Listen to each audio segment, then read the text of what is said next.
what it is. I never really been around the state so much. Since I've been living here, so I said let's go and just take some rides and just see where we can go. Oddly enough, when I was doing work with FEMA, I was down in Houston and in Beaumont. I didn't get down to Galveston, but I went to a bunch of other spots throughout the state, just by car driving around. So I want to get more familiar. I've been through West Texas, like El Paso, but never really stopped. This was when I was much younger with my family. We were driving from California heading towards Louisiana, so we came through El Paso and through part of Texas all the way to Louisiana. But I was too young to remember that. So that's KM5DL. Yep. See you later.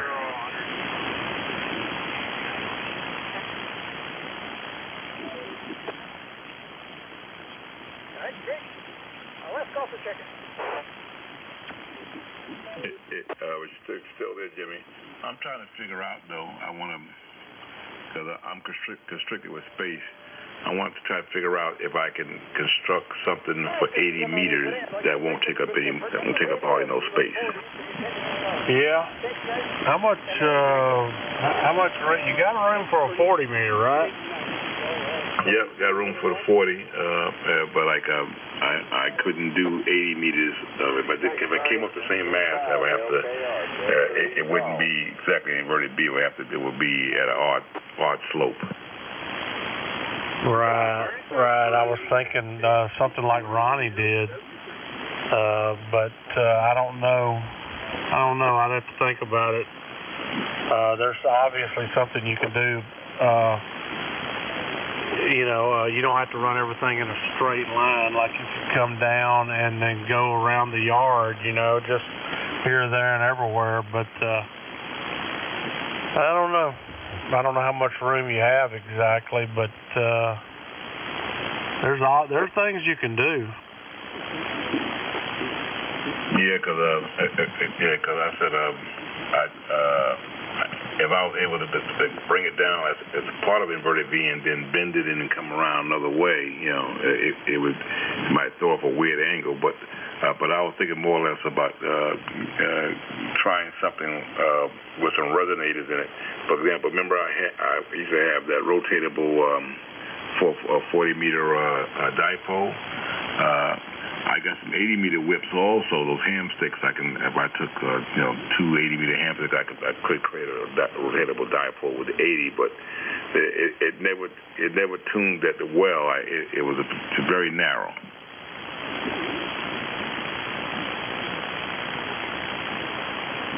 Trying to remember, I don't know how long that 80-40 bazooka is. But that thing works on 80. I'm not sure. I don't know how long it is, though. What kind of room have you got left? Well, I don't have a whole lot of room. My yard here is 50 feet wide by I say from my back door to the fence, probably about 40 feet. So I'm about 50 by 40 to work with. That's why my mass is mounted to my back fence, and I go up, and I'm able to come down off the side. Comment? Too bad you don't have a tower or something. You could run an inverted L. Go ahead. We'll comment. Yeah, I don't know who am I checking into here, but I got a couple D104s for sale. Is anybody interested in D104s?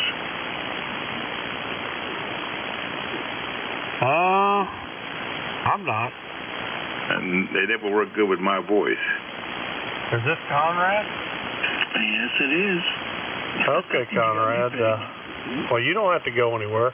You can stay right here. No, I hate to do that. I'm sorry. No. I was wrong. You can stay here all you want. You'll never hear a word from me. N09N. Yep, I got your call sign wrote down here. N09N. I'm sorry. I apologize for stepping on your frequency.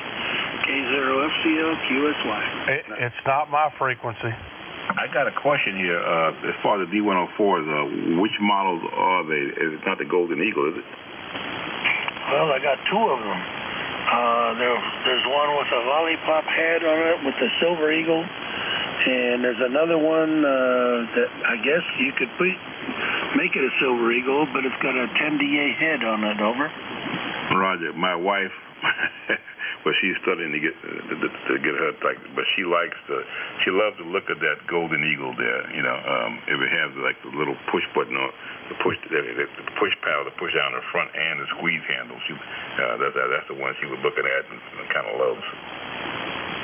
$100 bill would buy it. I got two of them. One's got the 10DA head for sideband, and the other one is, I guess, the big round lollipop-looking one with the eagle on the back. Yeah, that's the one she wants with the eagle on the back. Well, $100, man. But I will tell you this, my brother, this is an estate sale. My brother passed away, and I'm selling this to give to his daughter to help for the funeral. It's $100, and he smoked, a very heavy smoker, and I think it's wired up right now for, it's a 5-pin wired up, but you're gonna have to change it if you want it. Well, if it has a smoke smell to, my wife definitely won't touch it there. I know her. She's picky. Okay, very good. Well, it's not going to work. Thank you very much for asking, though. Yeah, Roger, because that would have been a nice little encouragement gift to get her to go out and take the test. Roger, Roger. Okay, good evening. Have a good evening. 7-3s, K0FCL clear.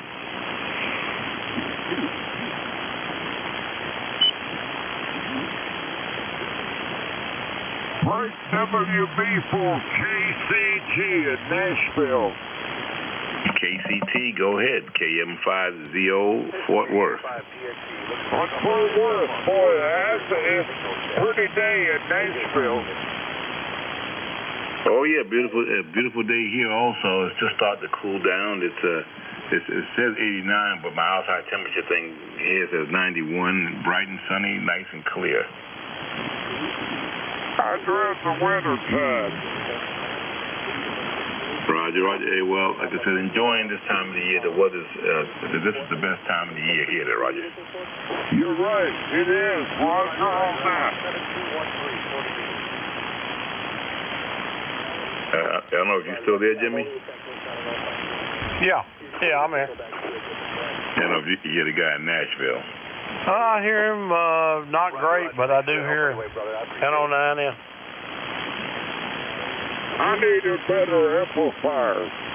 Hell, I had my volume turned down. That's why I was hearing you very good. You're fine. I'm in Hot Springs, Arkansas. Oh, I love that town. I love it. Hot Springs, I love it. Yeah, it's a pretty nice place. That's Ronnie Millsap. What's that? That's Ronnie Millsap you're talking to. Oh, Ronnie Millsap. Hello, Ronnie. Hey, hello, Ronnie. Love your music. My name's Jimmy. Juliet India Mike Yankee, and I'm November Oscar 9 November, N09N. N09N, hey, WB4KCG, Whiskey Laser number 4, kind country gentleman. Oh, Pat. The WB4KCG. Go ahead. Roger, love your music. I've heard you several times at that when you got your new station with the new equipment before, but I never got to speak to you last time. Let me get my wife, Ronnie. I want her to talk to you. We're doing what we can up here in Nashville, and it's pretty good. Pretty nice day.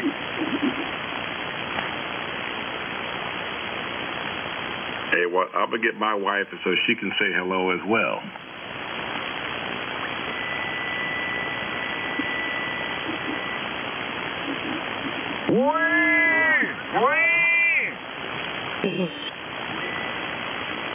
Oh. Yeah, somebody's tuning it up, but it's not affecting you. You're 5 and 9 here in Texas, there, Roger. Yeah, she's coming, Ronnie. She'll be right in here. She is a ham, believe it or not. Really? That's great. Yeah, now I'm gonna tell you, she's a hillbilly girl. So you go hear hillbilly. Here she is.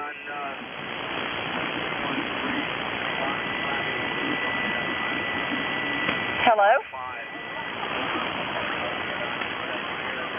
Hey, this is Rodney Millsap at Nashville. Who is this? This is Shirley Jones in Hot Springs, Arkansas. Oh, I love Hot Springs. Great town. Yes, it is. I was born and raised here. I'm putting this one down on the calendar.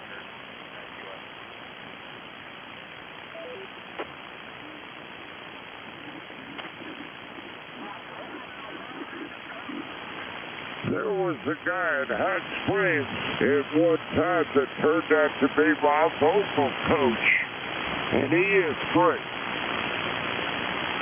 What was his name? I don't know if he's still there. Do you remember the name? I probably have to try real hard to remember it. I might eventually.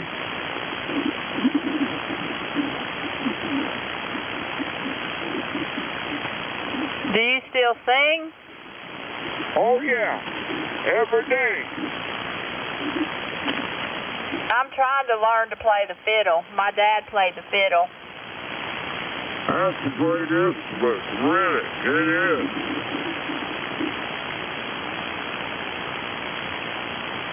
I want to learn to play the piano because I love the piano. Oh, it's great. It's a lot of fun. Jump on in there whenever you want to. I try. I've got too many irons in the fire. Don't we all?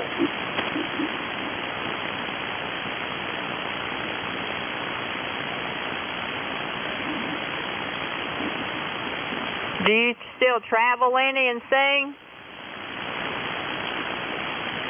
I used to tour a lot. I don't do that anymore. I'm off the road.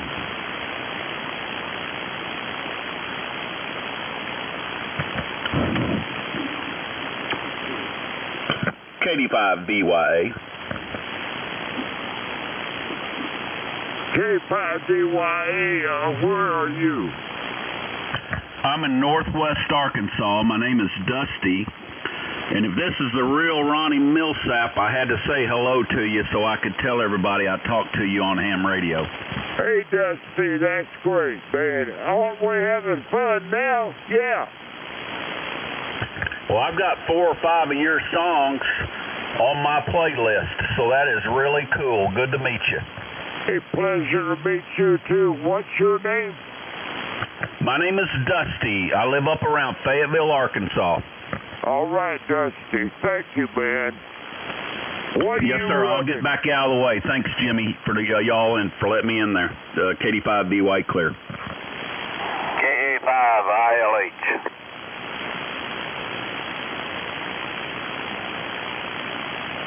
Go ahead with your story, Ronnie.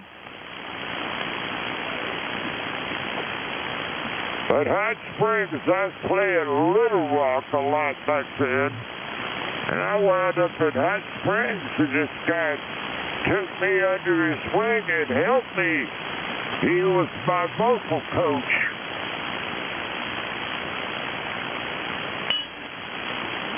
Didn't you play at the convention center one night? Oh, yeah, I've done all that. I was the usher at that concert. I remember. Oh, how about that? That's great.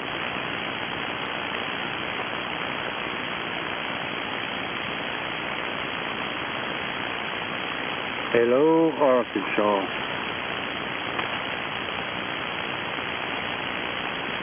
What's your name again at Hot Springs? Shirley Jones.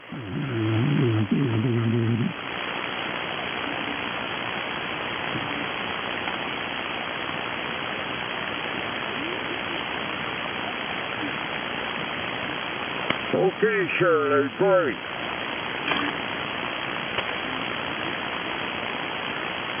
W5YY. W5YY, where are you? I'm in Louisiana, Ronnie. Hey, you sounded mighty good up here from Louisiana. Hey, Ronnie, remember the old days on 3895? I sure do. Those were great times. Remember the old Puka Paducah?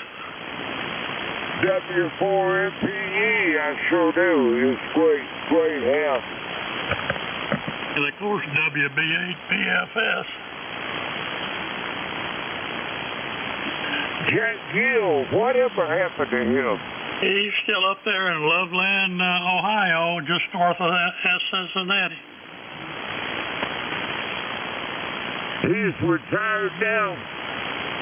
Remember that night when you showed up at his house during Gator Steaks? I sure do. I bought an L4B from him, and I forgot to pay him. So I ran right back to his house and paid him. That's back when he was living outside of Knoxville. Well, I'm glad you remember the old days on 95. We'll catch you later. W5YY. Name is Mike. W5YY. Mike, thank you, man. I'll talk to you again, I hope soon. Kilo Alpha 5, India Lima Hotel.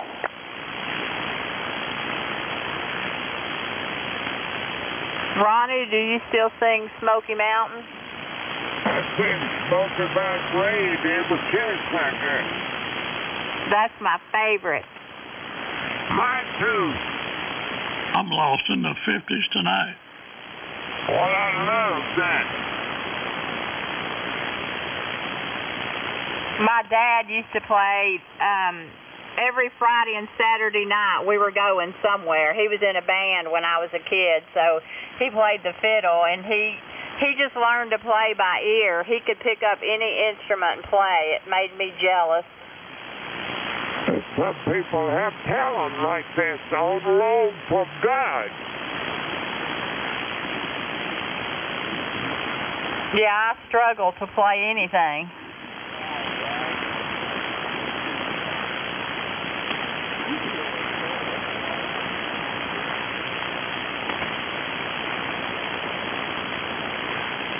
How long have you been a ham?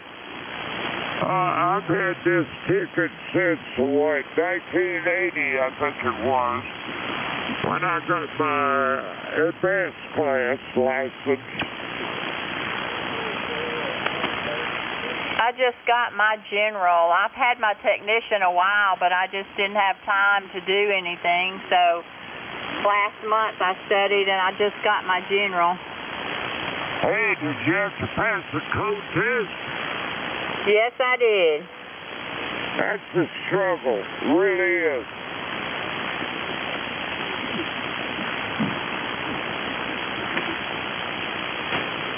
Kilowatt Golf 5, Papa Tango Echo.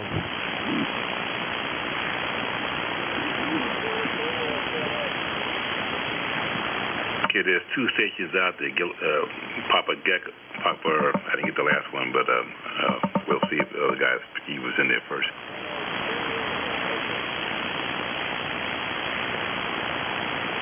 Are you still in Nashville? Yeah, I am, man. I love Nashville. I moved here back in 1969. I had a job. I was playing at the Roger Miller's King of the Road Hotel.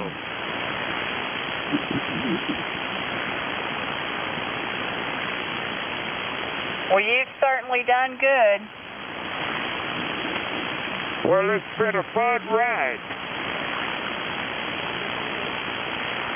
Yeah, I tell my husband when I retire he can get our bus ready because I'm getting on the road.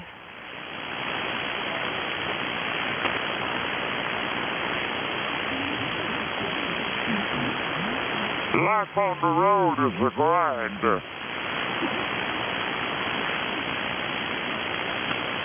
What'd you say?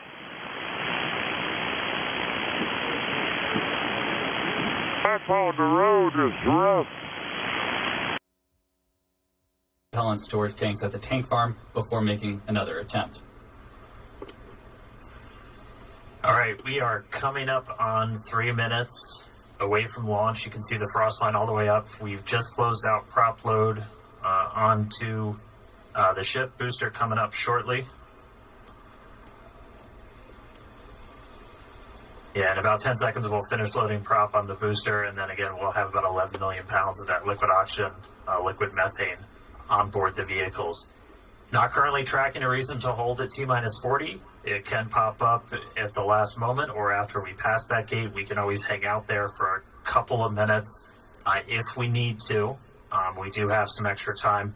We're not constantly topping off the propellant in these vehicles, so we have about a 7-8 minute window where we can wait for any final issues to clear. We're not currently tracking a reason to hold there. Again, our range continues to be green as we look at sea and airspace both out over the Gulf and in our reentry zone out in the Indian Ocean. All right, 2 minutes, 15 seconds to go. A lot of things on tap for Flight 11. Planned to be the last launch of this version of Starship and Super Heavy. Once again, we're really focused on getting ship over to reentry. Once we get to that phase, we're going to dive in. There's a lot of exciting stuff that's going to be happening on our way back through and down to the ground, hopefully out in the Indian Ocean. Minute 45. Should hopefully be seeing, there's a quick wiggle check. Checking out the thrust vector control, the steering on the booster. We use those inner 13 engines. Doing their fun final dance before the big show. And we'll do that one more time after we cross that T-minus 40 gate. 10:30. All right, range continues to be green. Still not tracking any issues on vehicle or pad. 1 minute to go.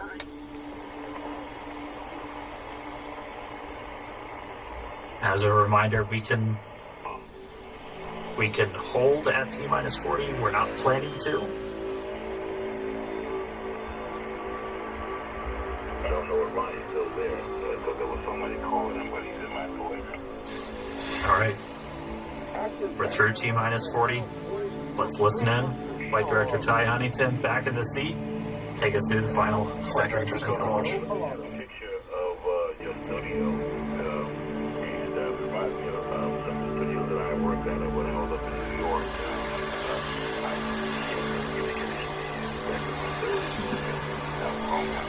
But you have a beautiful looking recording studio there. T-minus 10, 9, 8, 7, 6, 5, 4, 3, 2, 1.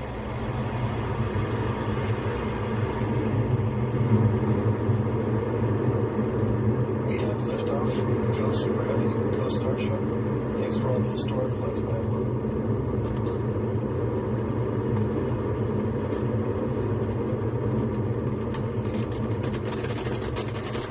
Eagles pitching downrange.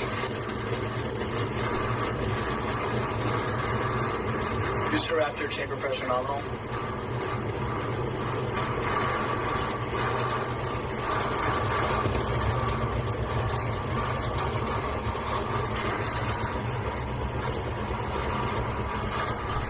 Booster and trip nominal power telemetry.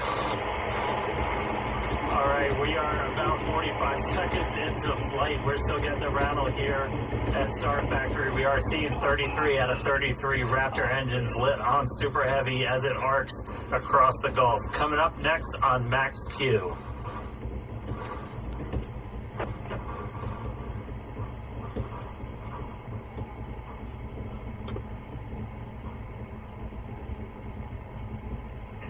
That's right. So at this point, we've passed through that period of maximum aerodynamic pressure. The next thing we're looking forward to is going to be hot staging. So we've got 33 out of 33 Raptors lit. Super Heavy makes its way uphill. Hot staging is going to be coming up in just a little over a minute. At that point, we're going to see all but 3 of those Raptor engines on Super Heavy shut down. Our version of MECO. Most engines cut off instead of main engine. And then after that, we're going to release the clamps that are currently holding Starship to that hot stage adapter. It's then going to ignite its 6 Raptor engines to push it away from Super Heavy and then start making its flight uphill. So in about 30 seconds, we're going to see the engines start to shut down on Super Heavy. You'll see them kind of shut off in separate banks until we've just got those 3 center engines that never stop running for this process, and they're looking for 6 ship Raptors. All right. MECO coming up in about 10 seconds. I came down to Texas, started eating them. See the engines throttling down. 25 pounds. Which running cut off? How do you lose it? Put Ship ignition. Stop eating. Okay. Stage separation. Yeah, my Spec burn startup. Told me I had to lose some weight because it was going to ruin my health, and so I just had to. All right, successful hot staging maneuver. So we've got 12 of the 13 engines lit back up on boosters, so it's doing its boost back. Real excitingly, though, we've got 6 out of 6 Raptors lit on ship there, so it's now going to continue to make its ascent into outer space. Meanwhile, this boost back is happening. We're using those 13 engines, so everything, well, 12 out of the 13, and then we go down to 3, and then we're going to shut down for the end of boost back. That's sending Super Heavy back towards its planned splashdown zone in the Gulf. Right after we finish this boost back burn, we're also going to separate the hot stage. This will be the final time that we're doing this. Right, there's the end of the boost back burn. We should be seeing the hot stage. There.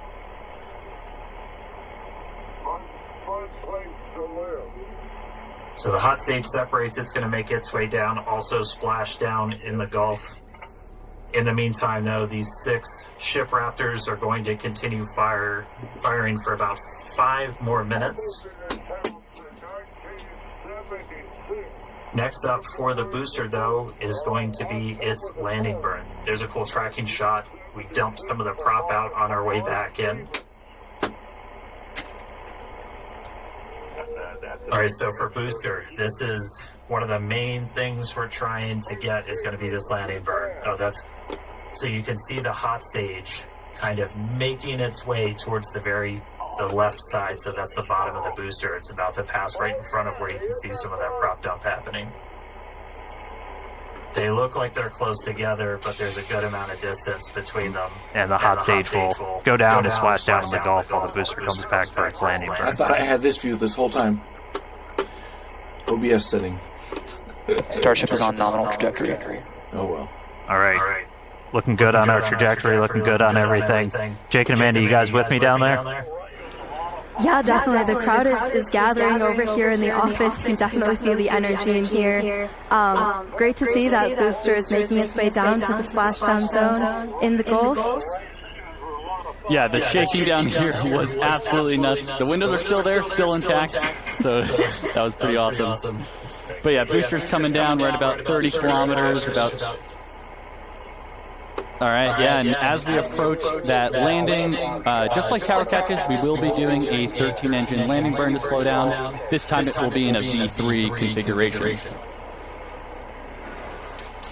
And as we're starting to get into the denser part of the atmosphere, the booster is using 4 hypersonic grid fins to guide itself through atmospheric entry towards its landing site. And we're just about 20 seconds away. from landing burn start, where we'll first ignite the center 13 engines, then bring that down to 5 to slow down the booster for landing. And finally, that will come down to 3, and we'll cut all of them off while we're still about 200 meters in the air. So booster is going to see a bit of a hard Booster landing will start up.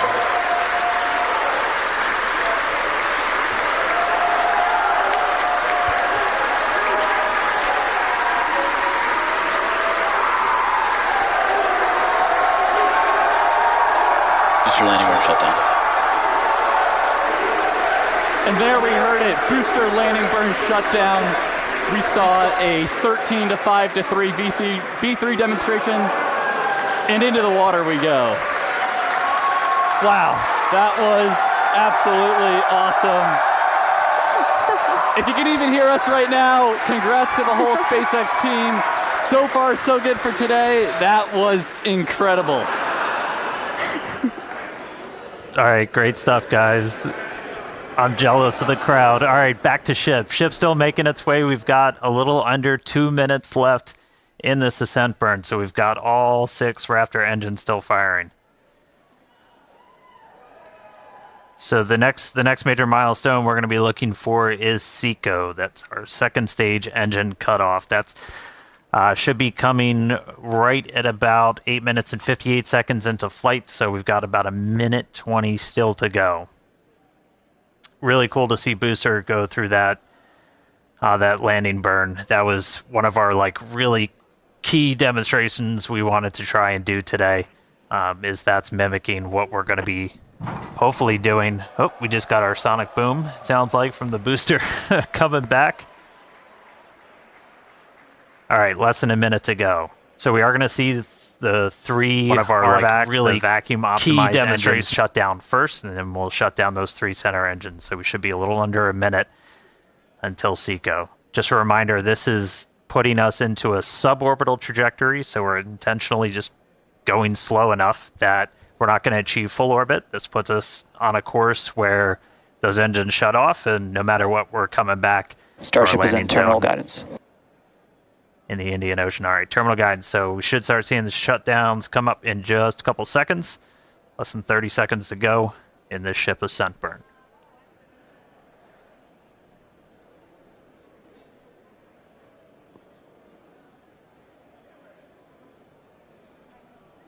All right, RVACs have shut off. 3 more to go.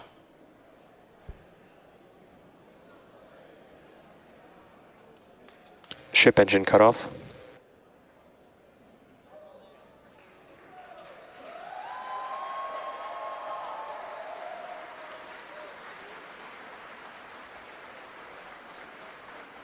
All right, all ship Raptors have shut down. Nominal orbit insertion.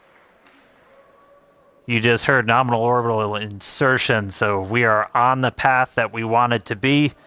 So we've got a ship back in space, a whole lot planned for it, lots more still to come. Great seeing Super Heavy make its way to the water, but I'm excited to see what ship can do in space. How's everybody doing down there?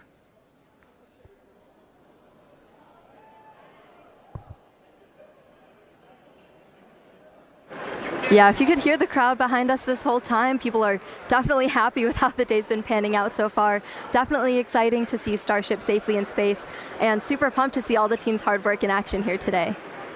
Yeah, and we guaranteed it at the start of the show, but it has been an awesome day so far. It's crazy. All this has happened in just 10 minutes.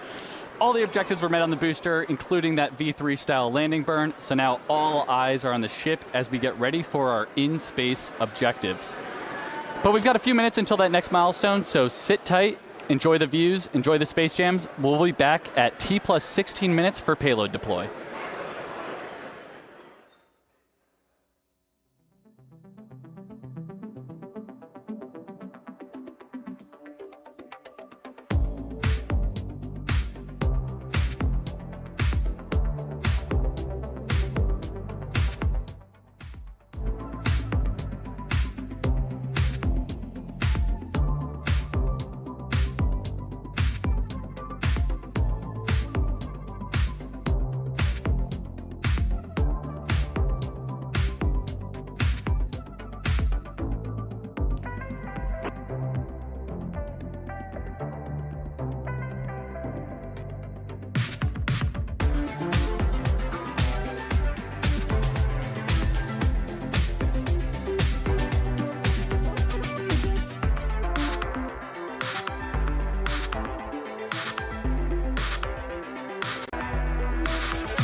So, 1969 Mary on Twitch told me the space launch was going on, and I'm like, I want to go check it out. And so I Googled it, and I pulled up a link to some site that looked official, the most official one I could find. And they got the rocket launch in a little teeny window, and they're selling merch for their space YouTube channel. And then the guy's like, yeah, we got these hoodies with the patches and, blah, blah, blah. And then, and then the second announcer goes, yeah, and I heard that those hoodies are going really fast, You gotta buy something. So I found the official link from Starlink. This is a Starlink satellite launch. And I pulled that up. So far, no commercials. Fantastic. And I'm not going to put any commercials on it either.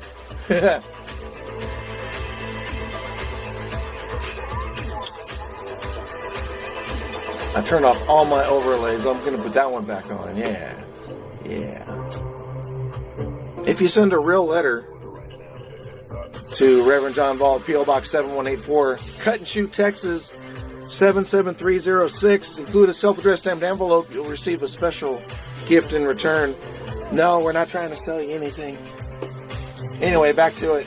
I got a bunch of work to do in here, but I'll watch this space stuff with you. All right. Thanks for hanging out. It's going to take a second to turn this back on. Hold on a second. Okay. Boom.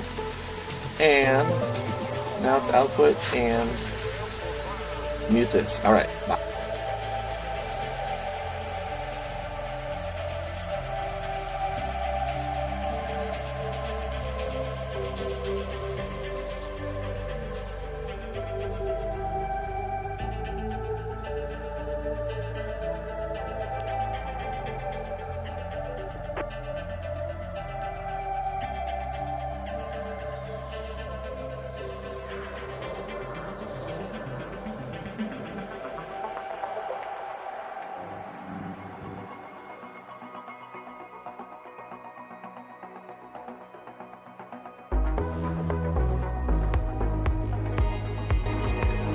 I just wanted to make that point really clearly that, if I bring you something like this, I'm going to try to only bring you the actual feed of the actual thing that's actually happening, not some news stations thing where they're going to layer a bunch of advertising and a bunch of BS on top of it, or take breaks to narrate with their opinions about whatever the thing is.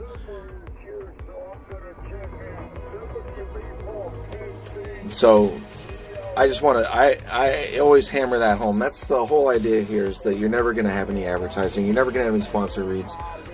Never going to pause this to take a break to tell you about this new merch that we're selling. I'll let you enjoy these Space Jams. Hopefully that's copyright-free music. We'll find out. It's direct from the source. It's the best I can do. Because that's what you deserve. That's what you deserve. Is actual information, and that's it, actual information.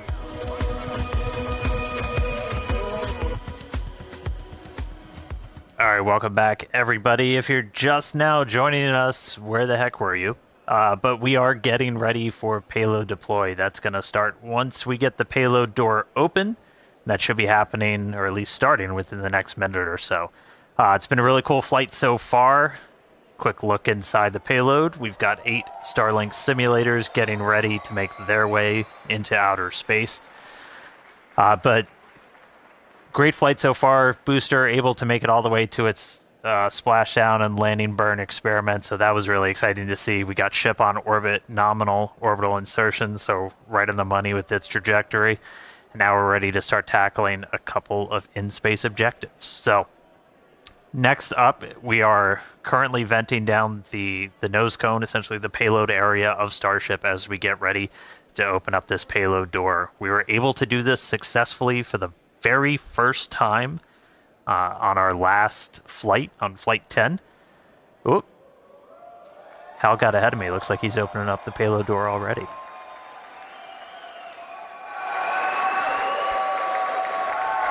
Oh no, premature payload deployment.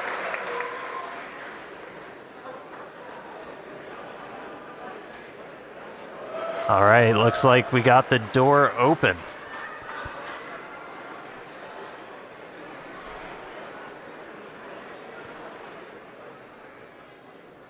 You guys are watching this via Starlink. This is off-grid and offline except for this Starlink connection, this satellite. All right, so payload door is open. Next up is going to be to start deploying these Starlink simulators.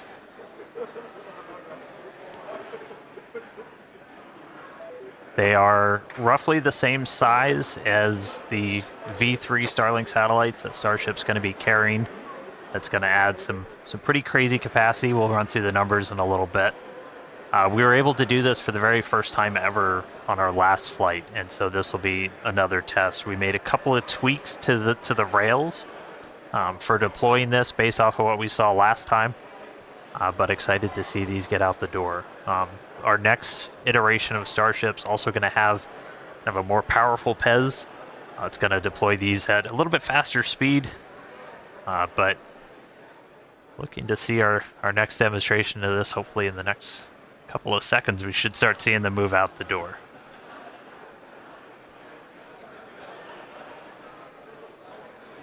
I mean, that view on your left, so you're basically, that would be if you were sitting at the very top of the nose cone looking down. So there's kind of a short stack. There's 4 on either side, so 8 total. When we start flying Starlinks, for their actual deploy missions, we're going to be carrying stacks of about 60. So much larger stack once we start flying these operationally, but still doing a little bit of a short just for this payload deployed today.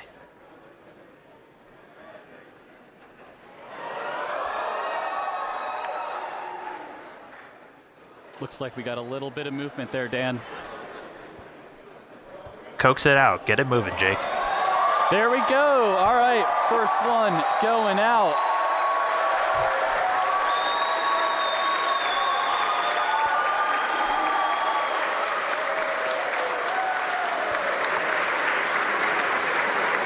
All right, first one's deployed. Getting ready for the second one here. We do a little reset back to the center position. Yeah, it takes about a minute for each one.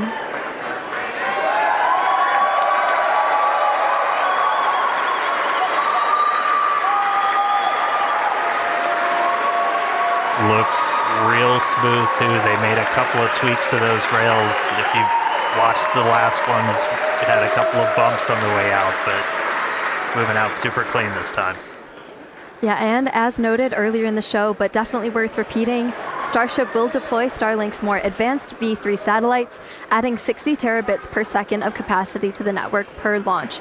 So that's 20 times more than each Falcon 9 launch does today. Just incredible.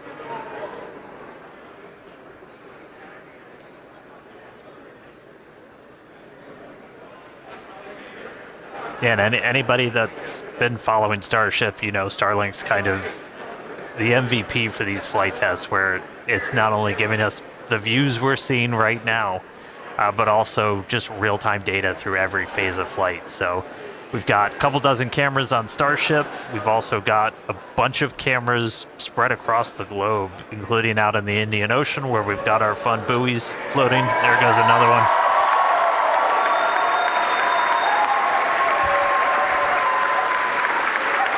And I mean, we're using Starlink to bring all of this together. It's our drone shots you see here from our great team down here at Starbase, all connected. So Starlink not only giving us cool views off the planet, but also on the planet, help bring everybody along for all these Starship flights.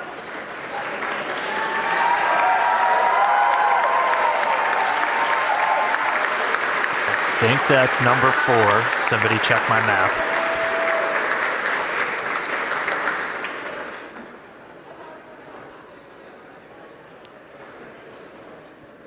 Yeah, we've got 4 Starlink terminals on the outside of Starship. He uses that to talk to the constellation. And through that, we actually get about 120 megabits of bandwidth for our downlink. That's our real-time HD video, all of our telemetry, so it's not just kind of giving us these cool views inside, but it's giving all that engineering data in real time, including re-entry when normally a plasma layer builds up and blocks you out. Starlink, powerful enough of a frequency that we're able to kind of punch through that and still get that live view.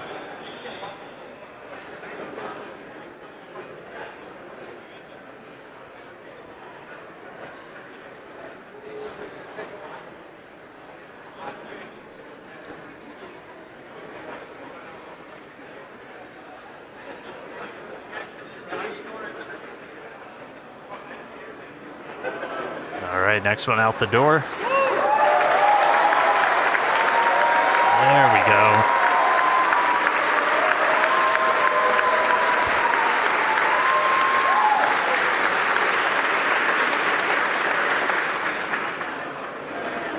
All right, yeah, Starlink is the world's largest satellite constellation operating in low Earth orbit to deliver high-speed, low-latency broadband internet. This provides internet access to people around the world, many of who have never had connectivity before. Oh.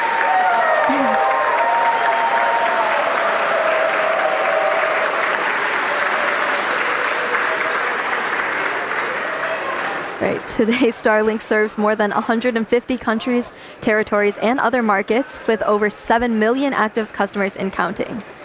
To meet the global growing demand for high-speed internet, SpaceX expanded its factory over in Bastrop, Texas, which is just outside of Austin, and also introduced Starlink Mini, as well as an upgraded version of the Starlink Standard Kit. Yeah, and one thing to note about this satellite deploy is that they will be following the same suborbital trajectory of the ship. So these dummy sats will not be going in orbit. We do expect them to burn up on re-entry.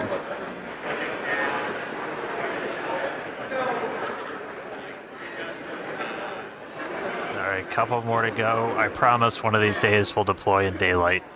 But we're basically trading deploy in the dark so we get those re-entry views for the daytime.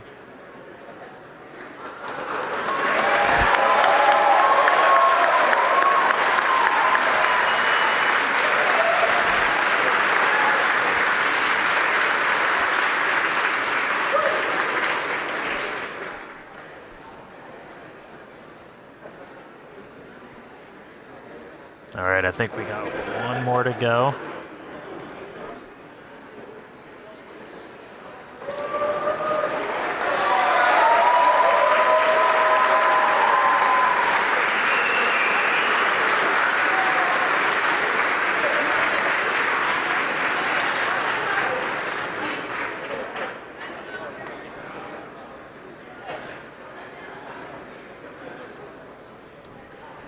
All right, now with payload deploy complete, Starship will now close its payload door and continue to coast around Earth to the Indian Ocean.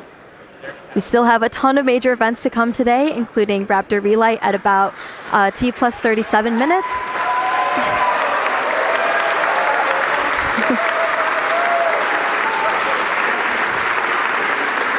That will be followed by atmospheric reentry and splashdown. So with that, we're going to go on another quick coast. Yeah, if you can hear us.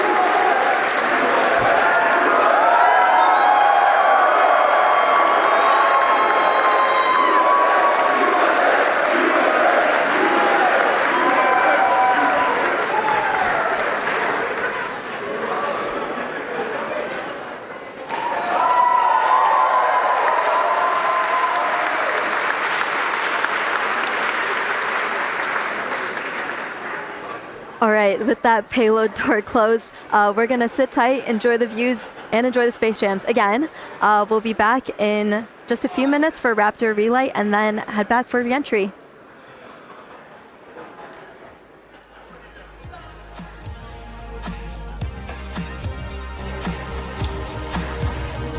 Well, hopefully that means faster Starlink service for us coming up. With their new plans, anyway. This is just a satellite launch. A test one, it sounds like. I don't really follow this stuff too much as far as what the company's doing with their latest thing.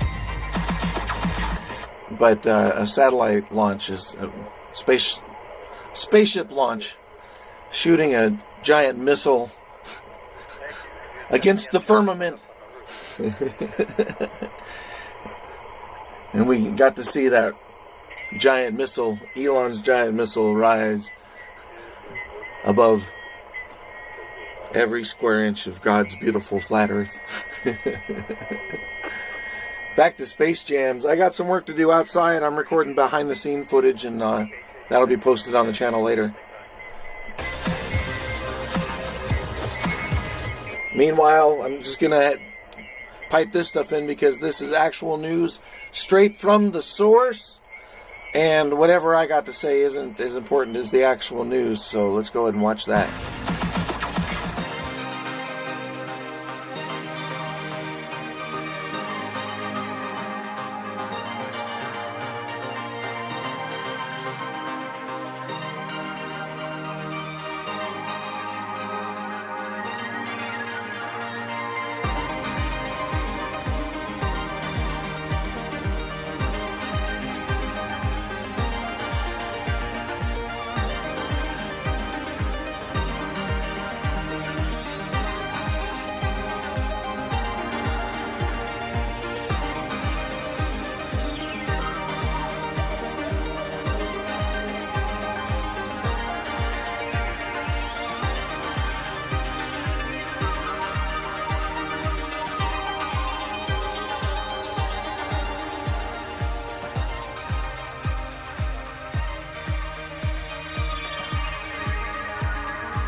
All right, welcome back, everyone. If you're just joining us, you did miss some exciting stuff because Starship successfully deployed its second ever payload, 8 Starlink simulator satellites. And now we're expecting the relight of a single sea-level Raptor engine in space coming up here just after T plus 37 minutes. So about a minute left to go. Yep, just a little while. I think we're tracking to 37 in around 49 seconds or so. So we should be just about a minute and a half where, again, as Amanda just said, we're going to relight one of those center engines. This will be the third time that we've tried this. We did it successfully back on Flight 10, and then we did it for the very first time back on Flight 6. This is not a deorbit burn. This is demonstrating essentially all of the systems you would need to do a deorbit burn. So that's obviously your Raptor engine, and then also your header tanks, your smaller tanks in the nose cone, where we have liquid oxygen, liquid methane in a smaller, more easily pressurized container, which we can use for on-orbit burns. And we're also going to tap into those when we do our landing burn. So this will be a critical capability. Once we go to full orbital missions, you'll have to do a deorbit burn to break out of orbit, send it back down to Earth. But in this instance, we're already on our way back down towards Earth. So this is just going to demonstrate the capability of turning one of these engines on. We should be coming up in just about 20 seconds or so, looking for one of those Raptor engines to turn back on. They've been off since we completed that successful ascent burn almost 30 minutes ago. Here we go. Oh, Raptor ignition. And shutdown. All right, there was that Raptor relight. Looks like engine 3 full duration. As Dan mentioned, that's the third attempt, and we just did it 3 times in a row. So congrats to the team, the ship team, Raptor team. And then there we heard nominal second orbital insertion. All right, so congrats everyone on the milestone. That was awesome to see. We're 3 for 3. We're going to take another break, and we'll be back for re-entry at about T plus 45 minutes. We'll see you soon.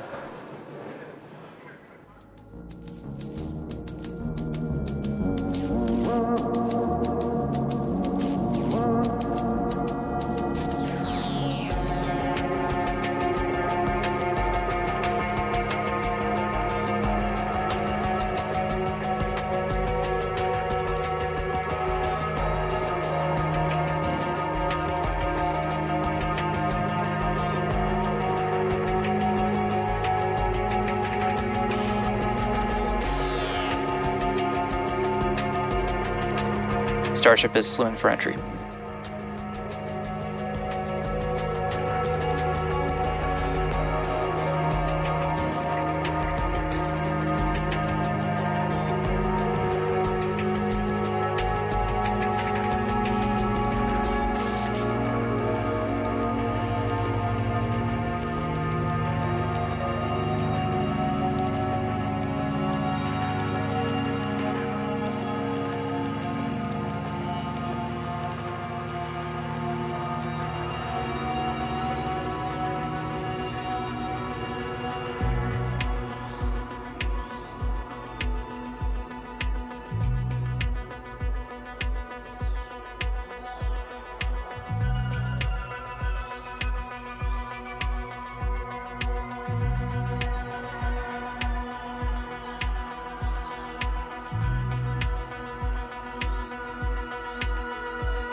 Starship is approaching entry interface.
Ship is starting entry, good attitude.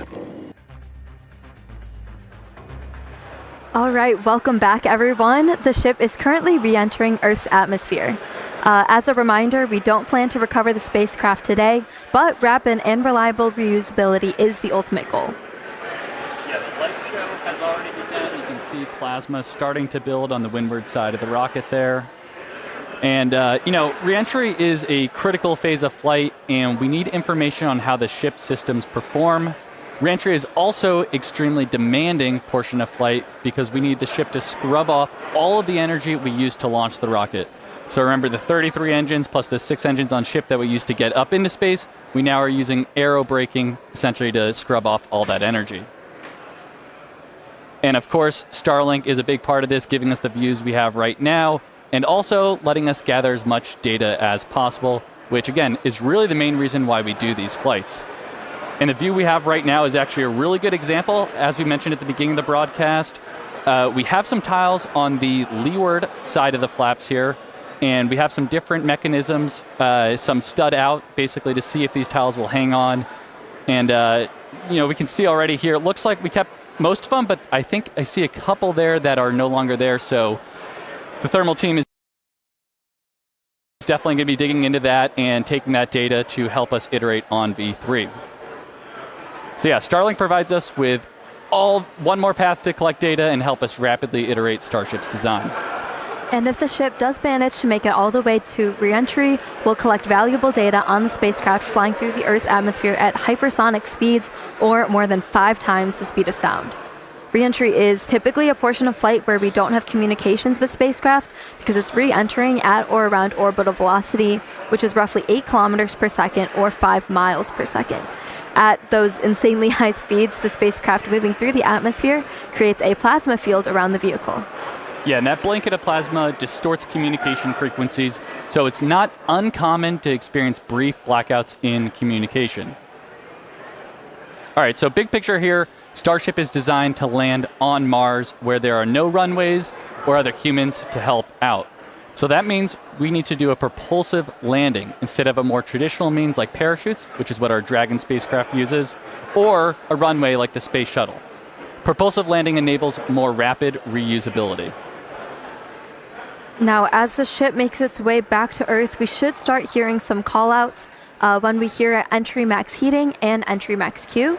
That means the ship has made it through the maximum heating and aerodynamic loads it will experience as it returns. So if it makes it through all of those, that's a pretty good sign that we're doing well. Yeah, and we heard flaps have control of the vehicle now. Okay, there's a great shot there. You're starting to see the plasma build up.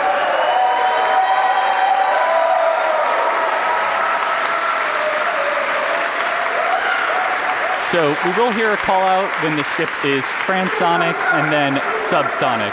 Transonic refers to the period of flight where the velocities of airflows surrounding and flowing past the vehicle are concurrently below, at, and above the speed of sound, somewhere in the range of Mach 0.8 to 1.2. All right, a lot of numbers coming up here, but for reference, commercial jets have a range of cruising speeds, but most fly around Mach 0.74 to Mach 0.85, which is 480 to 575 miles per hour, or 770 to 930 kilometers per hour. Right now, we're going a little over 26,000 kilometers per hour. So compare that to the airplane at 930. It's like pretty crazy how fast we're going here. All right, and after we hear the call out that Starship is transonic, we should hear the call out that Starship is subsonic. Subsonic, of course, refers to the speed that is much less than the speed of sound. So at that point, the ship's velocity will be starting to slow down, and we'll be looking a little bit more like some of our suborbital flights from, at this point, almost 5 years ago. Yeah, so re-entry so far is looking pretty good. You can see that plasma field. Also, again, with those missing tile experiments, especially, we're putting the ship through a lot today, but things are looking pretty good so far. Yeah, we're looking good. I do want to remind people that we are pushing ship to the limits. We've done a lot of these missing tile tests. We did it back on Flight 10. Every time we do it, we throw something new and the ship makes it through. This time, we're really pushing it. We've removed these tiles in some of the spots that see the highest level of heating. and we remove tiles that have zero backup protection underneath. So there's essentially just bare steel. It's on the heat of re-entry. And so do not be surprised if this is not a very smooth flight on the way down. But again, this is intentional. We are trying to find what are the limits for a ship. How resilient are we to these different issues that could pop up? If we lose a tile anywhere in the vehicle, we want to know what that ultimate impact is going to be. So we've got a couple missing. We had a bunch pulled over the primary fuel, the LOX tanks, everything. This one, we've got a tile missing right on top. So that's going to see some of the highest temperatures during this re-entry, and there's just bare steel right underneath it. So we're going to see if Starship's robust enough to pull through that. Also have some tiles missing around the aft flaps, specifically on the leading edge. So again, we're getting a really good look right at the leading edge. That's getting really intense heating. So again, gonna see if it can make it through. See if all the flaps hold on, see if Starship holds together. But definitely could be a bumpy ride, but this is why we're flying. This is why we're flying in this part of the world. This is why we're putting Starship through these flight tests to really understand what its limits are. Yeah, Dan, it looks, you can see our speed our speed indicator in the bottom left there. It looks like we're starting to scrub off velocity a little bit quicker. Ship is entering the peak heating phase of flight.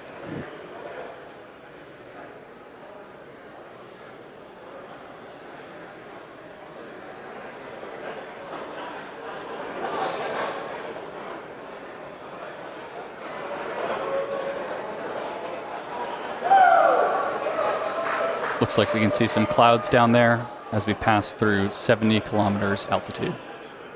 Yeah, the sun's starting to come up again. Ooh, there we go. There we go.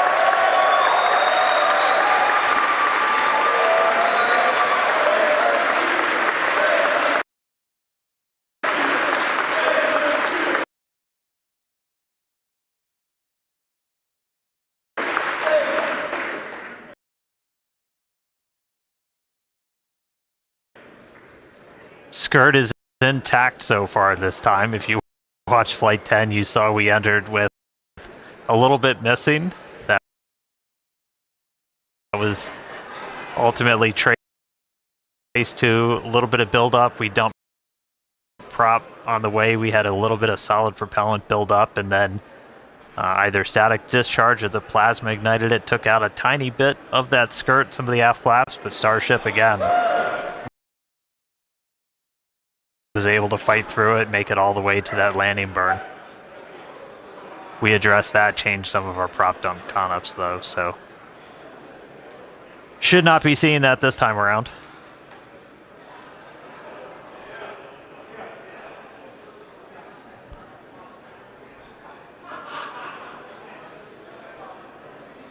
And as a reminder, in addition to these missing tile tests, we're doing kind of a unique flight on the way in. It's going to do what we call a banking maneuver. So while we're still going supersonic and even hypersonic, we're doing kind of a banking turn, and then we'll do a pretty aggressive turn right as we get into the subsonic and start doing our belly flop. And that's designed to essentially be the approach that we would do on a return to launch site and a tower catch. So don't be surprised if we see the ship start to turn and make a few maneuvers as it makes its way down to the Indian. And fun fact, even though we're doing all this turning, we're essentially targeting the exact same spot in the Indian Ocean we went to last time.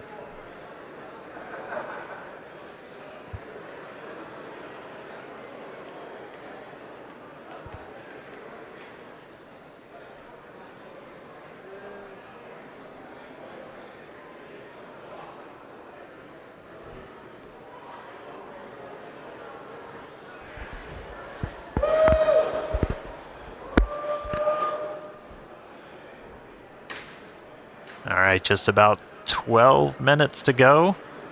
Still looking good. That gives a pretty good view of those aft flaps where, again, on the leading edge, I think it might be on the one on the other side, we had some tiles removed with no backups behind it.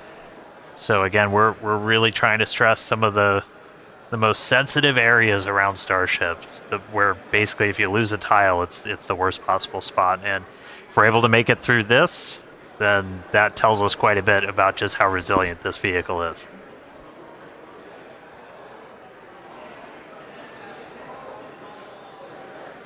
Yeah, and that shot we just had earlier was looking at what we call the business end of Starship with all the Raptor engines.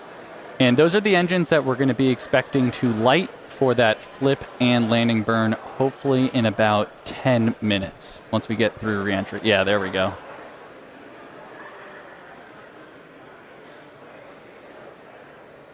Yeah, looking at E3, that's the one we did the relight on. So it's 2 for 2 so far. We'll see if it can go 3 for 3.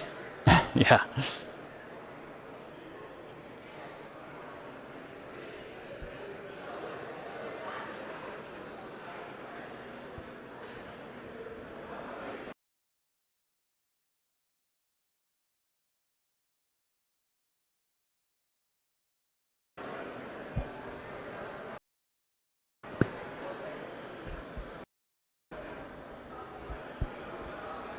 All right, we can see that speed just continue to bleed off under 20,000 kilometers an hour.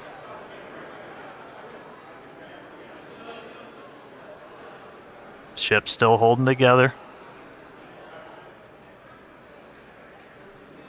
Yeah, and if you look in the bottom right, looks like we've made it all the way to the Indian Ocean. We're coming up kind of near Australia, the west side of Australia there, so pretty crazy. We're only 56 minutes in, and we've made it all the way, halfway around the world.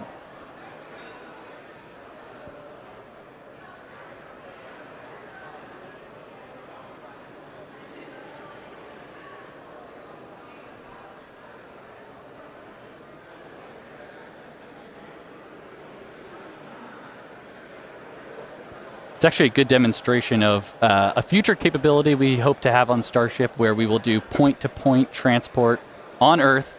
So essentially travel anywhere in the world in about an hour or so, which is going to be pretty crazy. Imagine going from New York to Sydney in 1 hour instead of the 20 hours it takes currently.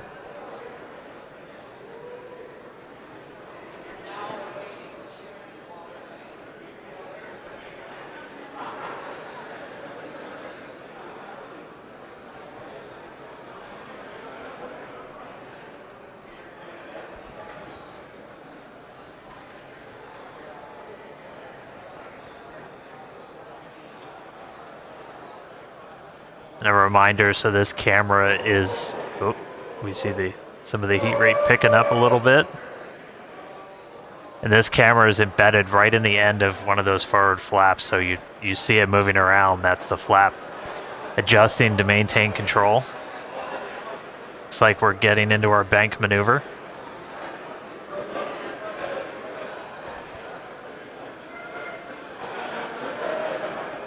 Now power sliding through the atmosphere. External temperatures are coming down.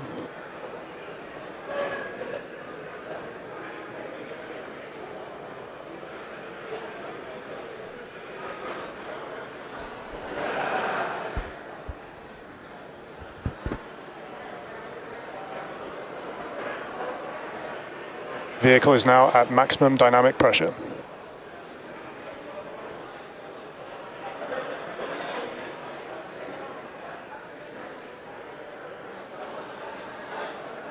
All right, that was basically our reverse max Q, so most aerodynamic stress that it's going to see during reentry, we just passed through it, so we're past that, we're past peak heating. Ship's still holding together. So we're currently in this bank maneuver. We're going to see it kind of roll over and do a pretty significant shift as we get down closer to the subsonic speeds.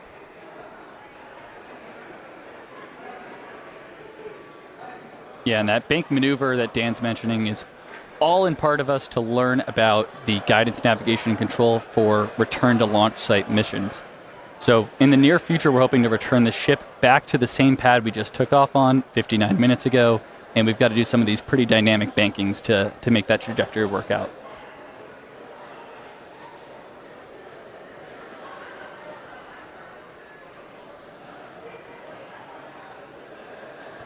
All right, the light show kind of calming down as we're starting to move into the lower parts of the atmosphere. We should hit transonic, so hitting that transition between moving faster than the speed of sound and below the speed of sound in just about 3.5 minutes.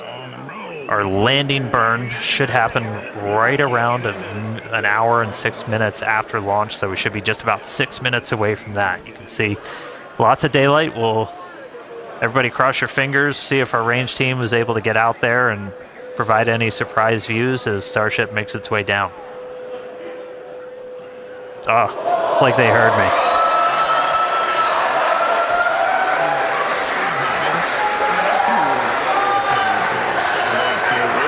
Ready and waiting, let's go. Dan, you just spoke that view into existence there. And again, all brought to us by Starlink. Maneuver has started. All right, there we go. So we're now starting into our really heavy bank maneuver. And this does almost like a half circle loop to our actual trajectory. We're heading to the same exact splashdown point, but we're kind of doing a more roundabout way to get there, where it's this kind of big, long half moon loop and then a really aggressive and a twist right at the very end. And that would line us up with the launch tower. Starship, on a return to launch site, would fly over the tower, do a quick landing burn flip, and then come down for catching the arms.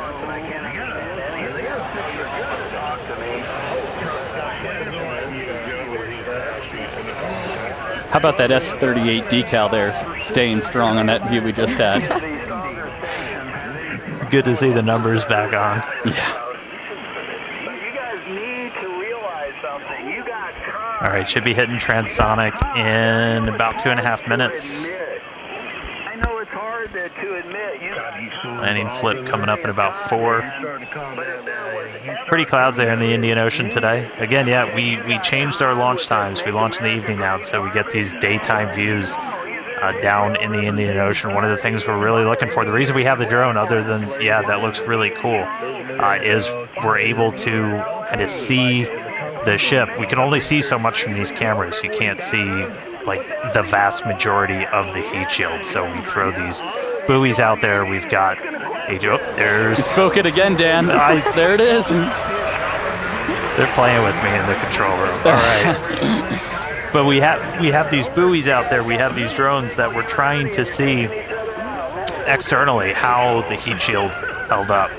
Everybody saw from Flight 10 it had a little bit of a paint job, a little bit of a reddish hue. That was from those metallic tiles that we had tested, kind of oxidizing really rapidly in that plasma and then spreading those little oxide particles all over the heat shield. No metal tiles on this flight, so not expecting to see that. Dynamic pressure is coming down.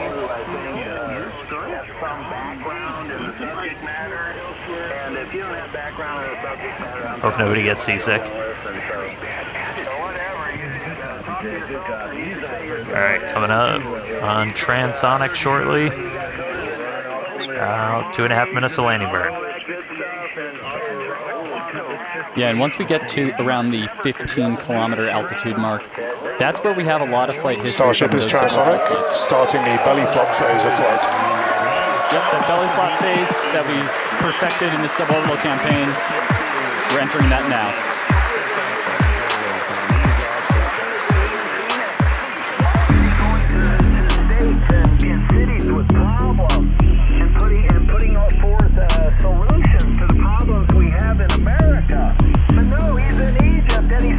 Starting to get those Raptors ready. Should be 2 minutes away from landing burn. Again, we're going to do a flip.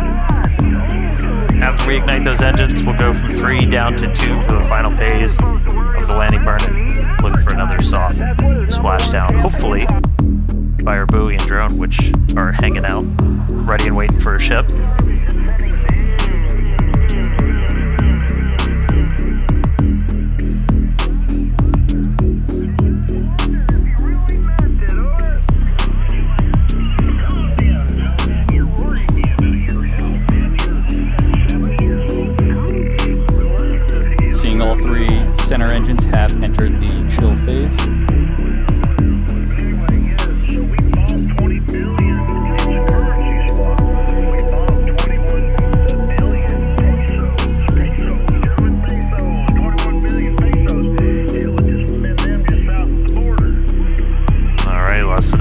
go. The ship is making its turn for final approach. And here's this kind of aggressive final turn that would essentially position it so it's right behind the launch and catch tower.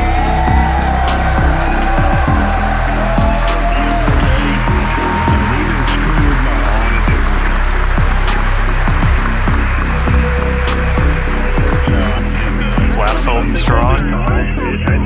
Landing burn in just under 20 seconds.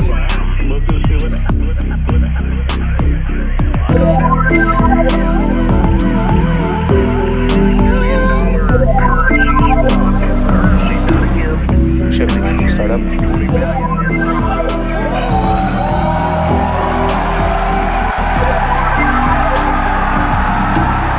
Here's our landing burn.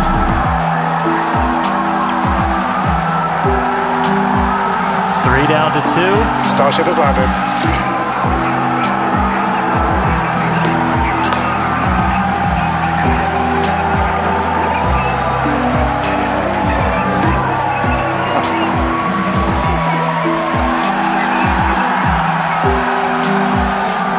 As we said, we're not planning on recovering the ship today. Hey, welcome back to Earth, Starship. We are down in the Indian Ocean. Let him hear at Starbase. What a day.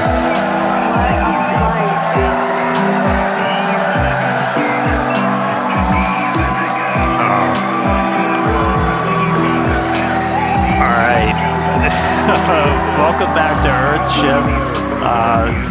What a day. A whole lot more to go through. As you just saw, everybody here at Starbase pretty hyped. Hey, Tyler, out of Hawthorne, how's everybody holding up?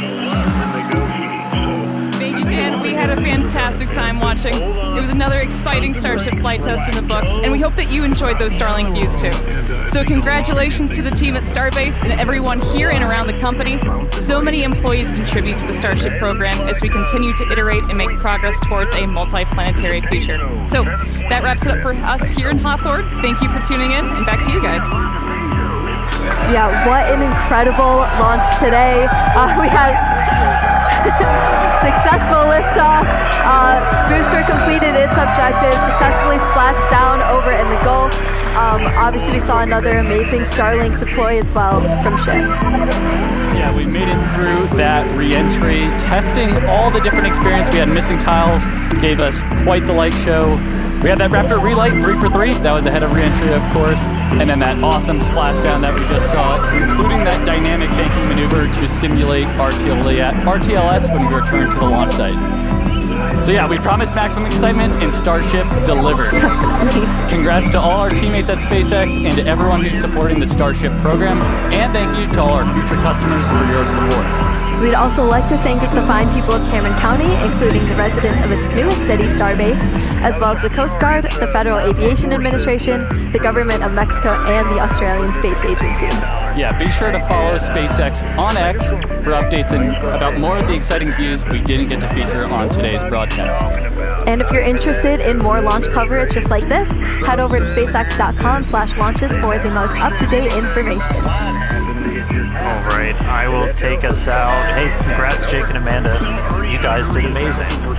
Great job. All right, today we launched the world's biggest rocket, knocked out all of our objectives. Shout outs to every single person who made this look easy. Thank you to everybody tuning in. We're going to see you back here for the very first flight of our next generation Starship. So we'll see you then. Good night.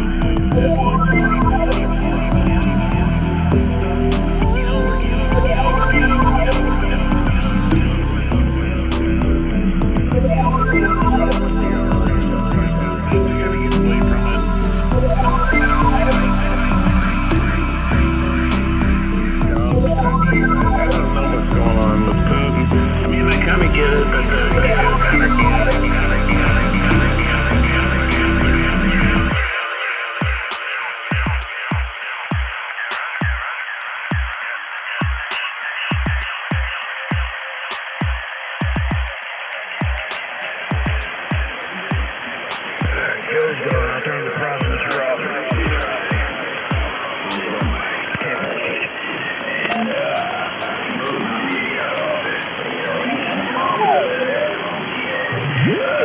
No,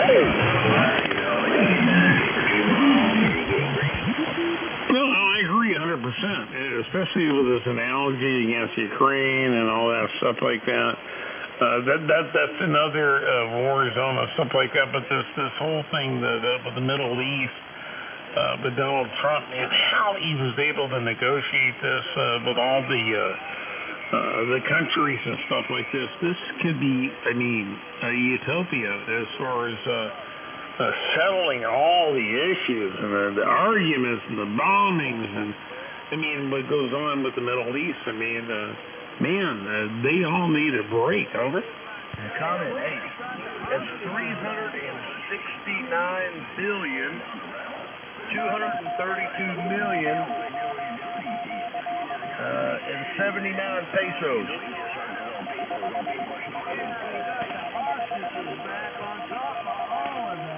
Yeah, and Hamas released 20 hostages. Yeah, and they're supposed to release the deceased and stuff like that. And in return, Israel released 1,900 hostages, or 1,900 convicted people in Israel, from what I understand, for this exchange. Not a great bargain, but I mean, it is what it is. Over. God bless Donald Trump.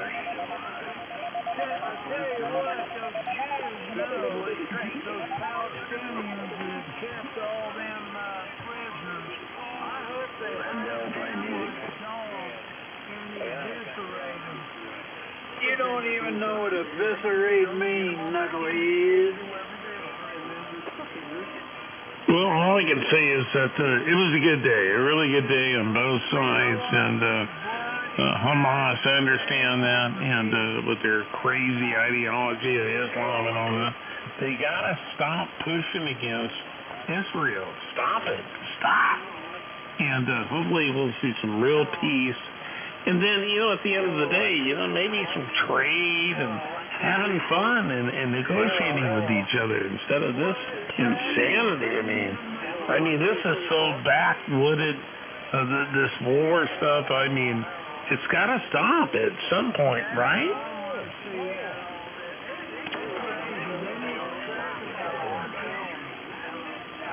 Well, I'll tell you what, every time I've ever seen the Argentinian president, he looks jacked up on something, man. Look at his eyes, they're always bloodshot.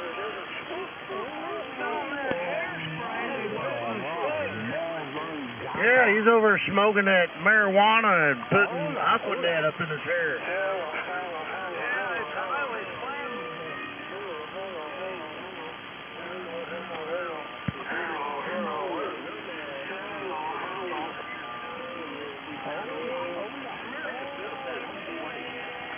That's true. That's true. Oil rich. They just didn't know how to handle it, I guess, man. They should have took notes from the Arabs over there.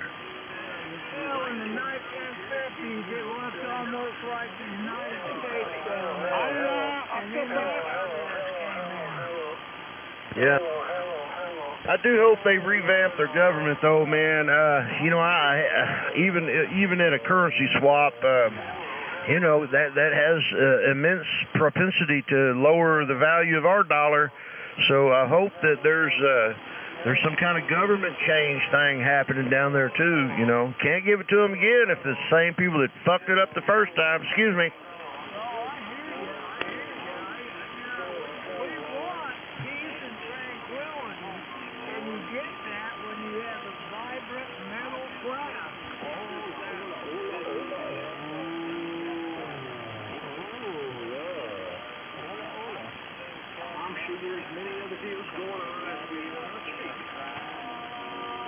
I think so too.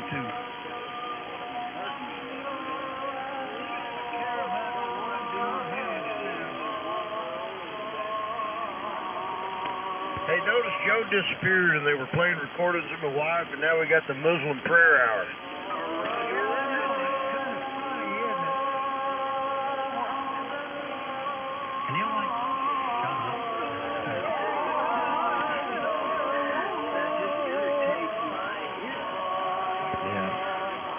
Yeah, me too. Hey, Pat. Y'all want to go up 3? Y'all want to go up somewhere else? Okay, head up 3, everybody. All right there, buddy. We'll kill swine 3. You're killing it.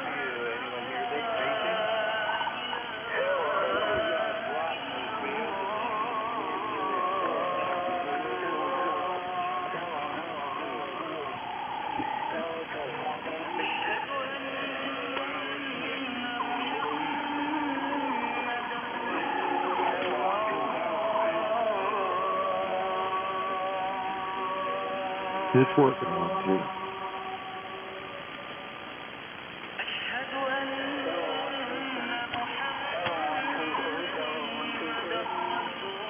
It's working 1, 2, 3.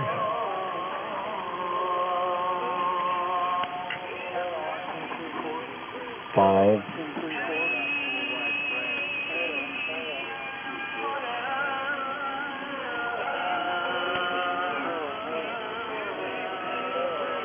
Oh, goody, Middle Eastern music.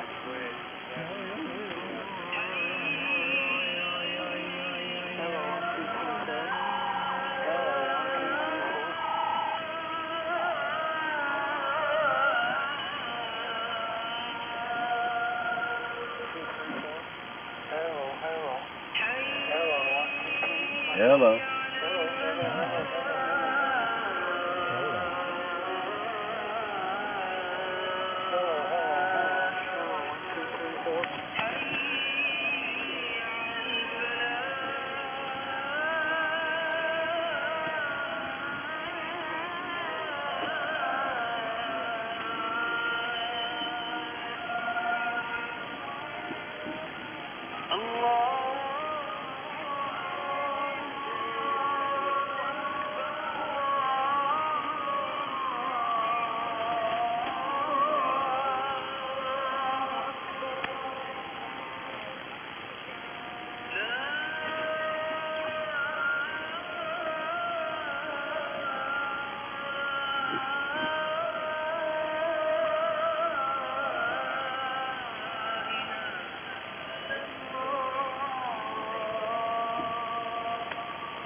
It's really cool. They're up on 7204 psychoanalyzing me. Yeah, they're saying that I'm cracking up. I'm cracking up. Roger, Roger. No, Dojo Joe. Yeah. You're just They say I'm playing the Muslim prayer. That's not me. Yes, it is, Jojo. That's good. I hope they stay up there. I hope they stay on 7204. No, So, we'll be able to talk on this frequency. Yeah, Roger. I'm having a hard time understanding you. Your signal's pretty weak. Why do you keep saying the same thing over and over again? Yes, Jojo. Get back up there. You were up there kissing his ass. Get back up there. No, it wasn't. I don't do that. You guys just are slanderers. You're good Christians, except for that bearing false witness thing. You seem to have a problem with that part of it. You're rubbish and garbage. But you can dish it out, Jojo, but you can't take it. No, he isn't. He's just unintelligent, and he doesn't know anything, and he can't admit when he got burned, just like you. You got burned. It's hard to admit that you got burned. I get it. Improvements on your attitude readjustment training. Oh, that's your story. That's not what happened. But, I'm not interested in your story. You're a nobody. You're a damn squirrel. You used to climb trees like a squirrel. Oh, see now, ladies and gentlemen. Failure number 2. You're right. I agree. Hey, we agree. You're a zero. Well, I agree. You're a zero. You're an absolute zero, so shut up. There's no reason for me to listen to you. There's no point. All thing you're going to do is slander me. That's what you want to do. That's all you do. And you claim you're a Christian. Well, you're a phony Christian, just like all the rest of these guys. That's what turned me off about religion, was all the phony Christians. We don't have to follow the commandments. We can slander people. It's fun. It's fun. This is AC1DD.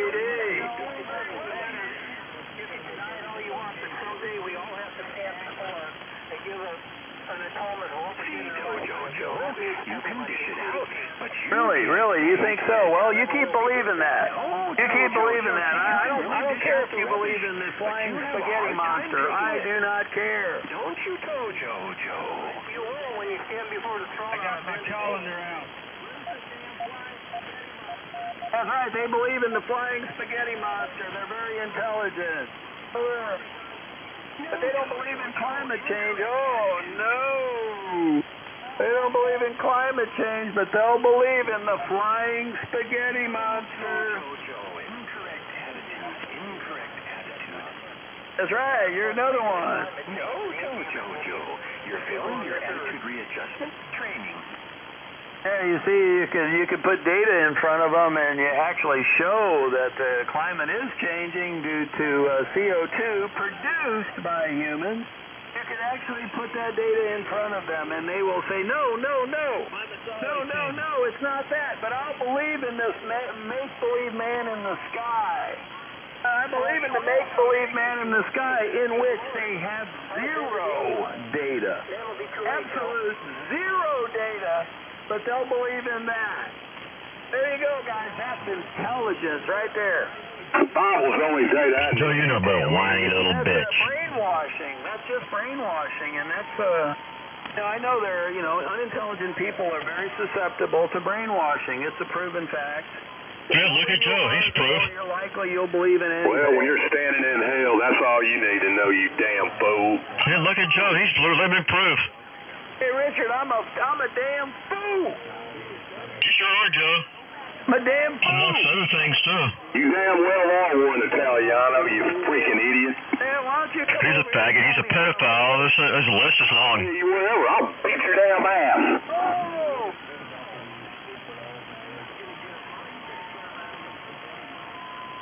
You won't even go to the door, Joe. Joe, you're nothing but a gay wop.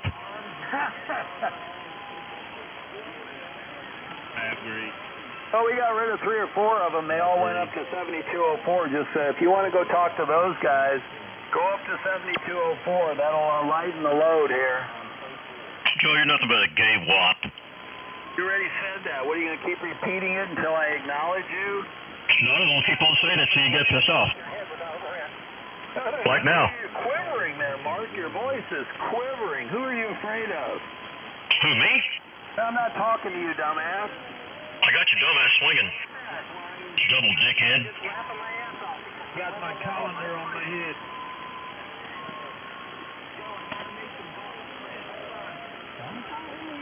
Good on the garlic bread. Do not buy the garlic powder from Aldi.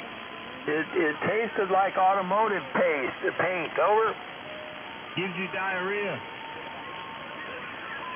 They probably spiked it knowing you were coming for it. Look at my hit count on QRZ.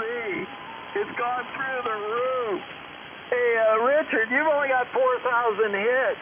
You only got 4,000. I got 76,000. Over. 76,000 people who hate you, Joe.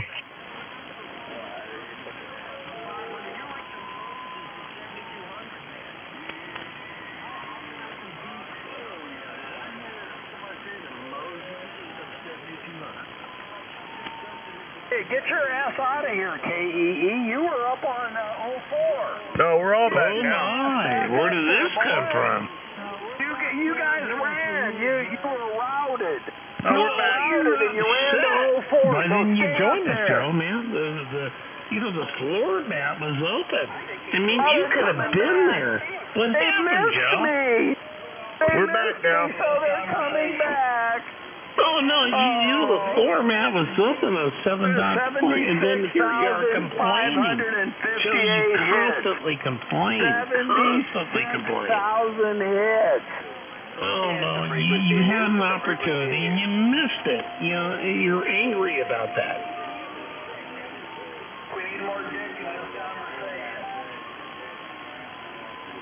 I just got another 10 hits from the people looking. Yeah, Joe, you missed it. 76665. Oh, that's kind of appropriate. 76665. Yeah, that actually is pretty appropriate for you. You missed it. The forum was open. They came back when I was out here. Boy, they really miss me. They hate me so much. That. They hate me. I don't hate you, Joe. Nobody's loving to hate you, but you could have got out there and loved to love us. I don't hate you. Missed it. Joe, with all my heart. Going straight up. Yeah. Yeah, they'll look at the data on climate change, right? The data is overwhelming. The data on climate change is overwhelming. It's sitting there looking at their face. Right in their face. We've been collecting it with the GOES-N satellites, GOES Pinball satellites. We've been putting them up. A lot of shuttle flights putting up GOES satellites. Got all this climate data, and it's right in front of their face. Joe could have got a lot of hugs and kisses, but he missed the opportunity. No data whatsoever. Pinball. No data whatsoever, and they believe in that, but they don't believe in climate change. Pinball. That's all thing that is just sheer stupidity. Pinball. That's the problem with a good part of America, about 30%. Pinball. 30% is economically non-viable and basically uneducatable. They can't be educated. Pinball. They cannot be educated, and we got them out here tonight. Pinball. Oh, you got an angry Joe tonight. Pinball. Angry. Every time you uncue, you heard me holler pinball, and he just keyed back up and drove it in further. Another 23 hits to the AC1DD. We'd rather be uneducated in his damn views than an 8-year-old. 21 hits in 1 minute. Yeah. And a child molester. Pinball wife beater. They were on 04. They left and went on 04, and then I came back, and they all came back. Shut up, you damn child molester. I thought you said that I was jamming. Why didn't you go to I gotta pull up mine. I have no idea. Just go away from here. We're tired of your dummy ass. Yeah, there's no evidence of a Jesus. There's no evidence of a God. But we don't believe in all this evidence with climate change. No, we can't believe that. Okay, Ernie, it's your time to tear his ass up. Yeah, right, that's right. He's pretty gay. I know that. I mean, any guy that was married to a woman like that and didn't get rid of her, he's got to be Usually gay. that works. He doesn't like Ernie to get has loved. to be gay. He doesn't like to get loved on. Yep. Another 20 hits. Another 20 hits in the last Somebody minute. pick him up so he'll come in here. Come on, guys. Hook me up on QRZ. No, looking at mine, I'm over 11,000 right now. Looking at WB6 WCO. What Joe is that the important thing to look up? I mean, what's going on, buddy? I just had 9 hits right there. You're killing it. You're killing it. Come on, buddy. Give him the dick, Dick.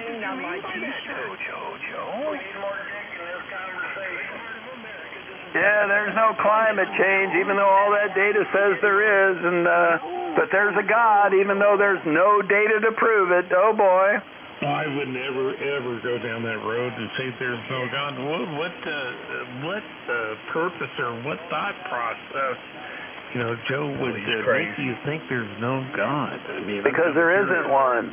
There isn't one. It's all BS. It's all BS. It's all propaganda. Somebody asked me earlier why Joe is all so fool's upset errand to try to prove that there's a superior being. And if God created man, there would be one God. If man created God, there would be many gods, and that's exactly what we have. Man created God. Man created God to make himself feel good. Joe believes that once his life is gone, it's over. WB6, WCO, Northwestern Alabama. Yeah, I mean, you have every reason. I totally get how you feel about that. Yeah, sure. You feel that there's nothing but no faith. And yeah, I totally get that. There's no reason to believe into a God. Yeah. I understand. And at the end of the day, how do you really feel? I mean, when we pass away, what do you think? Who are we when we die?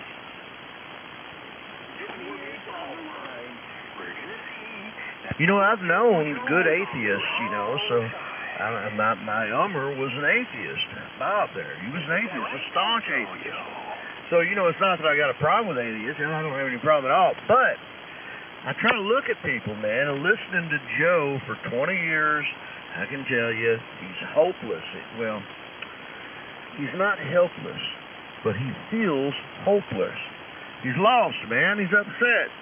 There's nothing after this life. He thinks. But there's time for Joe. Joe, there's time for you to turn around, man. I'm still holding out for you, man, and I'll give you a big old hug, man. I really would. Cam 4TJ. Wipe the spaghetti monster off your face first. Who, me? K4THX, WB6, WCO, he's not willing to acknowledge that. Right.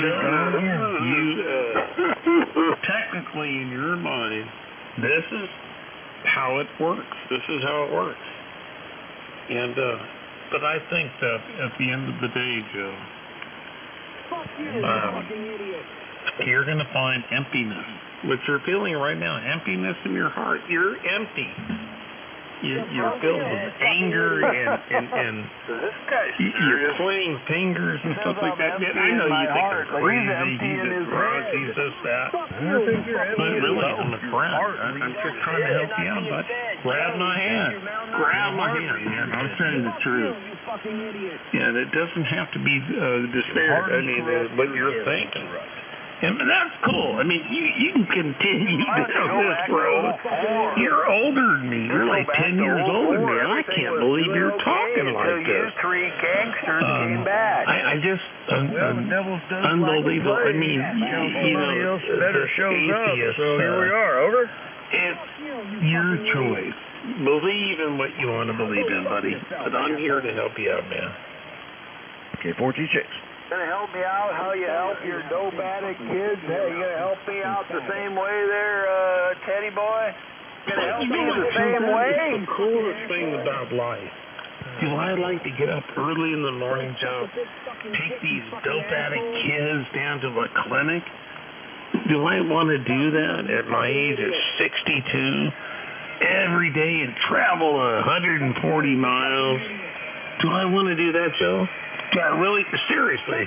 Do I really want to do that? No, I do that because the kindness of my heart might save their lives. And then you're going to say, they made a choice, and I know we're going to go round and round and round. But I got to tell you, at the end of the day, I made a difference in your life. And so here's the question. What have you done to make a difference in somebody else's life, including your own? I mean, it's just a question. I'm not trying to put you in a position. Fuck you fucking idiot. Crickets. Get and die, you stupid motherfucker. Beautiful, Ted. God bless you. I'm closing in on 77,000, guys. I'll have 77,000 hits before the evening is up. You fucking idiot. I want to thank you all for visiting. Now Joe's worrying about his ego. It shows me how you care. Despite all these gangsters out there, you know they left. They went to 04. Counts on as pure as They went to 04 and they were saying, "Oh, it's great up here, everything's fine." So I started talking on 7200 and they all came back. They all came back. Now what's that about? And it's a shame. No, they say that I hate when Joe does that, man. There's no sense in doing that, Joe. They say he was jamming, but why would they come back here? Why would they come back here? Why? That's up to you. You come up with the answer. You figure out the answer. Why they came back. They didn't have to come back. They were able to have their QSO up there amongst their friends, but they had to come back. Now, why would that be? You are an asshole. Let's think about it. You are an asshole. Yep.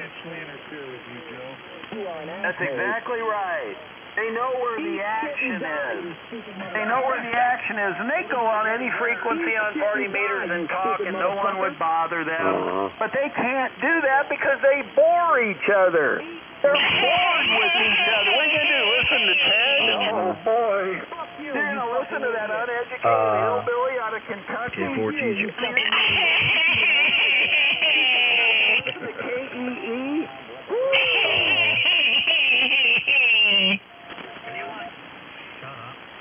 Don't forget the ID, boys.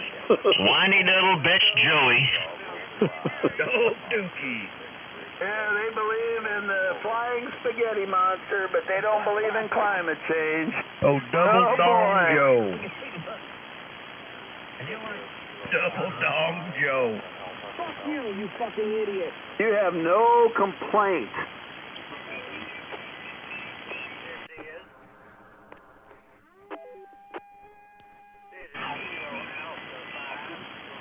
What are you talking about, Joe?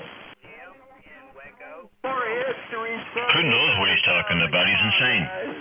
Oh, need 80 more hits. One subject to the other. It's ridiculous. I think he's in a manic... I think he did too much meth tonight. That's why he would disappear for a while. He's snorting meth up his nose. His nose is full of meth. Yeah, it probably is full of meth. Yeah, he's wound up. Yeah. They're worried about climate change. He does sound like a meth head, yeah.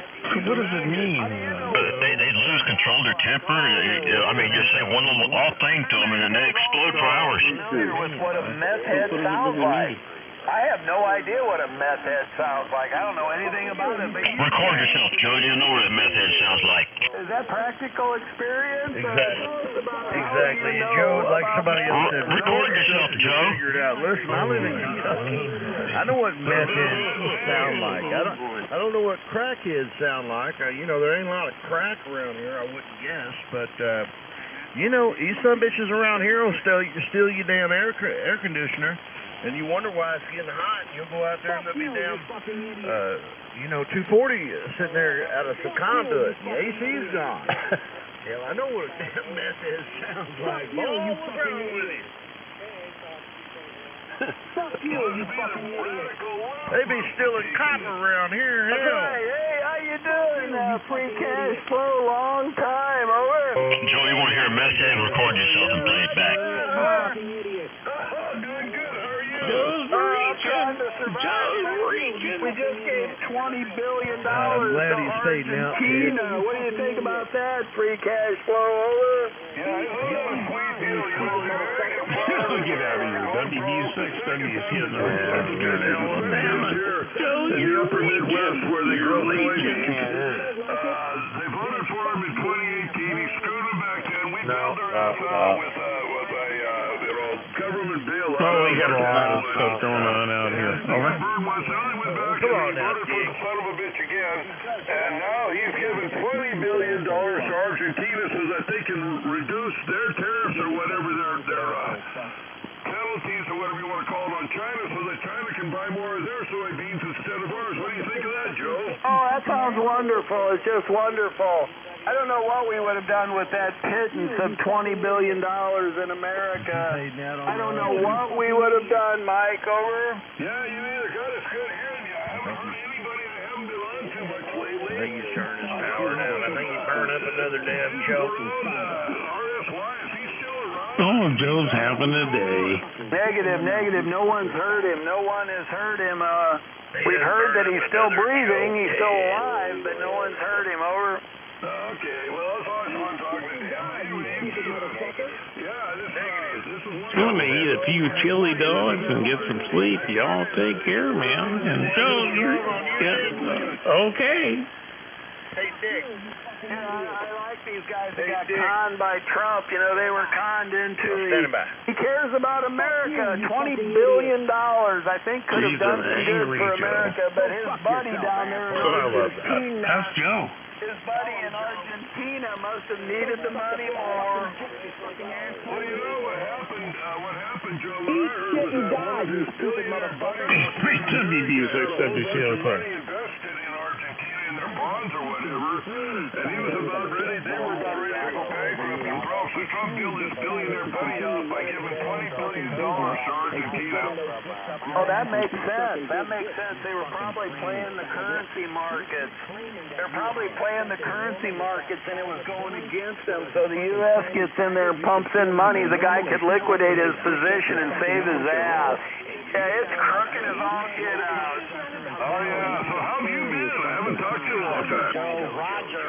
Doing great. I'm dealing with the guys that believe in the flying spaghetti monster, but they don't believe in climate change. Over? Yeah, you know, the one that surprised me the most was Marjorie Taylor Greene. I'll tell you, there's big trouble for the MAGA. God, I'm so glad.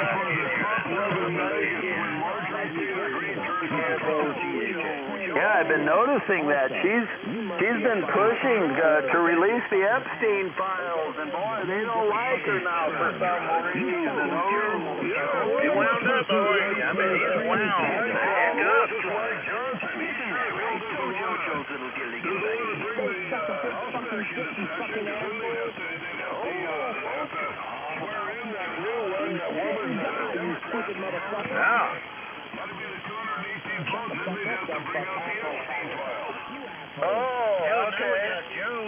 That makes a lot of sense. I wonder about Donald Trump and Epstein. You know, they swam in the same circles down there in Miami. Down there in Miami, you know, a lot of photos coming out of the two of them. They look like they're pretty friendly. Over.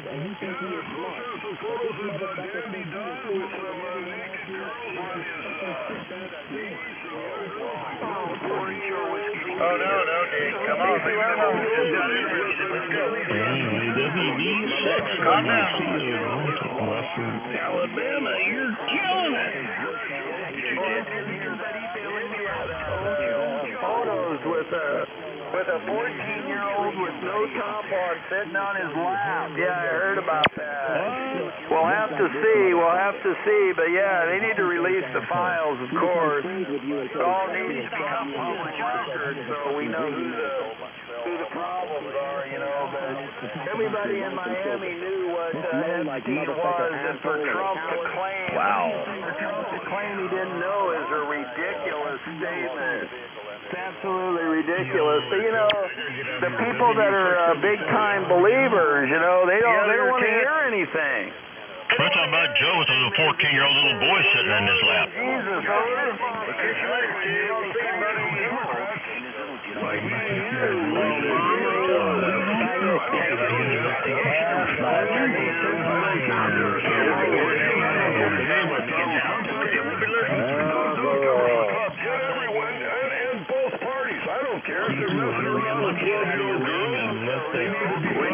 wake up and realize that nobody really gives a fuck about none of us. This might be a better country. Giving most of these people up to show. This due process, give them a trial, find them guilty if they are, and then throw them in jail. Everybody's screaming. They're jamming you there, Mike. They're jamming you. I got this idiot down in Alabama. He's got the IQ of a tortoise. He's got the IQ of a tortoise, and he's jamming you. So I'll see you later, Mike. Yeah, take care. He must be a trumper. He's probably a maggot. He's a maggot. Joe, I guess it's time for you to have another meth break before you go down to 75 and 80 meters and cause problems. Yeah, he'll have to smoke another light bulb before he gets down there and get wound back up again. But man, the band's all jacked up tonight. I'm hearing a bunch of damn people I don't normally hear, and I ain't hearing nobody I normally hear. So the band is doing weird shit. KF4THA. I bet Joseph's giving you the ration. He's going to be back here. He's going to take a meth break. He'll be back. Yeah, you're right, brother. KF4THA. 75 to Mike. The senator from Alabama, Tommy Tumbeville, they could have bought him another house down in Florida. Yeah, he needs another one. It's pretty good that he lives in Florida, but he's the senator for Alabama. Is now allowing open carry in their grocery stores. That's all we need. We got open carry in Florida public grocery stores. The first time they were holding the line for the longest time. But today they said, bring your AR-15s in here. Maybe you could shoot some more watermelons over. Yeah, maybe they can do like Kid Rock and shoot up some cases of Bud Light.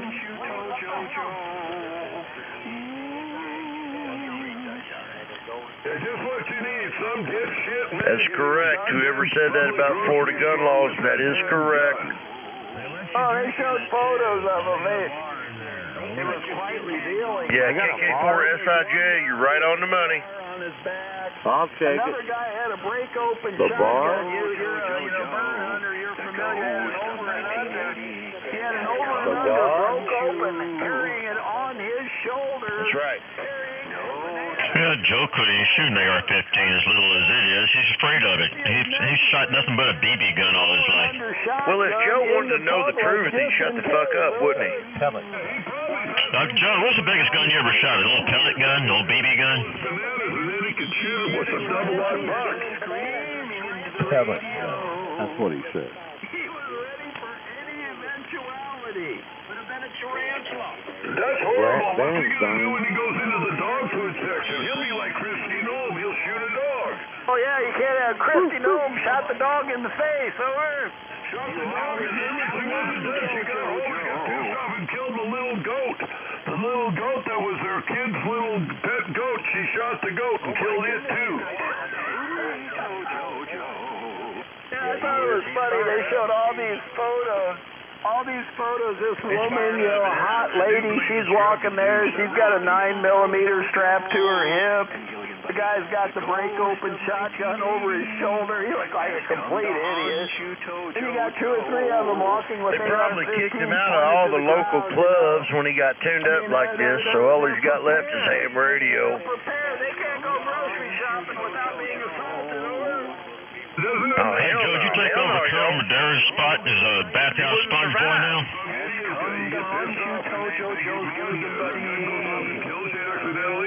So, Terrell Madera's website's down. I guess Joe Italiano's website's about to go up now. You might be going to the grocery store, you're just walking in to get a 6-pack of beer, and then that dipshit Kid Rock starts shooting at the Bud Light and kills you. Yeah. Hey, Joe, you know Carol's website's down because yours is going up. Listen to this guy with the filthy language, Joe. He's saying, fuck you, you idiot. Yeah, but yours is going up. Yours is going to be even nastier than Carol's. Oh, I dig that, man. I hope somebody sends me the email anonymously on KF4THS.com. You should move to Florida where you carry a gun somebody while drop you're a dime on that for me. Over. You never know who's hiding. I'd love to behind read a the good bananas, AC1DD W0WOP in this other 7 call sign page. I got some guy wants a 7 call sign. And if y'all want to look up the old VE7KFM.com, you can always use the Wayback Time Machine. The Wayback Time Machine. Type that in your browser and then type in VE7KFM.com and you can see the old archives. Anything on the internet does not go away. Somebody's going to end up getting shot. And then you got this guy, he must be... Well, I heard that Joe's website is in the making. That's going to be like DE7KFM, but a lot more informative about the AC1 double dildo dumbass up in the common state of Illinois. You got a lot of RF in your signal there, W5. I'm looking at it now. Yeah, it looks like DE7KFM is gone. No, it's not good, and you're lying to him. I don't care if you lie to him. I don't really care. You guys lie to each other all the time. Somebody's going to die, you stupid mother, he said. That's just a jammer there, Mike. That's just a jammer. Yeah, it's really funny watching. Okay, well, I'm on the Wayback Time Machine now. We're going to see if we can pull it up. VE7KFM.com. No, they'll jump through hoops to defend him over. Oh, yeah. You know, there's some reason, I just can't understand why they don't want to release the Epstein files. Maybe Trump's implicated in this. The Wayback Time Machine still has copies of VE7KFM.com on it. To their case. Yeah, God, I'd love to see that happen. I'd like to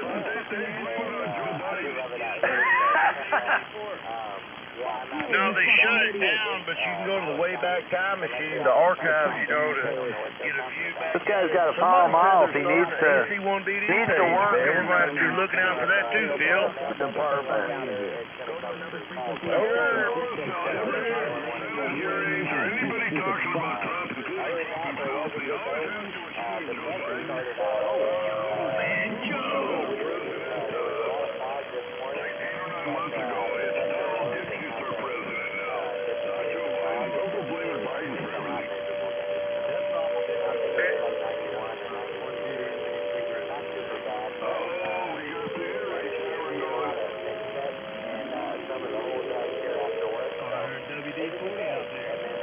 Oh, he's been out there all night.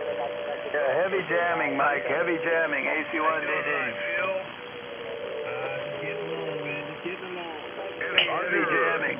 I wonder who has that Whiskey Delta 4 Tango call sign. Who, that siren guy? Oh, I don't know.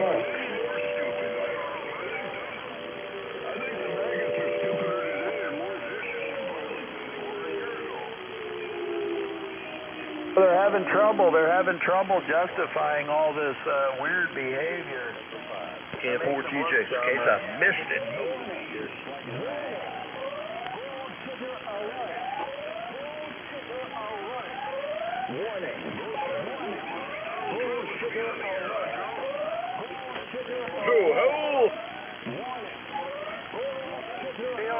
AC9MB, AC9MB, can't afford TJ. How copy? N0WOP, N0WOP.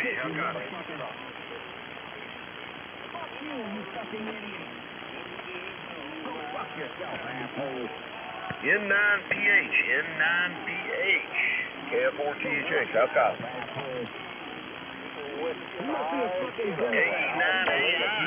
KE9AI, KF4THX, how copy? These are all Joe's previous call signs, by the way. And there's one more in there, too. Well, no, AC1DD, there's two more in there as well. So, I don't know. He's been running from himself a long time. F4THX. Yeah.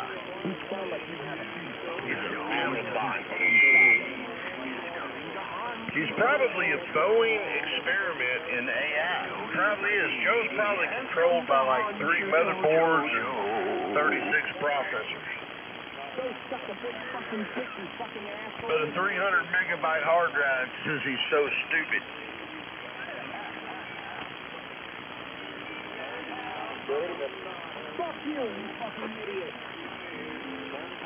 Go of 1980 has come to haunt you. I believe so. Whiskey 5, Kilo, Alpha Lima. So, Alpha Lima. Democrat, you piece of shit, you motherfucker. Okay, I'll be back. All right, we're going to go to the top of the shortwave. I know you niggas was expecting to see that fucking black-ass puppy Bruce Email on the show this morning, but that nigger is not here today. I want to speak to y'all today while that nigger's on somewhere in the fucking street running his Damn, it's a shame, man. On the Wayback Time Machine, they took away the pictures on the website. You know, they don't archive the pictures.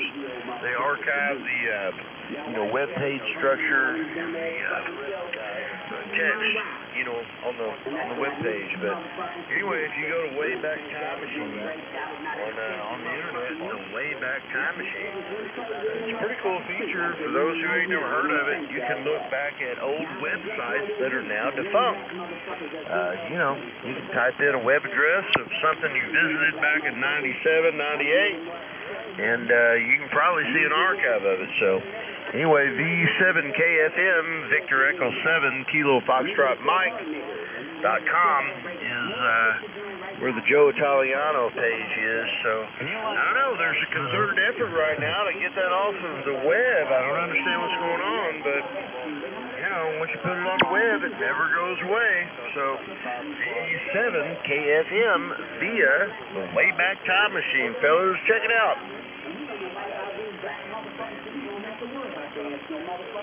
Give me that again, Arnie. Give it again? Okay.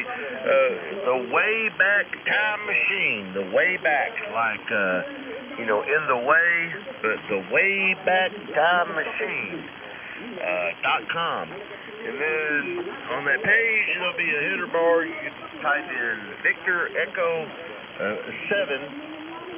V7KFM, Kilo Foxtrot Mike.com, V7KFM. And there's actually, Tojo has his own webpage on that website. So anyway, go back to Wayback Time Machine. That'll get you in the Internet Archives. And then on the header bar, you'll type in Victor Echo 7, Kilo Foxtrot Mike, V7KFM.com. You could probably put a www dot before it if you want to. But anyway, it's still out there. I don't know this is interesting. This is really interesting here. How did that page and why did that page get turned off? That's interesting. KF4GHX, inquiring minds are cranking. Hey, Roger, man. Thanks, Arnie. I'm fixing to check that out right now. I need a little interesting reading. I'll holler back when I read it. All right, man. Roger that. Good data. Good copy. Get you listening. Thank you, brother. Shoot, man, I'm hearing all kinds of people I don't normally hear tonight. It's pretty cool.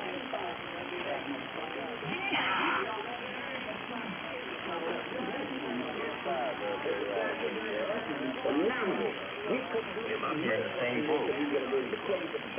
Yeah, the Wayback Time Machine. Like Marty McFly had with that DeLorean, he had a time machine. The Wayback Time Machine, man, like that DeLorean. Got to hit 88 miles an hour. Over.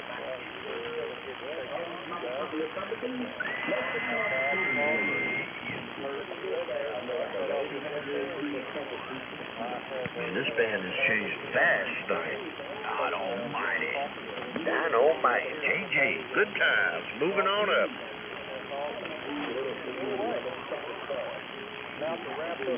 Sure is, ain't it?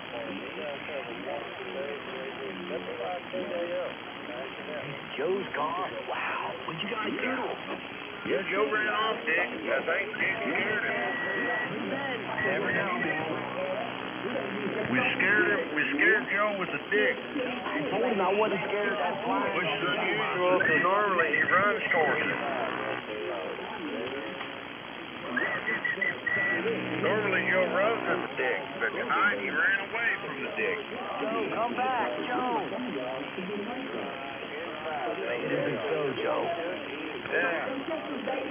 Okay. I guess I'm going to do the same. Catch y'all later.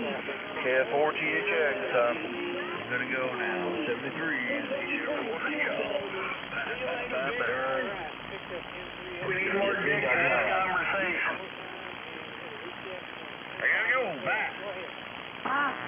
Take care. Sorry ass motherfuckers, quicker to run their fucking mouths than some salty bitch who fuck themselves out of your life. The second you cut their sorry, ungrateful also out here, not very seldom here. Keep the fucking story and act like they weren't the ones who fucked it all up in the first place. They'll sit there crying like a little back to the head. Loud mouth. Joe is gone. Big Earn's gone. We need more dick in this conversation. Big Tater's gone. Lies and trying to make it seem like they weren't the exact fucking reason they got booted the fuck out of your life. They're mad as fuck because they lost the only real motherfuckers that made it with. Mad because they fucked up so bad. Mad because they're stuck rotten in their pathetic, miserable, shit-stained existence while you're out here getting spoiled. Their words are as worthless as their pathetic ass existence. Just like they ain't worth a single fuck to you anymore. Fucking shit up and spread chaos like a ball.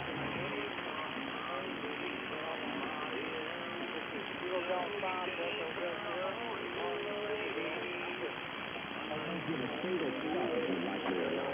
You can love me, hate me, obsess over me, or talk shit behind my back. I don't give a flying fuck either way. If you can't handle the way I am, then there's the fucking door. Walk your pathetic ass through it and don't come back. I'm done wasting my time on worthless motherfuckers who don't see my worth. Old man told me some shit to say about me. Grab a piece of paper, write that dumbass thought down, hold it real nice, and shove it straight up your fucking ass. Because guess what? I don't give a fuck. I'm not changing for a bunch of fake miserable fuckers. I'm trying to see someone handle the fucking their lives. Take your shitty ass opinions, your weak ass ideas, on your British fucking enemy. Well, you're trying to hate them for the training off. Good. Dealing with fucking useless. Think about it somewhere else because I'm done pretending to give a fuck. I'm living my fucking life today. That makes you uncomfortable, and that's your fucking problem. I don't need validation. I don't. You'll be okay. Gotta run to the hardware store and wait for somebody.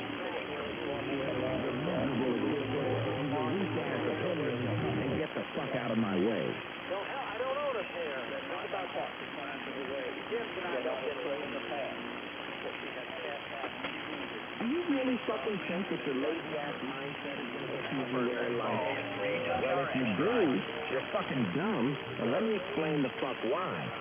Sitting around all day making excuses and whining like a little bitch ain't going to do shit for you. My second-hand successful. No, sir. The call is A Alpha, B Bravo, 5 V Victoria. Stop blaming others, stop crying about shit, and start fucking working. What don't they fucking rude awakening? Hard work. Spray it, son, spray it.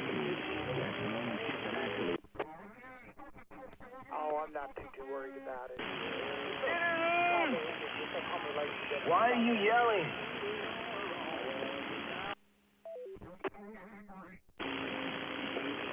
Watch out for the flying spaghetti monster.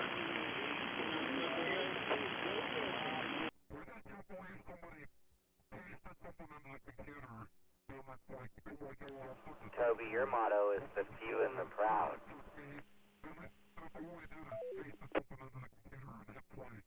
What the hell's going on here? Fuck you, you fucking idiot. We got the D layer, the F layer, and taking a hiatus. You sound like you have a big fucking dick in your mouth. Jesus. Holy Jesus. And we got the spaghetti monster, so watch yourself. Get and die, you stupid motherfucker. Whereabouts are you located at, Toby? Oh, yeah, you guys don't usually hear him? Yeah, see? I'm an asshole. First time I've heard that fine young gentleman there. You're an asshole. I haven't been called that in a little while now. Go fuck yourself, asshole. Okay, I know that area. Used to have a lot of customers up there in the past. Go visit and take care of something for them. Now there's Alcine area especially. Alcine, Rust, all that. That sounds like an acute mental deficiency or something of that sort. I have no idea. I'm not a doctor, but I will say, gentlemen, you guys have a good night. KQ4, GFE, Clearwater, Florida, 7-3. Like 73s down there in the sand pile. Fuck you fucking idiot. We moved over here back in May. Shut the fuck up, you cocksucker. Paramedics from the north side.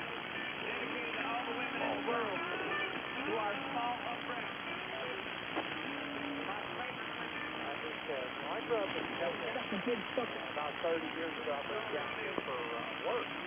There's not much work for electronic Fucking dick, you fucking asshole. You did pretty good with it. And now I might be moving on to elsewhere here soon. There is a fucking tranny faggot with a bitch voice that is criticizing me. What's your call sign, boy? They're minding their own fucking business and keep getting those dicks up your ass and keep sucking their dick, you fucking tranny faggot. You keep claiming that you are a fucking woman with that faggot voice. Well, as a fucking tranny faggot, you should feel like a woman and keep getting those dicks up your fucking ass and mouth. You sound like you're a deep throat cocksucker. Starting to go up, unfortunately. Wife and I are looking at moving someplace else. She's wanting to move out to New Mexico and she's on her own. And we'll see how that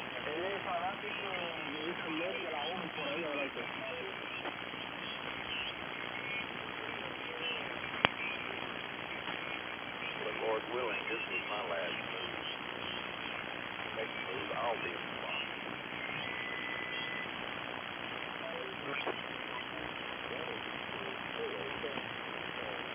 Well, hopefully we'll, It's pretty stiff. The backbone from one end to another, right down the middle. I measured how far my knees would go underneath the desk, so I put it right in the middle of that 32-inch desk, and so it give it some extra strength and extra weight too. Doctor afterwards to get checked, something about his throat, and then we hadn't heard from him, and next thing we hear, he's passed away.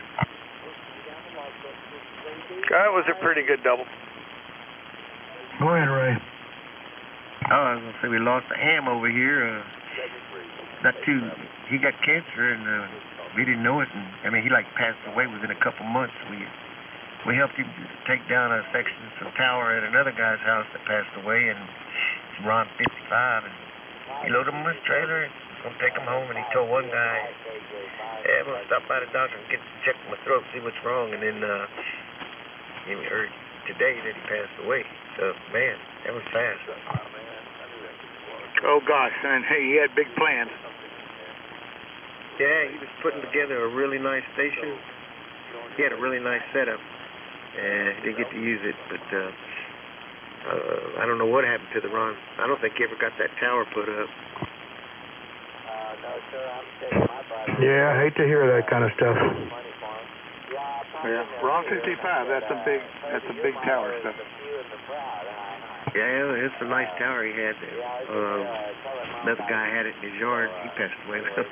We took it down for him, and yeah, it's pretty hefty stuff. Sounds like it's bad luck.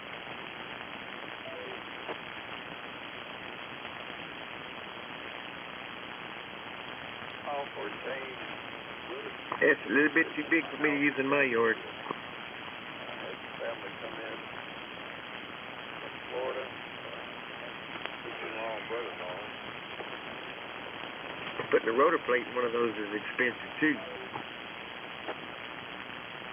Oh, I can only imagine what those accessories cost. I heard sister-in-law and brother-in-law, and then there was some weird interference. But, yeah, all right. Yeah, I said this morning I heard a diesel engine a minute ago. But this might just be the internet playing tricking on me. Is that you, Chris?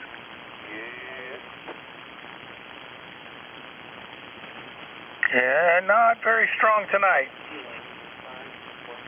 Hello, Chris. W85 JMZ, Huntsville. Yeah, I thought I heard you in there at 5K Iowa. K50. Hey, do you know if Ryan worked the EME contest last weekend? I believe it did. Glenn Rose went up there. But also, he might have dropped off. Toby, are you still there? Roger.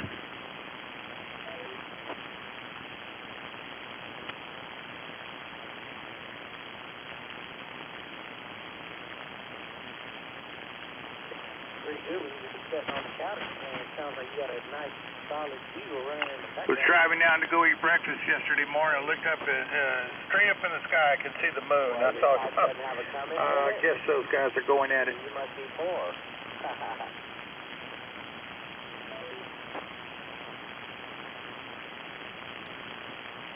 Really, I apologize. I was wondering why they were expressing my living room. I missed some of that. I found a YouTube where a guy was just using one of those K-band or X-band down converters, like for commercial satellite. And he was using it to listen to these guys operating moon bounce. On a dish, it's only about not even 3 feet across. So you were just listening to him? Yeah. Yeah, it was a 48-hour contest from, I guess, from 7 o'clock Friday to 7 o'clock Sunday night. Yeah, as long as you could see the moon.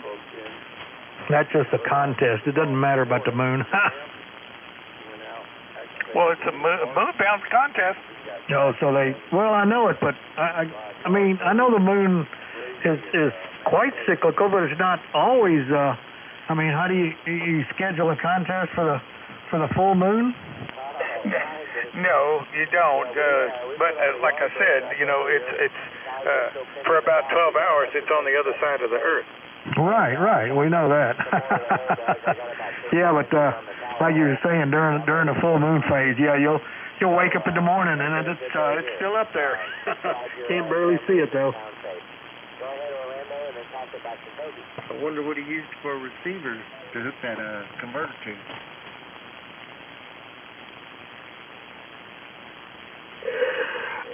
He had some kind of down converter that he had built. Those things will take 10.368 or whatever it is gigahertz and bring it down to 600 and something. Or you just use one of those little SDRs, that plug into your USB port, and they'll tune them in directly. Yeah, of course, you can do EME on numerous frequencies, 2, 4032, 432, and 1296. Yeah, up at the station, they got 6 meters through 1.2 gig. Orlando out there. I'm setting up here. I got the radio on. I haven't been doing a whole lot lately on the radio and stuff other than Yeah, another guy contacted me that has a semblance of a contest station out near Shiro, and I've talked to him on 20 meter ground, whatever you call it, ground wave. He said he wants me to come out there for a winter field day.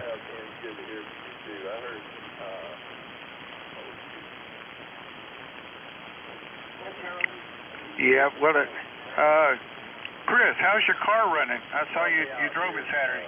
Yeah. And when I was coming back to Orange, I thought, well, I'll swing by O'Reilly's and see what they're well, they didn't really find anything different. I already saw my software. And sitting there at O'Reilly here on 16th Street. Yeah, we got a lot of strange noise going on over here. It'll crank, but it won't fire. Well, I got to looking at the sheet they gave me, and there's one out in Cherokee, Texas. And of course, I went and looked on the internet, and this one guy had, hey, there's no symptoms if you have a bad, KJ5LCO. Okay, so I called O'Reilly's this morning and had another one delivered.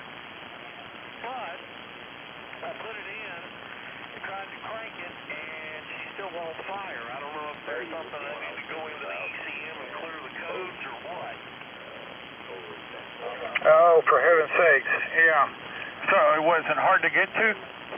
No, it was right there behind the right side front wheel. Okay, yeah. I had one of those on my Power Stroke, my Ford pickup that I had. It was a crank position sensor. It was easy to get to, but unfortunately it wasn't the problem. Well, the thing about it is looking at this video, one of the systems was low gas mileage, which I have. I mean, I burned 10 gallons. That's funny. I never put that connection together. Cherokee County and Cherokee, the city. I don't get to ever realize that. You know, I've seen the repeater, though, out there in Pontotoc, man. That's a heck of a nice sight. There's some old weather stuff on there that needs to come down, but that's a nice-looking tower. So we'll have that here soon. But now, yeah, go ahead. I'm going to sit to the side for a little bit, but I'll definitely be in here. KJ5BWB. Go ahead, Ken.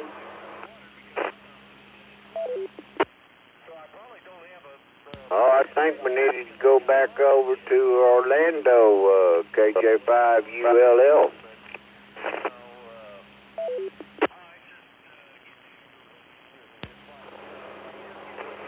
Thank you, Mr. Ken, and I hope you're having a blessed night. And I wanted to concur with Willie. It legitimately sounded like a very dialed-in diesel truck idling, just pretty. I know I'm still stuck on it, but and then when he told me, well, he's sitting on his couch, and he asked me, did I have a Cummins in my couch? And it was a good one. I'm just out here having fun with y'all. Y'all are a blessing. Thank you very much for putting a smile on my face. A lot of y'all, good people. I'll go back on the side and just listen. It's been enjoyable. 73 to all y'all. This is KI5. You hello, ladies. I'm on the side. Well, I mean, it sounds like it's dumping gas just as long as your fuel pump's on. You know what I'm saying? Well, you have a good evening, Orlando. This is N5LKR. Back to you, Toby.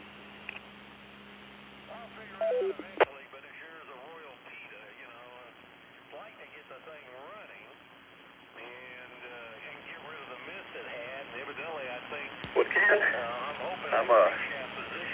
I was in the middle of uploading. Yeah, it could be. It all adds up, especially if they read it correctly, you know. POTA.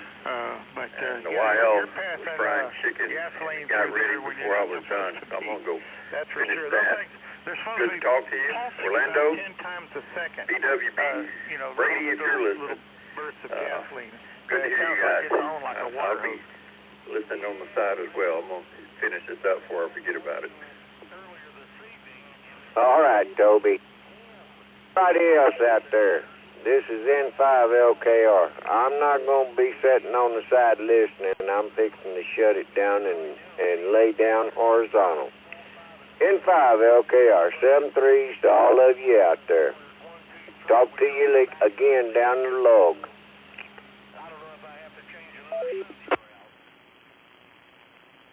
Oh gosh, you mean there's one on the crank and each camshaft? Yeah. Oh man. And 73 to you, sir. The Holy Spirit be upon you while you rest. You have a good night. This is KI5. You allow, ladies. Control is like one thing can screw it up, but maybe multiple. Yeah, this computer could make the engine run till it's just about, to fly apart. In the old days, it just started running bad. You had to take it into the shop. Hey, Willie, if you're still there, I got to go, but I'm just kidding if you're still there.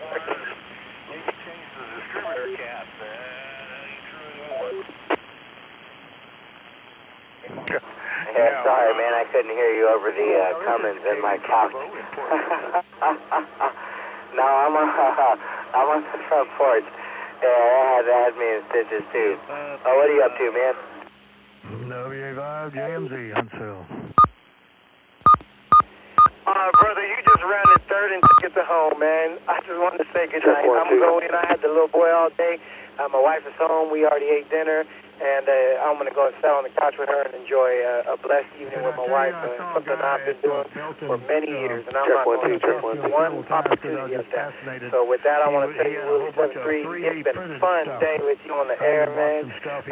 This is fantastic. I think I did tell you about that. Anyway. USO's all over the place today, and just bless our operator, 85 AIR. I can't say enough. I'm blessed. I'm going to leave it at that. 7-3 to you. KJ5, BWB. This is KI5, ULL, Lake Houston. I'll be clear on your phone. Right now. It's, about, as wide as my call is, about whatever, wide as 70. Oh, roger that, my friend, 7-3, and definite prayers for Charlie and his family. Hope it was good to hear him on the air today. So, anyways, you enjoyed the catch time. I'm not much on that lovey-dovey stuff, but if you got a wife and all, I suppose, go ahead. KI5ULL, KJ5 BWB. Oh, like on a typewriter. Well, I guess, yeah. I mean, it drops below the line of the other letters, so whatever. Yeah. Well, I was talking earlier on text to I don't know if you remember the Morgan kids, Billy Joe Morgan, that they used to hang out with our kids, and he's a big fan of the Super Heavy and the Starship, and he sent me some pictures. He completely 3D printed the whole thing. It's about 4 feet tall. Yeah, I've already been looking at Amazon and different stuff and learning a little bit about. There's not anything I really need to do. I'm not going to buy something just it's like I need a purpose for it, but. That guy had all kinds of stuff, and he wasn't doing it really to make money. He was selling this stuff for really inexpensive. Like I said, I bought several things for Kathleen and some little things for the kids. He had this pulley he made out of plastic. Well, it was designed for what's that stuff called? That 1/8-inch parachute cord, and it was a real tight sheave where it wouldn't slip off of it. And I said, man, that's well made. And he said, yeah. He said, there's a stainless steel bearing in the center of that thing too. And so it was a neat little pulley. Wow. He 3D printed it? Yeah, of course. He had to put this thing. He had to put together. It's put together with stainless steel nylock screws. To put the little pulley together and everything. It was really cool. He sold it for $5. Wow. You think the bearing costs more than that? Yeah, I know it. That's what I told him. I said, man, you're not in here to. He said, no, I'm just having fun with it. He lives up in Ardmore, Oklahoma.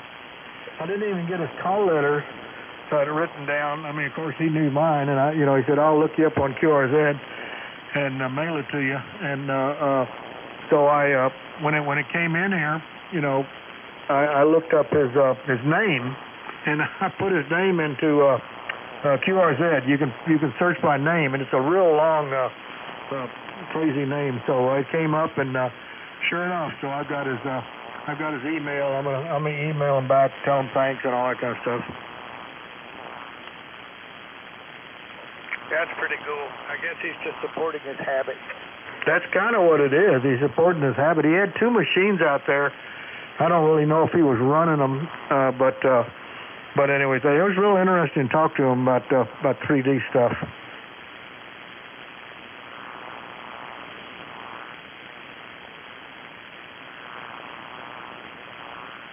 Yeah, I'm kind of afraid to get something like that. I'm afraid all the hours of my day would be suddenly all tied up. Yeah, and I started looking like where do you? I guess you go online and get a software package with different stuff. They started talking about how you design your own. You need a piece of software that you can design your own, and then you can start scanning. So they had a little scanner, laser scanner. That was expensive. That you could scan an object and bring it in. and all this kind of stuff. But imagine you can buy a bunch of, just boilerplate programs, for making a vase or different little objects. Yeah, do you remember the other Paul, WA5UNJ? UNJ, yeah. Yeah, he's got like 3 of them, and he's always bringing some kind of little 3D printed trinket there to Ralph. Yeah, you can, sky's the limit. You can make anything. This guy had just all kinds of stuff. So anyway, yeah, my cousin over in Austin, he's a real geek. I don't know why he's not a ham, but he's a real geek of bills and fixes everything. He printed a lot of stuff that makes this thing work. When we go over and visit him, I haven't seen him in a while, but he's real liberal. But here in Austin. But he's been 3D printing for years. He finds stuff that's got broken parts in it, and he says, "Yeah, I'll just 3D print a part." Well, how do you find that part, and stuff to 3D print it? But yeah, he says he fixes all kinds of stuff. Well, I think it's amazing what you can just download off the internet and just, I think like that model rocket or whatever, and then you just tell the machine to go. Right. I was watching some YouTube. Yeah, well, I'm not sure I have the patience for that. Some of this stuff, this guy at Belton was telling me, some of the stuff he puts in the machine, he'll take all night to print it. Yeah, and then you find out that it's off a little bit. I guess what you could do if you wanted a metal part, you could print the plastic part, and then, like a foundry, you can use it as a mold, a sand mold or whatever, and then pour the metal in. No, they might have some fancy ones that I imagine they do, high-end ones that'll actually, melt metal. Oh, they do that. Yeah, they make it rocket engines that way. Of course, they build houses with by squirting cement or something. Yeah. But this, they're doing like the rocket engines and stuff that you can't make any other way. You're going to have the things made out of metal, and it's got voids in it that cannot be machined into a solid piece. Wow.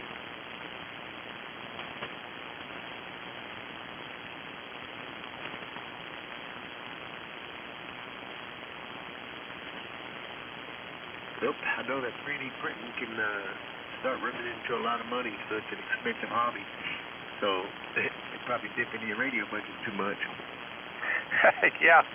Well, I've got a KLM Yagi, that they made 40, 50 years ago. And you almost invariably break some of those insulators that are on there. And I thought that would be pretty cool if you could just map out the design of that insulator and just print a bunch of those, that would solve that problem.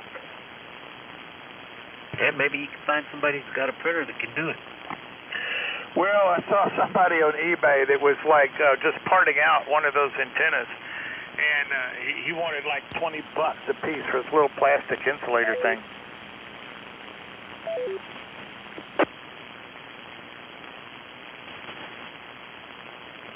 Yeah, like you say, once you get into it, man, it's another expensive hobby.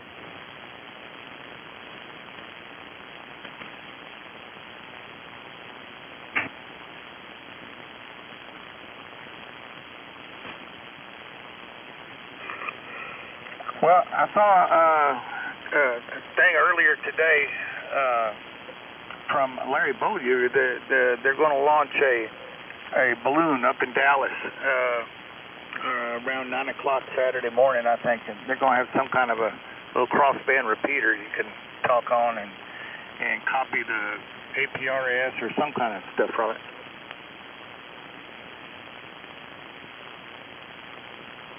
Yeah, imagine you copy that a long ways away once it gets to 10,000 feet or so.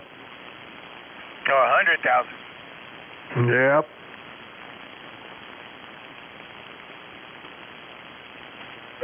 Well, there's another Falcon 9 launch in about 3 minutes. Project Kuiper. I'm going to drop out, guys, and go watch that launch. Man, they launch those things around the clock, don't they? Yeah, but this is ironic. This is Elon launching the satellites for what's his name? Amazon guy. Oh yeah, they can't get him up in the air fast enough, so he's launching them all for his competitors. Hey, its money's as good as anybody else. That's right. Okay, guys. Let me say goodnight, and y'all have a good one, and catch you Thursday evening. This is K50 to the group, 73 all. All right, well, have a good night. I guess it's a good time to, close enough to shut her down. Good night to the group, N5KIR. 73s all around, K50 and 5KR. I guess if Chris is still there, WB5ITT, WA5JMZ, Huntsville. 73, see y'all Thursday.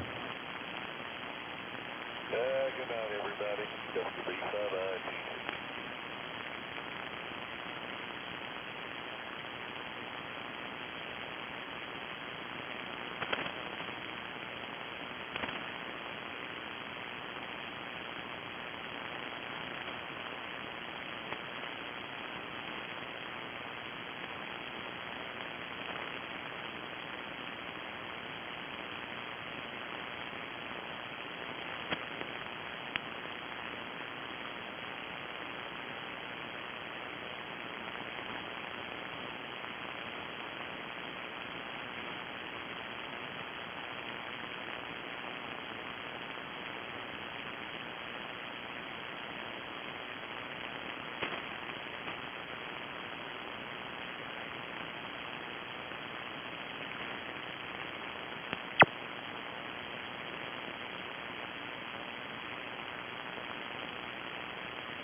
And be quiet. Motor mouth. That's my biggest problem. I don't run wide, but my mouth runs wide. But we got Dan, we got Roger in here, we got Travis in here, Brother Terry's in here, and Brother Ronnie, and I don't know. Am I leaving anybody out, Roger? My brother Coy, Terry, and Ronnie. Yeah, I mentioned Terry and Ronnie, but Coy's in here. I forgot. He said hello to me a while ago, and I'm sorry, Coy. I would have acknowledged you. But hello, Coy, and I know he's not bothering anybody. But you got Joe. You got a good sounding station over there. Yeah, I just got everybody out there tonight. I've got Wayne. Yeah, hello everybody. Old Tom out here in Houston, out here in Harris County. K5ELT. Yeah, y'all pick it up, and I'm sorry I had Joe on my mind, but pick it up and say hello to Brother Tom out there, guys.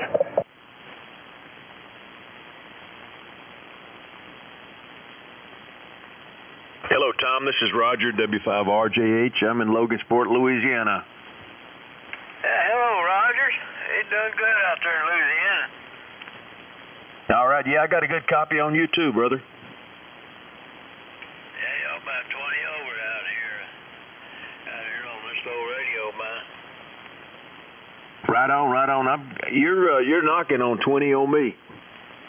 I'll be doggone. There's good propagations out there tonight.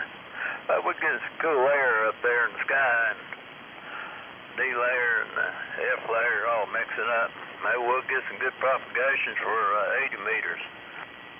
Roger that, Roger that. Hey, we'll pick him up, Travis. Hey, hello. The name here is Travis, and I'm located in central Mississippi. I haven't got a real good copy on you, but I can hear you. Oh, we're central Mississippi. Yeah, we barely getting you in there, but yeah, you making it in there okay. Go ahead. Yeah, I guess we pissed some of them guys off, so I wasn't getting bleed over until he come down here and said that. So I guess they try and do the same back to us. Oh no. Well, talking there and go away.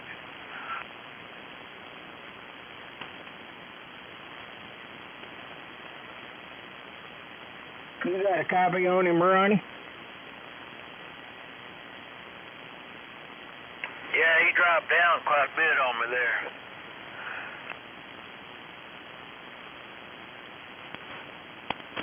Well, this is Dan. My name's Dan Delta Alpha November. My call is November 5 Mike Foxtrot America, and you're about 10 over S9 into Benton, Arkansas, which is just a little southwest of Little Rock. The time is Benton, Arkansas. p.m. Yeah, I've been through that part of the neck of the woods in Temperature Little Rock. 71 Yeah. degrees. It's been a while. That's some pretty country out there. Oh yeah, yeah. If you come up I-30, yeah, you go through Benton to get to Little Rock. The best time to go out there is when the leaves are starting to turn different colors. Oh man, it's beautiful out that way. Boy, and we're looking forward to that. But it's probably going to be about another month before it happens due to the dry weather that we're dealing with. Oh yeah, it's pretty dry up that way.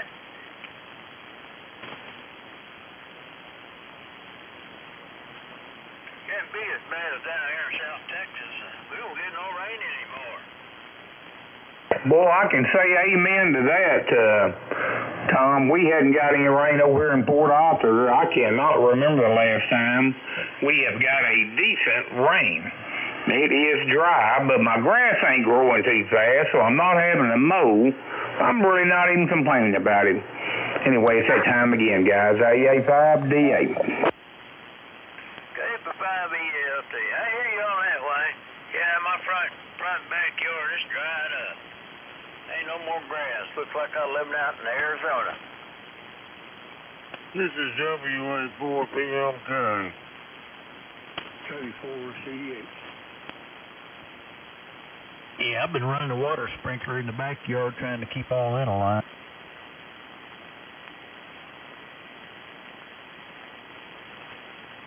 Yeah, that's good to have an old sprinkler. I used to have a pretty decent one until it busted on me. I think the used to water built up so bad in there and it turned it all white and crusty and rusty. It quit working on me. Good evening. Well, I just bought one of those. Actually, I've had it a year or so. Home Depot, they got them, extends the legs out, and the thing sets up about 4 feet when you extend the legs. And boy, I like that thing, man. I move it around the yard, and it does a good job. Oh, yeah, I've seen that out here in my neighborhood. Some of my neighbors get those things. Look like something you see out on the Trump's golf course out there. Oh, absolutely. Yeah, you're right. KG6WI. There was a call sign that registered Whiskey 5, Golf Lima, Edward. They see old Donald Trump playing golf with Kia, her granddaughter, and boy, they play pretty good golf. Hey, can you hear me over there, Tom? Oh, yeah, I hear you real good. This is the Shadow Man. KG6WI. Shadow Man. W5, I hadn't heard that in a while. They used to do that on YouTube. Hey, this is Terry. I'm over here in South Alabama, over in Mobile County. I'm over here northwest of Mobile, out here in the woods, over. Hold on, my boss woman holler at me. I'll be right back, y'all. Wayne, take it up. I'll be right back in a little while. Keep the 5ELT. All righty, Brother Joe. Come on back. It's always a pleasure to have you in here. And, Terry, I'm going to go ahead and pass it over to you and tell us what in the world be going on. Well, not much of anything there, Wayne, everybody. I just kicked back from watching this fight. I don't know what network it is. You have to give out the longer transmission. The other fight one, it was a good one. I don't know who none of these guys are mostly, but just been chilling today and kind of grooving, you know. Relax a little bit. I didn't do a whole lot today, but it sure has been a beautiful day. Boy, it was gorgeous here. We've been getting up in the 80s, low 80s, and at night, right now, it's goodness, 71 degrees out there. So it's even a little nip in the house, you know, in the morning. It doesn't take it long to warm out, but not bad at all, Terry. It was 59 here this morning, right at daybreak. And we've got lower 50s forecasted the next couple mornings. I got the back door open here and the ceiling fan going, and it's been really nice today. Yes, sir, it has. I love it. Hey, Roger. Go ahead. What width do you run? How wide do you run on your radio? I think it's like 3.9 or something. Having a problem getting out. Well, I don't want that, Travis. And everybody. This 7300 with a mic, just a hand mic. I'm running more audio now than I normally do. I'm at 23% on the mic adjustment on the radio itself. Look at your scope, and you can tell how wide, well, I know you know that, Terry. You know more about it than I do, but look at your scope, and that keeps me in line, and I can look at it and tell, and I'm probably around 3.8, 3.9, looking at my scope. And those guys, when they're bleeding, I cannot hear them. They're so far away. If they're over there in Mississippi, I don't even hear them bleeding. Travis said he was hearing them a while ago, but I think 3.9 on the 7300, and that is wide enough. I don't care for it to go any wider, but that's about as wide as she'll go. Well, I got my compression on one. I do not run a compression. Wayne, I take that back. You're 2.9. Oh, I'm 2. Okay. I may have turned it down way back there and forgot about it. Okay. And that's why I'm running about 3. Yeah, 2.9 is I'm wrong, Roger. I think you own the 7300. I'd have to look the specs up, but I think that's as wide as it'll go, 2.9, right? Yeah. Yeah, I was right backwards. I was adding an extra one to it. Yeah, 2.9, that's it, Terry. You're not giving no problems. You shouldn't be anyway. You know, I think he should have identified the particular station he was concerned about or talking about rather than just come down here and complain. You know, that rather than just come down here and bitch about, y'all getting bleed over and this, that, and the other. He can't identify where it's coming from. I agree 100%, and then that way somebody can look at their station. And they got a good, fine group up there, man. I like all of them. They are good people, but you're right. And then whoever's doing it don't realize it if they are getting bled on up there, and then they could correct it and, going in on their settings and maybe not make it quite as wide. But if they just say, we don't know who's doing it, well, I mean, good Lord, that makes it a little difficult, doesn't it? Absolutely, it does. Well, he don't do this every night. You know damn well the band opens up and in certain nights, and they probably may get a little bleed over from us. Absolutely right, 100%, Travis. And we get bleed over from them also. That is correct. You're right, 100%. What do you run on the hertz, Roger? I'm running 2500. Oh, I don't know, Travis. Where the hell you find that at? Your bottom button there on the left-hand side of your dial. Push it.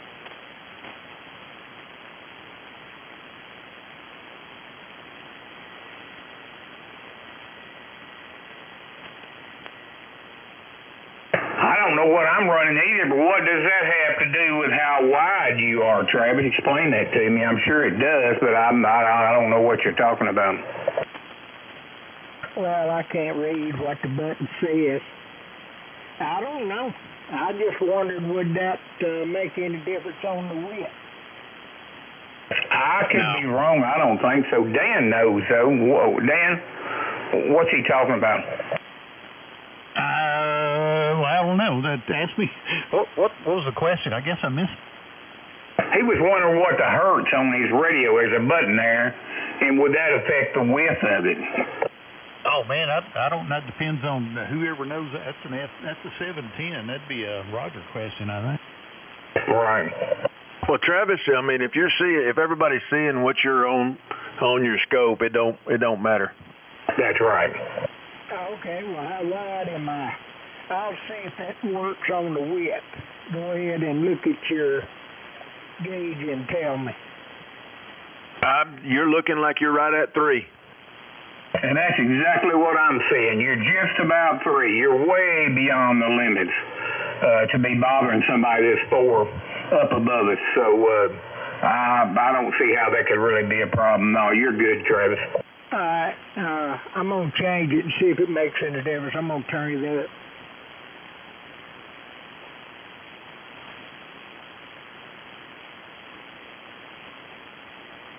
All right. Does that make a difference right there? No, I could not see it. Maybe Roger can. I'm going to go ahead and ID then. Roger, you can please answer that question. AA5DA for ID. W5RJH. GT. N5MFA. This is WA4PMK. Along test 1, 2. Come back, Terry, and I know you're not too wide because you're on 7300. Come back, let me see what you're doing. This is WA4PMK on your radio dial. Oh my God, you're not wide at all. I can tell you that. What are you seeing on Terry, Roger?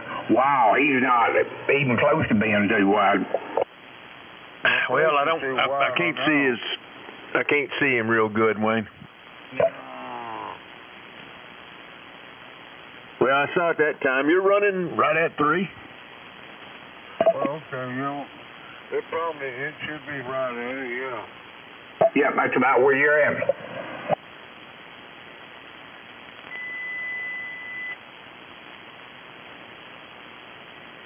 A closer station, it might be a little bit wider, but no, you're well within range. You know, I drive this amplifier only with 65 watts. Although they say 70, but no, I want just below it, so there's no need in doing all of that. So anyway, it all seems to be working pretty good. Well, you are plenty loud enough, and you sound awful good, so no problem. And I keep saying 3.9. That's stuck in my head. 2.9 is the max on the 7300, and that's about all. And I've already got reports, and I'm looking at myself too. And Roger says it's right around 3 or right in that area. I'm probably just about the same thing you are there. You may be a little less, but not much. Yeah, this 710 will run 4, but you got to do something to it. I can't remember. You got to hit some button and this, that, and the other. Yeah, I remember that. You're good though, Roger. I mean, the only one that looks like they're a little bit wider than 3 is Dan. Oh, no. Well, mine runs, I think mine's set at 3 wide. I'm seeing on Dan, look again, I'm seeing about 3 wide on him. He might be a tad more than 3 wide, but not much, Roger. Of course, I'm further away, so we got to take that in consideration. And you're half the distance I am from him, so that probably explains the difference, Roger. Shame on you, Roger. You're the shadow man. Well, you know, hey, I just say them as I see them. Come back, Dan. Give me some audio. Let me look at it again. Okay, mine's set at 3 wide, and like I said, I'm running about right at 575 watts. It's just a little bit over 3. And I'm getting him a tad under 3, but that's the distance. So you're well within the range. Yeah, that's about right. Yeah, Dan's the only one that's anything over what your anybody audio else always is, but has he's been still great, nowhere Dan. near. It's just crystal clear and it's just perfect. So I don't know where the bleed over's coming from. We've looked at all of our stations. I have no idea. The only thing I can figure out is what Travis said. I think he nailed it. It's propagation and so forth. And them boys they're over in Mississippi. So that's all it could be. But I'm going to tell you what, that guy, Doc, and I'm not criticizing, it doesn't bother us. We can get right over the top of it. He does come in a little wide, I'll say that. And I've seen it on my scope, but it's not enough to even complain about it. He came in from outer space. Yeah, he might be. He's got all that money he's making. That's right.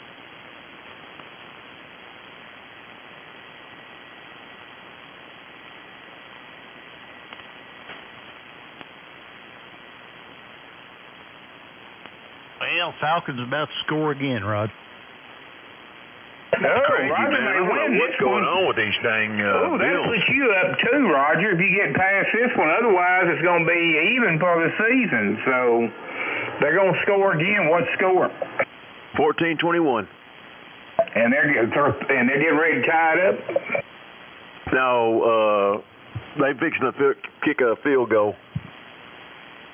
And what football team is playing tonight? Bills and the Falcons. And who? The Falcons. On the Falcons, okay. From Atlanta. Yeah, no. Atlanta Falcons. Yeah, Bill's got a lot of injuries. They got a lot of people out. Yeah. I think this is going to come down to the wire. That's what's going to happen. I wouldn't bet on either one of them at this point. Well, we've seen Josh Allen pull many miracles off. Ain't that right, Dan? Well, that's the truth, but, boy, he's going to have to pull a real dandy on this time, because if they make a touchdown this time, it's going to be a two-score game, and there's 2 minutes left in the game, so I don't see it happening. How much time's left, Dan? 1:55. Oh, my God, is that all that's left? Yeah, this game's about over. Yeah. And if Atlanta scores again, there'll be 2 touchdowns ahead? Yeah, if they score again, it'll be a 2-score game. Well, it don't matter if they touchdown or field goal either way. They'll still be a 2-score game. So I just don't see them coming back from that. Yeah, it's over with. Yeah, I agree 100%. Unless a miracle happens, and they can happen, but onside kick or something. And the rules have changed on that, and it's very difficult for the other team to get a ball an onside kick. So, yeah, it's about done for. Yeah. Oh, by the way, 10 meters this morning. I heard. Was that this morning? Yeah, it was Chad. Believe it or not. Oh, Chad was in there. What frequency? 28.4. Let me. Where was that? 28.420 or it was 28.440 or something like that. But Chad's a country in the center of South Africa, and man, he was coming in this morning. There's a pilot going, but been here a lot. Spain, Italy, and then I heard him. So that's kind of what the bands have been doing. I don't know, we may have solar flare a day or 2 ago, but seems like everything's bouncing back pretty quick. Yeah, today. Go ahead. Yeah, Dan, you getting old. You told us that last night, so it was yesterday morning. Oh, okay, you're right, Travis. That was yesterday morning, not this morning. Dan, I got a question. Yeah, what's that?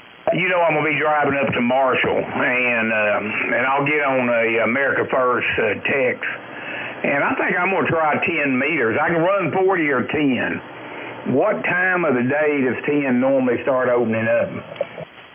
Well, I start hearing things about as soon as I get up and come in here, and it's early to late morning, and then late afternoon when the gray line's coming back around. Late afternoon to early evening, 10 meters is really smoking. Okay, cool. Yeah, I'll be on my way up, and then still be out later up there probably. So I think I'll start out with my 10-meter vertical on the top, and that one I can run a little more power. I can run about 300 watts, and it probably won't take that much if the band's open good. And I'll text on America First Text and what frequency, and maybe you can text back and tell me. But that's the one I was going to leave out with my 40 on there, but I think I won't. Since 10's opening like this, I would love to make a contact out of a mobile, a good contact across the pond. That would be nice.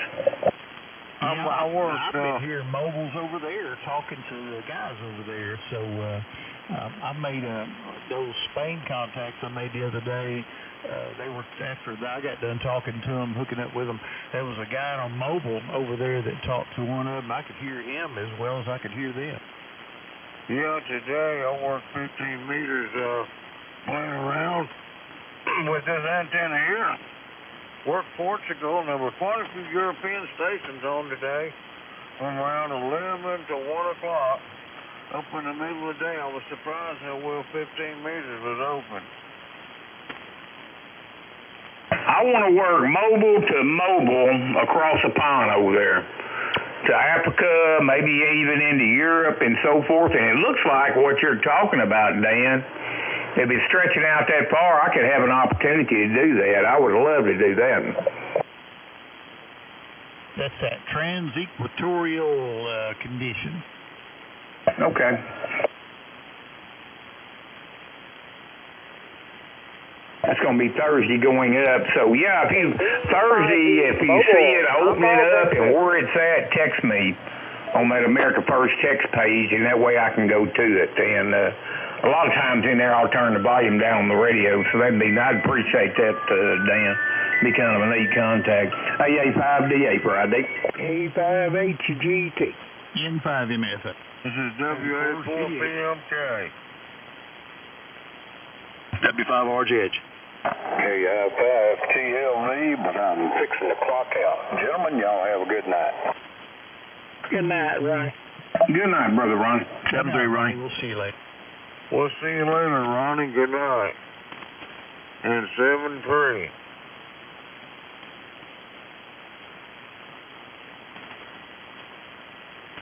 I'm waiting on us to get some good cold coming in here, get some good frost going on, and all that, man. And it'll get good cool nights, and that's when the bands are going to be really good. Absolutely. Yeah, buddy, they sure will. Yeah, and they'll get along. Some moisture in here. You're going to have some rain. But get that ground right. That helps you out. And they'll get along too. We'll some of us will hear each other, and some of us won't. We've had that happen before, and we'll get into that later, but, man, isn't there a big difference between summertime and this time of year here on 75 meters? Wow, what a difference. Oh, hell yeah. Washington just took the lead over the Bears. What's the score? 16-17. They're showing that on regular TV, right? I can get that on my free to air, I bet. Yeah. ABC. Okay. Well, it's 24-14 Falcons with 1:30 left in the game, and the Bills have the ball. So, we're going to see how this plays out. 24-13, huh? Yeah, that's a two-score game. You're right. Yeah, 24-14. They're 10 down. So, man, I don't see it happening. Nope, I don't either. Dan, I'm ahead of you. You might as well flip it. Okay. It's already over with. Yeah, Allen threw a interception with about 30 seconds left. Well, it figured. Yeah, they just showed that on my TV. Roger, we're dead even for this season. We started all over again, brother. Yes, sir. All right. You just don't know. You can pick any team out there nowadays. We don't know who's going to win. I tell you what, I cannot believe Josh Allen had this many bad weeks. It happens. They could get on a roll. Things could change. A lot left in the season. That ball that he intercepted, Roger, was touched by the defense. Yeah, oh yeah, it was tipped, but it still happened. Oh yeah, I know.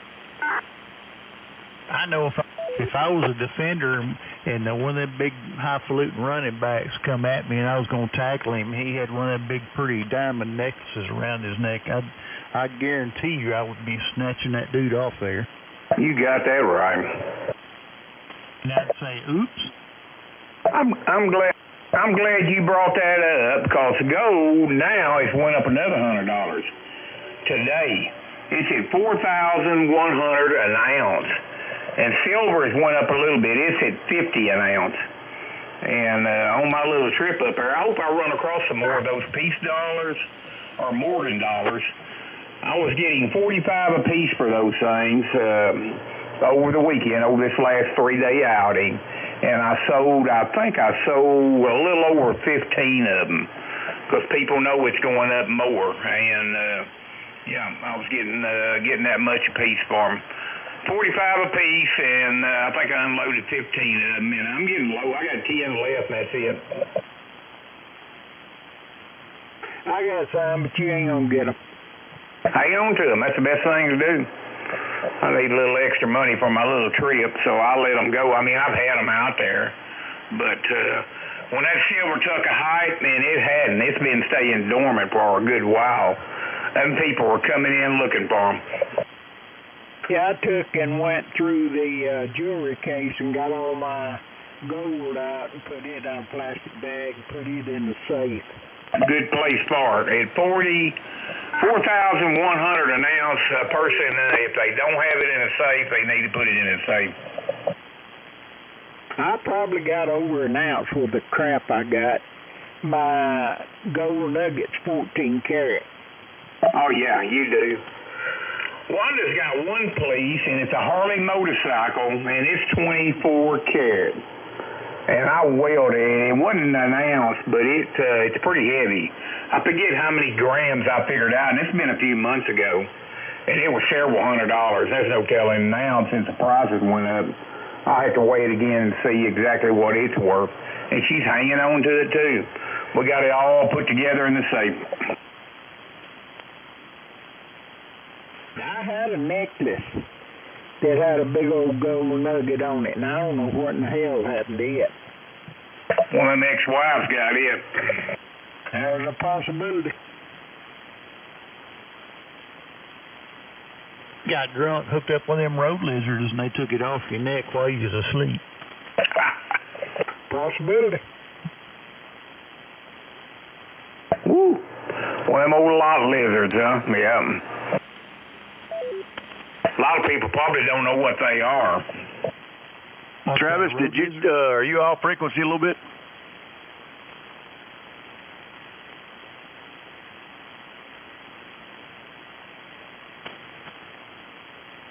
Which one? Yeah, I was. Huh? Yeah, I locked it down.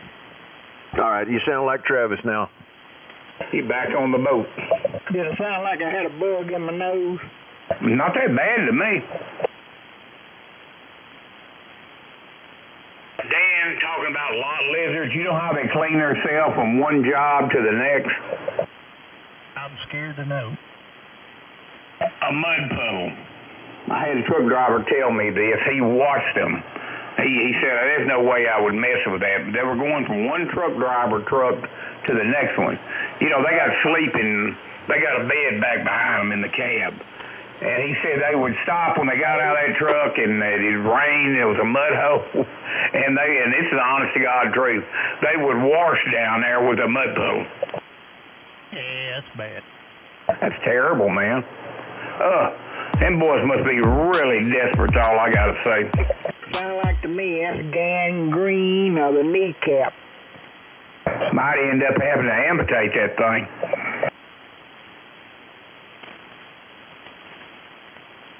Ooh, there wouldn't be no way.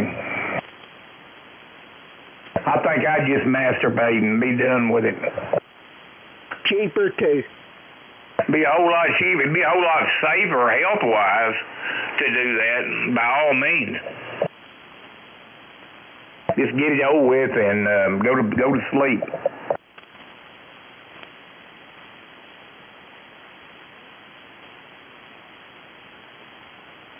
He said they'd go up on the cabs in Beat and say, hey, you want a date? And they'd went up to his. He said, no, I think I'm going to pass.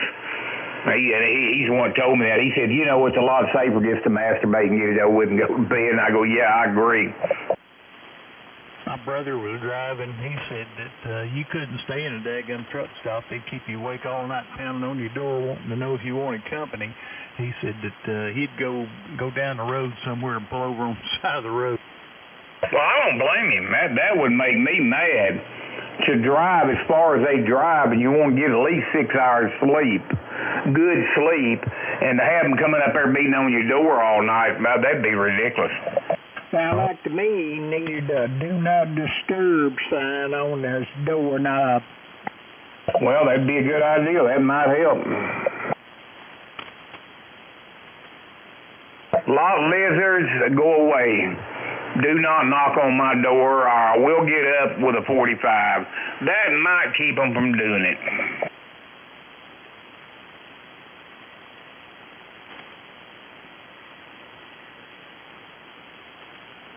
And one of them them clubs they use for the tire, that'd be probably a little bit more civil. Yeah, that might be better. It would be quieter anyway. Yeah. Just put a sign out there that says no. Stay away. I have already masturbated. I do not need any help. I'm trying to get some sleep. It would be to your advantage to stay away from me. Do not beat on my truck. Or you could put a sign up there that says herpes or HIV on board. That's the best one yet. They probably wouldn't care. They probably got both of them anyway, though, Roger. Yeah. Or hepatitis B or something like that. Yep, some. I'm just going to stay in my house. A5DA Friday. W5RGH. This is WA4PMK. K5HGT. Well, is the game over with yet, Dan? Oh, yeah, it's done. All right, we're even, Steven. We're starting all over again, Roger. That'll be fun. Roger that.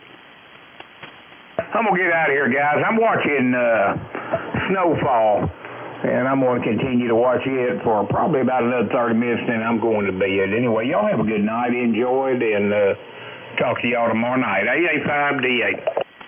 731. Good night, Wayne. We'll catch you tomorrow. There's another whole quarter of Washington and the Bears. We'll see you later there, Wayne. Good night. 73. See you later, Wayne. 73 stall.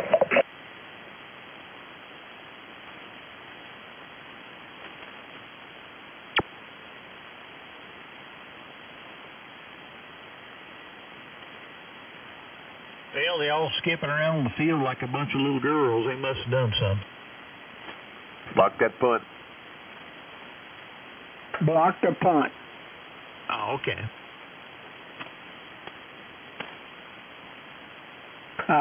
Block the field goal.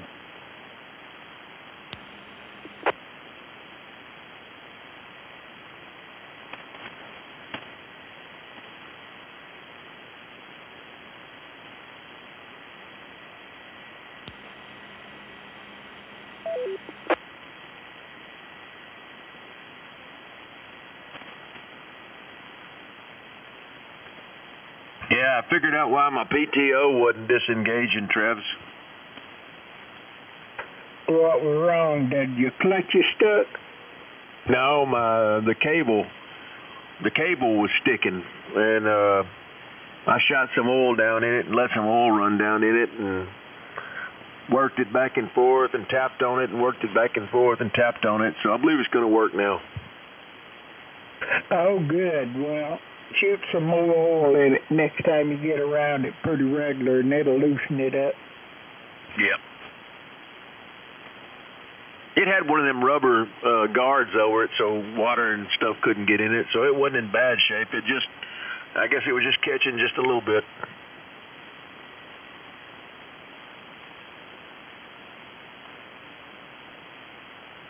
Has anybody ever changed their oil in the hydraulic oil in a zero-turn mower? Not me. No, not the hydraulic oil. It should have a drain plug on the bottom of it, Travis, and a fill on the top. It shouldn't be that big of a deal.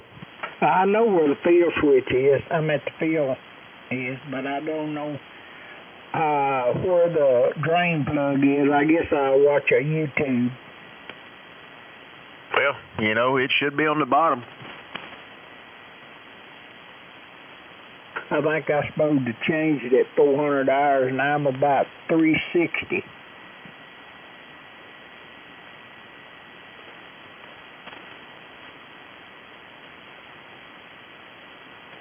If anybody wants to come and help me put some hours on that mower, I'll be more than glad to let them run it. Kilo said she'd be right over. Well, she might pass out when she sees how much I cut. I don't know. We cut quite a bit, Travis. Most of mine's wide open.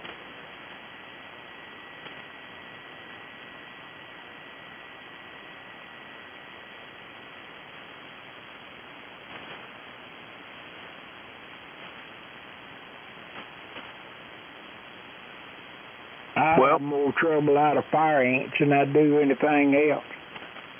Roger. Well, you know when we got that mower, and it's already almost time for the next oil change in it. 50 hours.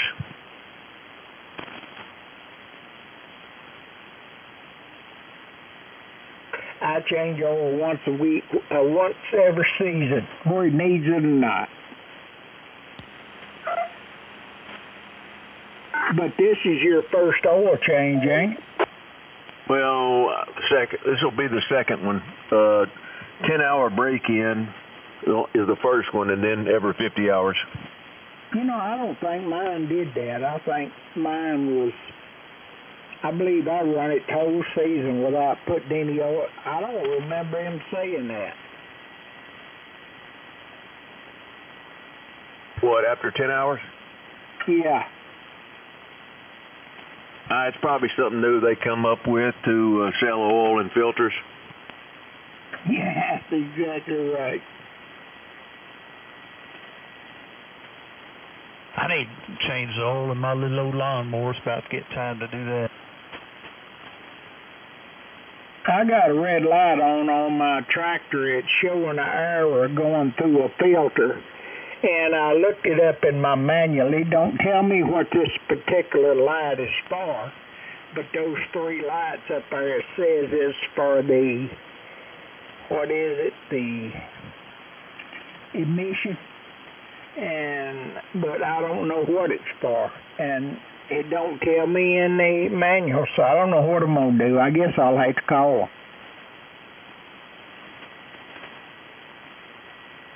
Travis, do you heat your glow plugs up in the summer? Yes, mine's automatic. I got to turn my key to the left, and I heat them up for about 5 or 6 seconds and then start it. Yes, mine does the same thing, except mine's automatic. When I turn the key on, the heat light comes on. Okay.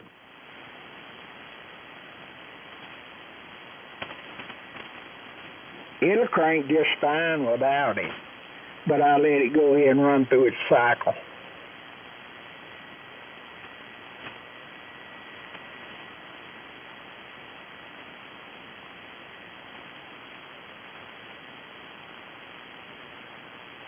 Man, you watching that Washington quarterback? Yeah. That's our old LSU quarterback. Oh, it is? Yeah. He played for LSU year before last, I guess. Brought him to a pretty good season.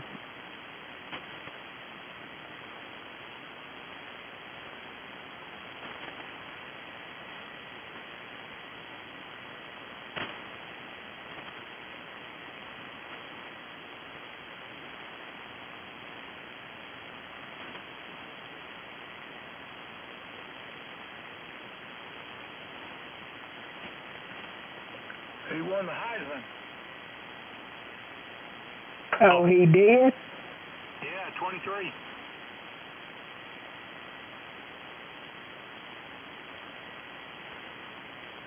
Wonder what his contract looked like. What's that, Dan? I wonder what his contract looked like. Usually when you're a Heisman Trophy winner and you go to the NFL, you generally get a pretty nice, a fluffy contract. Oh, yeah, I would imagine. Brother, you been in here all this time, or you just hadn't been IDing? I've been IDing. It's probably just covered up with somebody else. Roger. Roger. Y'all check me out. 7-3. We'll talk to y'all tomorrow night. K5HGT. 7-3, Travis. Good night, Travis. Okay, Travis. 73 is good night, man. 7-3, Travis.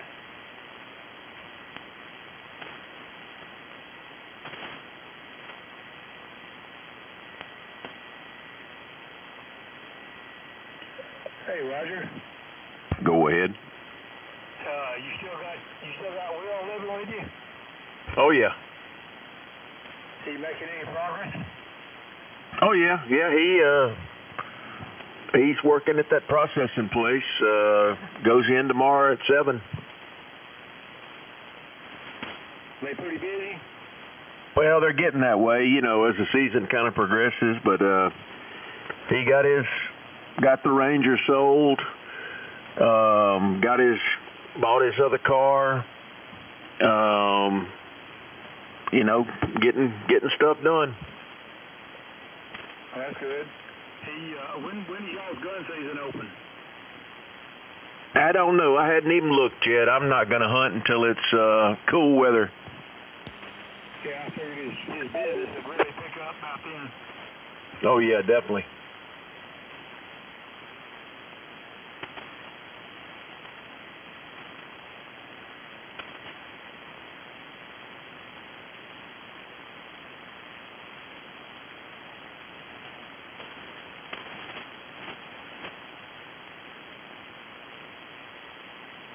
Oh, Trump did a good thing today. Got them hostages all back alive, and the ones that are left. I think that's just, that was a monumental thing.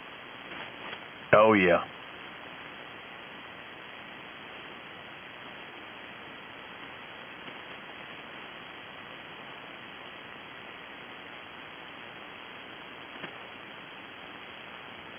I think if they don't give him the Nobel Peace Prize, they need to come up with some kind of new award and give it to him. Oh, yeah. I don't think he cares. I think he don't care too much. I don't think he cares if he gets that or not. I don't think he's too worried about it.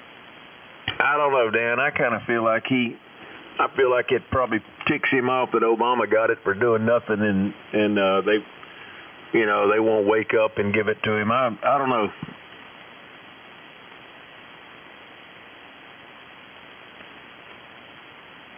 Obama got it for being black, I guess, being the first black president.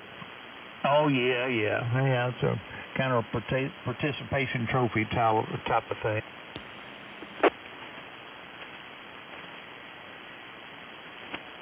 Bob Dylan got it, too.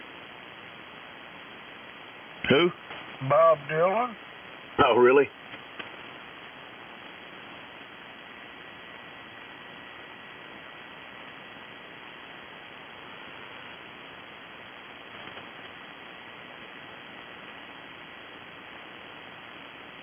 Bob Dylan.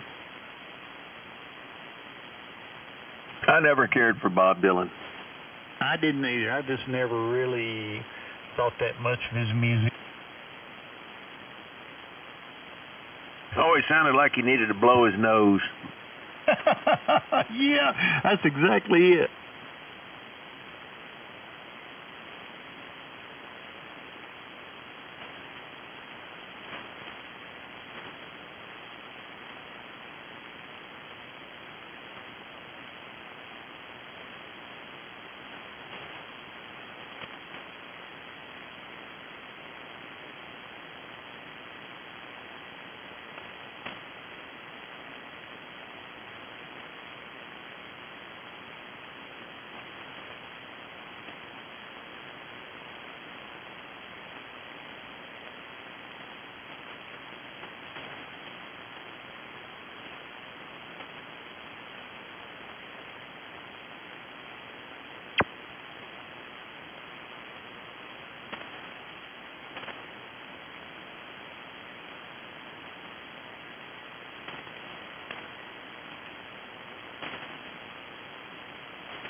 And as a matter of fact, here, you go ahead and just go ahead and keep. She puts the change. Well, let me pay you for the cone. He says, no.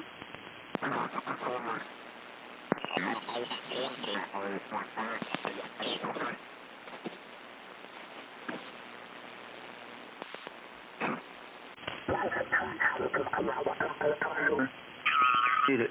I said, no, I don't want your change. I don't need no money. I just want to get an ice cream cone. So I swear to God, I'm not kidding. Now listen, so I get the cone. It's a nice cone. She made me a special one. I walk out and I felt like a real freaking hill, like a mooch or something. So I walk out here. I got the big Ram truck out there, and I go to the door. I open the door. I said, "Look at me. Do I look weird? What are you talking about? Do I look homeless?" I said, "No." So they gave me an ice cream cone and she wouldn't take my money. Started to take and then no, matter of fact, sir, go ahead. It's on me. Don't worry about it. And then the guy, and I told the same story. I told you, keep my change too. And these people are really giving down here. I love it, man. That's awesome. Dude, I look like a home. I ought to bring her out. She should tell the story. I was like a little worried about it. I felt really bad. I really did. Do I look like a hobo? Yeah. I was like, well, and I don't have no ripped jeans or nothing. I mean, I thought I would look pretty presentable. Oh, that's awesome, man. I love that. That's great. Well, it shows you only in America. Now, people like they do. They have a good heart. I know I do. People do like to give. Makes them feel better. Oh, yeah, yeah. I've done that once or twice. Like, I've seen some kids in the store, like, trying to buy a candy bar and a soda, and they're like, 25 cents short, whatever, and I'm like, just walk by the kid, give him $5. Here you go, man, knock yourself out. See you later. Oh, yeah. Well, I wasn't short with no change, that's for sure. Like, all jacked up, if somebody did that to me, I would have been like, woohoo! Yeah. When I was walking out, I mean, the door was open. I don't know if it was the people that said, God, you could keep my change. Oh, no. He said, sir, please don't take my blessing away. You're a little boy. They believe that, if they give something to somebody, they want to give it because that's like a blessing. So, and if you refuse it, they don't get the blessing. And I said, no, I don't think you're going to be getting the blessing because I don't need it, sir. Honest, I don't. I actually walk out. I said, thank you so much. I want to hurt his feelings, after he told me about the blessing. And then after I'm getting in the truck, the Ram truck, my Laramie, if the door's open, I said, oh my God, they're coming out. They're probably going to hate me now. They see this big truck out here. And that guy's doing pretty damn good. He's doing better than us, babe. You go knock on the window and say, hey, man, why don't you go in and buy me an ice cream? Yeah, man. I really got caught in that one. It was like, holy moly. Funny. But anyway, moving on. All right, well, listen, I'm out, man. I got to go get some shut-eye. I am fried. And you guys have fun tonight, and I'll catch up to you tomorrow night. Always a pleasure, my brother. Take care, Chad. And just when I get in here on the right good microphone, well, I'm still monitoring. I know you don't want to talk to me, but I'll be here. I'll be like the sidekick. Sorry about that, Glenn.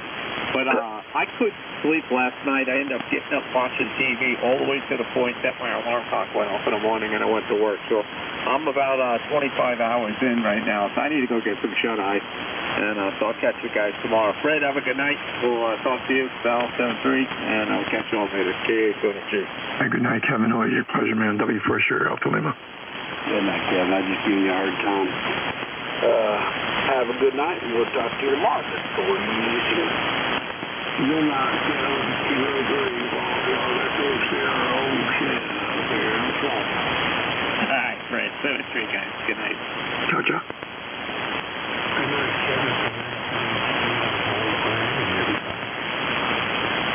Hey, Joe. Oh, I had my microphone turned down. How you doing, buddy?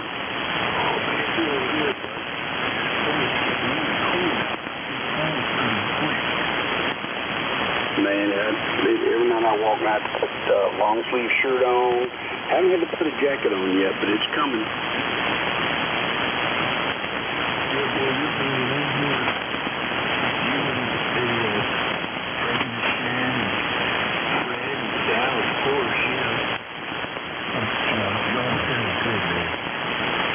I'm going to take a special picture of the sky tonight for you, Joe. I'll text it to you when it gets done processing, okay? I can't tell you. It's going to be a secret.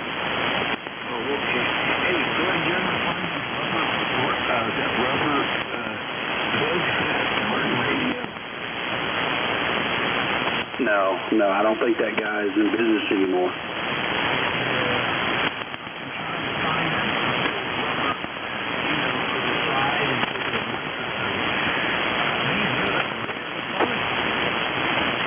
Yeah.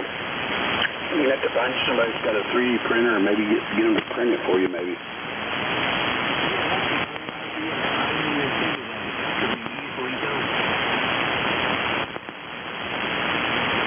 I don't know how you design it. That's the only thing there. But you know, there's not much to them. They're just two little plugs.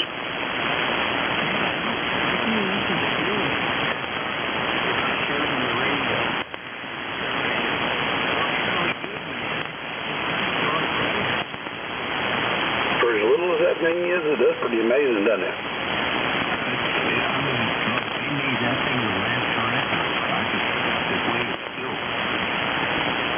That thing's been everywhere with me on Boy Scout trips. It's been on hikes 20 miles. Well, actually, that thing went to Camp Philmont in New Mexico, and that was a 75-mile hike. That thing was with me the whole time.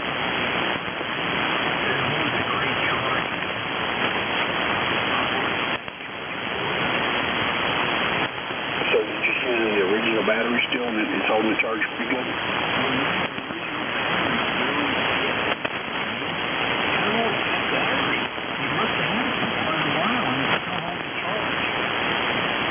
I never bought another battery. That thing always, I didn't use it a lot because I had a mobile base here in the shack that I talked to my buddies that were on 2 meters back in those days. So I didn't use the handy-talkie unless we had tornadoes coming through and stuff.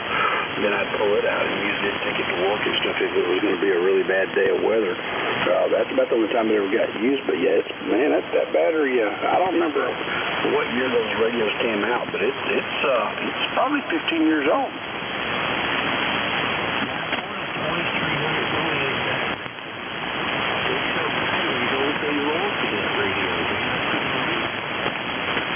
Yeah, and they're real reasonable too.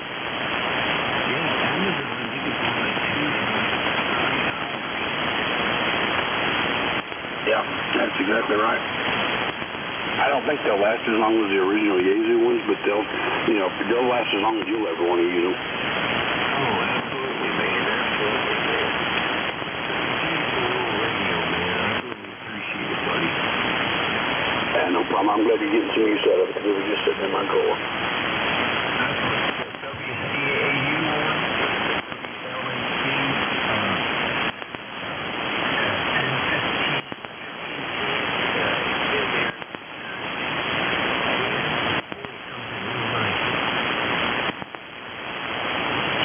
That thing had airplane band received on it too, but I might be wrong. I used to do that a lot with that thing.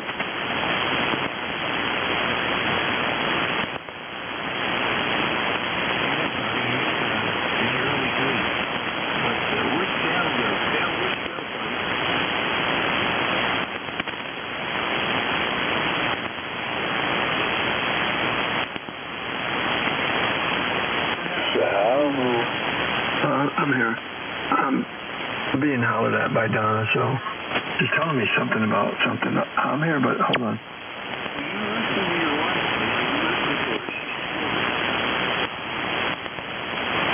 I know. That's why I put you guys on hold. I'm listening to her. I can't ignore her, Joe. No, I want to eat tomorrow night, too, like I did tonight.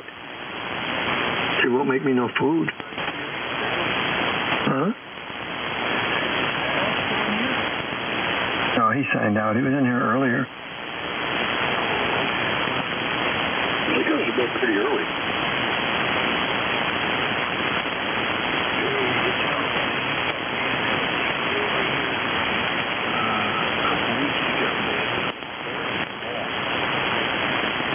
got a lot of arthritis and pain. He's really a good guy.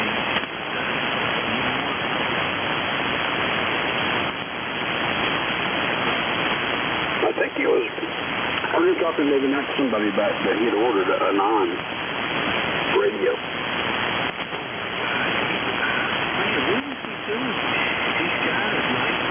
He's got all these, and then he's got the,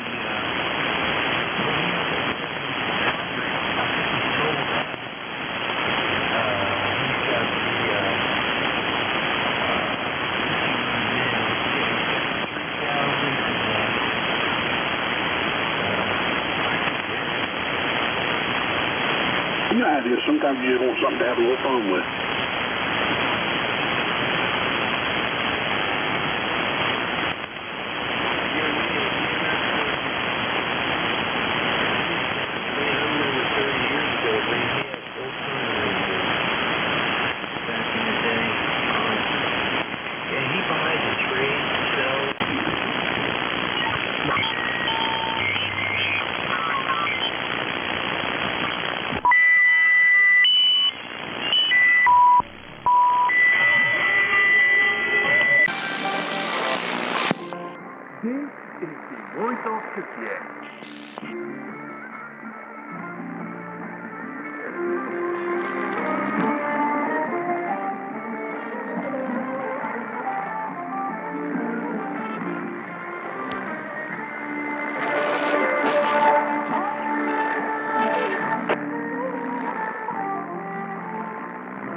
Ole Miss 40, call now.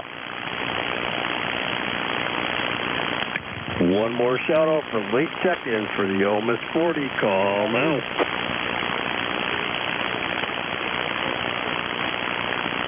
Whiskey 4, Fox, November, Charlie. We got you. Any other late check-ins? Any other late check-ins for the Ole Miss 40? Call them out. All right, Mark, just the one. Back to you, sir. KB7VID, Brian, you take a look. This is Bravo 7, Bravo India Bravo. It's control. We are looking for late check-ins for the Ole Miss 40 meter net. Call now. One more time, looking for late check-ins, Ole Miss 40 meter net. Call now. Nothing hurt, back to net. There was somebody coming back. Come on back.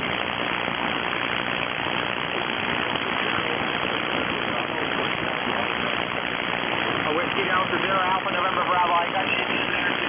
All right, let's go to Whiskey 4 Fox November Charlie. Did you ever check into an Ole Miss now? All right, what's your name? I'm sure your name is not the current news content club. Okay, Steve. So what you've come across is the Ole Miss International signed in still 90-40 meter net. We're worked all states on award site net. You don't need to be a member to join the net. We welcome all of us to the general class. However, if you want to work for the hundreds of awards that we offer, you do need to be a member. The way that you do that is you're going to work 2 member stations, which we're going to do now. Get your Ole Miss numbers. That a $10 bill will get you a membership for life.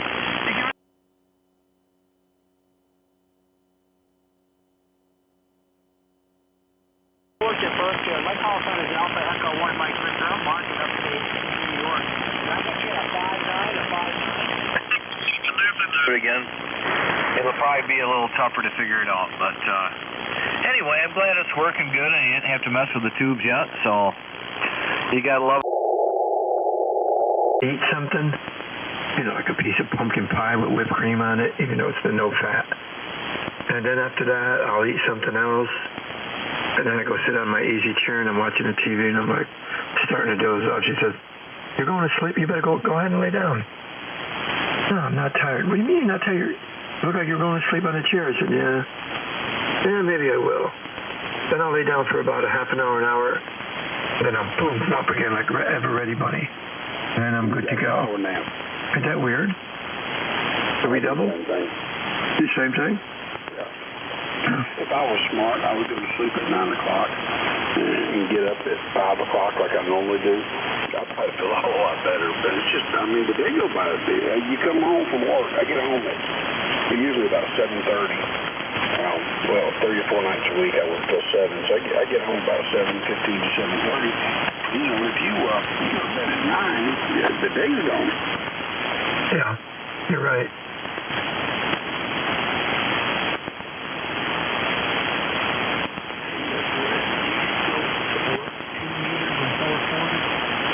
No, I don't, buddy.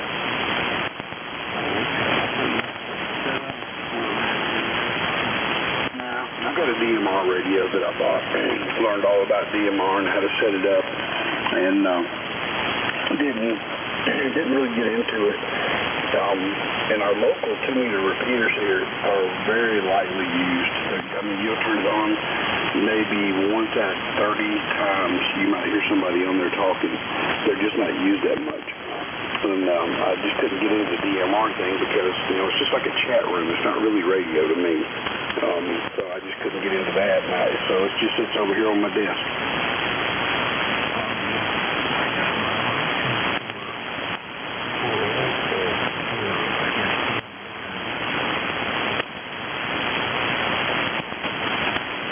Yeah, you got your Brandmeister login and all that.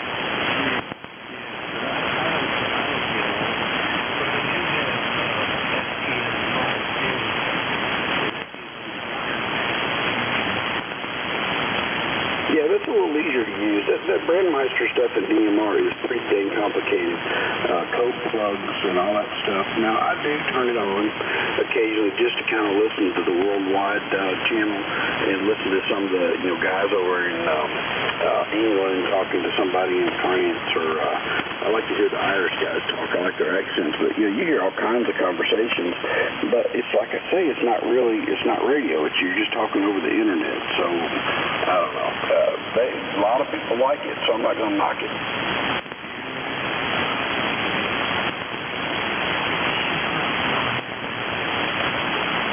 You're not using the airwaves. You are using the airwaves from your radio to your little hotspot in your house. You know, that part's RF. But the rest of it's just using the internet.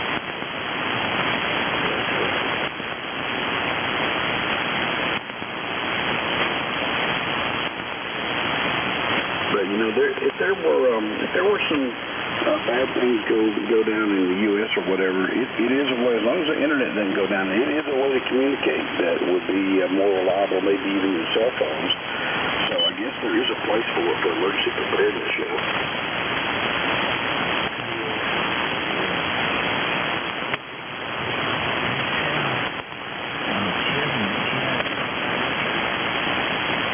Who did? Kevin?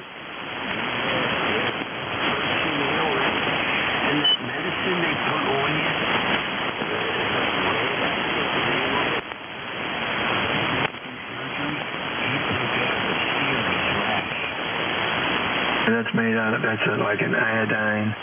That's made with shellfish or something. Yeah. If you're allergic to shellfish or anything like that, mercurochrome or iodine solution. Maybe it was betadine.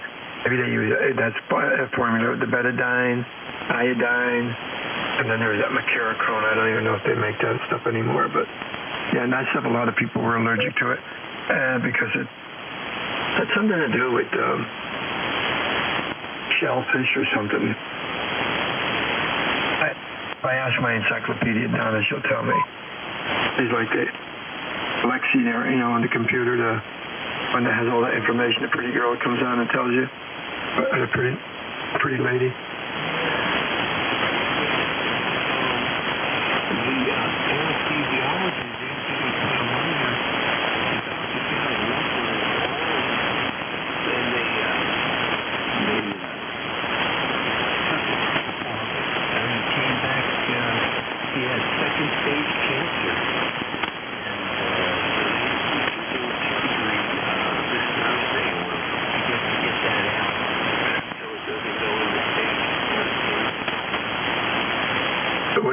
cancer? Was it melanoma? Was it squamous cell? Was it basal cell carcinoma? Yeah, It makes a difference which one.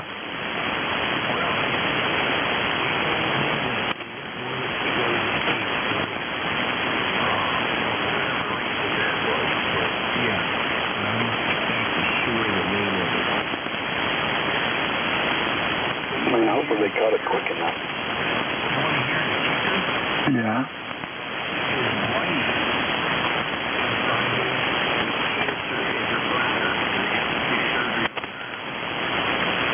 Ooh, that's a bad one.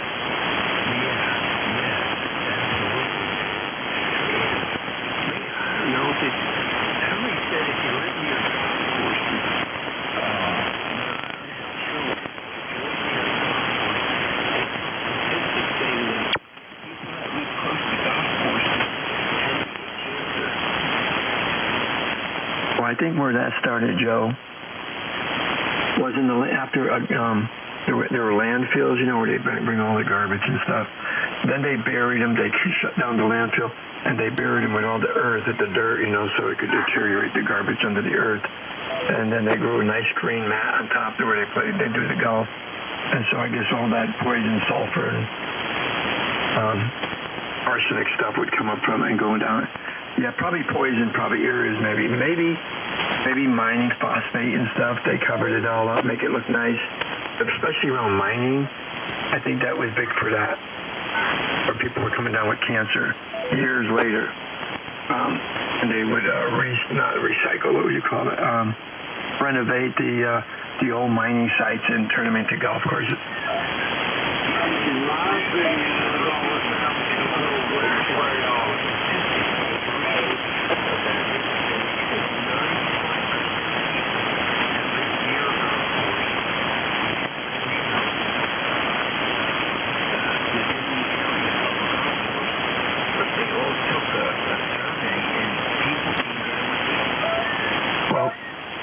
I agree with Fred just said, Fred in the shed. Look, the chemicals are always not just irrigating, that's right, with water, but they're using herbicides, you know, to kill the weeds. They're using a nitrate fertilizer for the grass, the turf, and that fertilizer with nitrate, it's got other chemicals, gets down into the water, and people drink that water, and they're coming down with all kinds of cancers and tumors and stuff like that because of the insecticides they're using, herbicides, fertilizer. That's a lot of chemicals, man.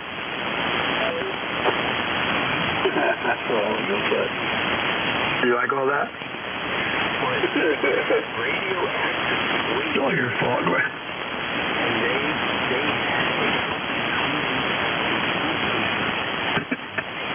All the golfers are going to hate me. That lousy cell.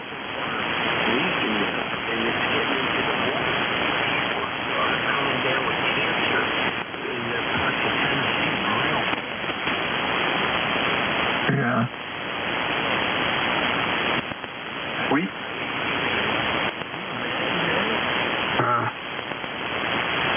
When we were coming home, we thought we seen ET. We were coming up the highway. We seen this big water tower, you know, like an Eiffel Tower. You know them towers you see with the big heads on it, and they come all the way down like a long neck all the way down to the ground, whatever they are. And all they got to do is paint eyeballs up there and the nose and the mouth, and they look like ET. A little bit of imagination. Nobody checked in last night. You know what I'm talking about, Mark? You heard I got a mic, a different mic? Oh, he went and he got him a mic too. I don't know what kind he told me, but I don't remember.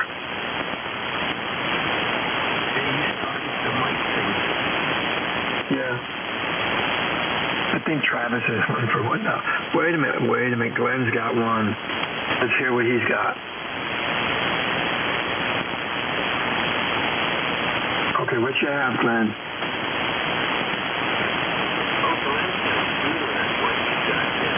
Mm-hmm.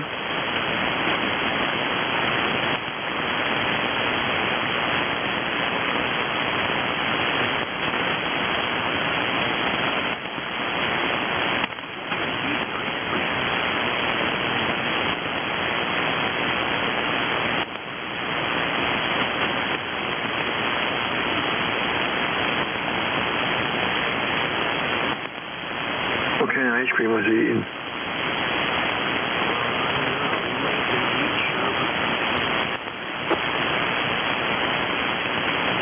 Does sherbet have more sugar than ice cream? Yeah. Joe, could you actually tell the difference from the mic, what is it, the Heil, the PR40, and the Shure mic? Could you tell the difference? What is the difference? Just a boom, like sounds fuller, or just more bassy?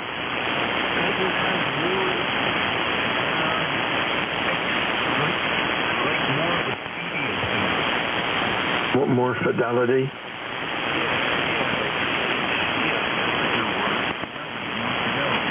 Yeah. I need to start using that word a little bit more often. Fidelity. You got it.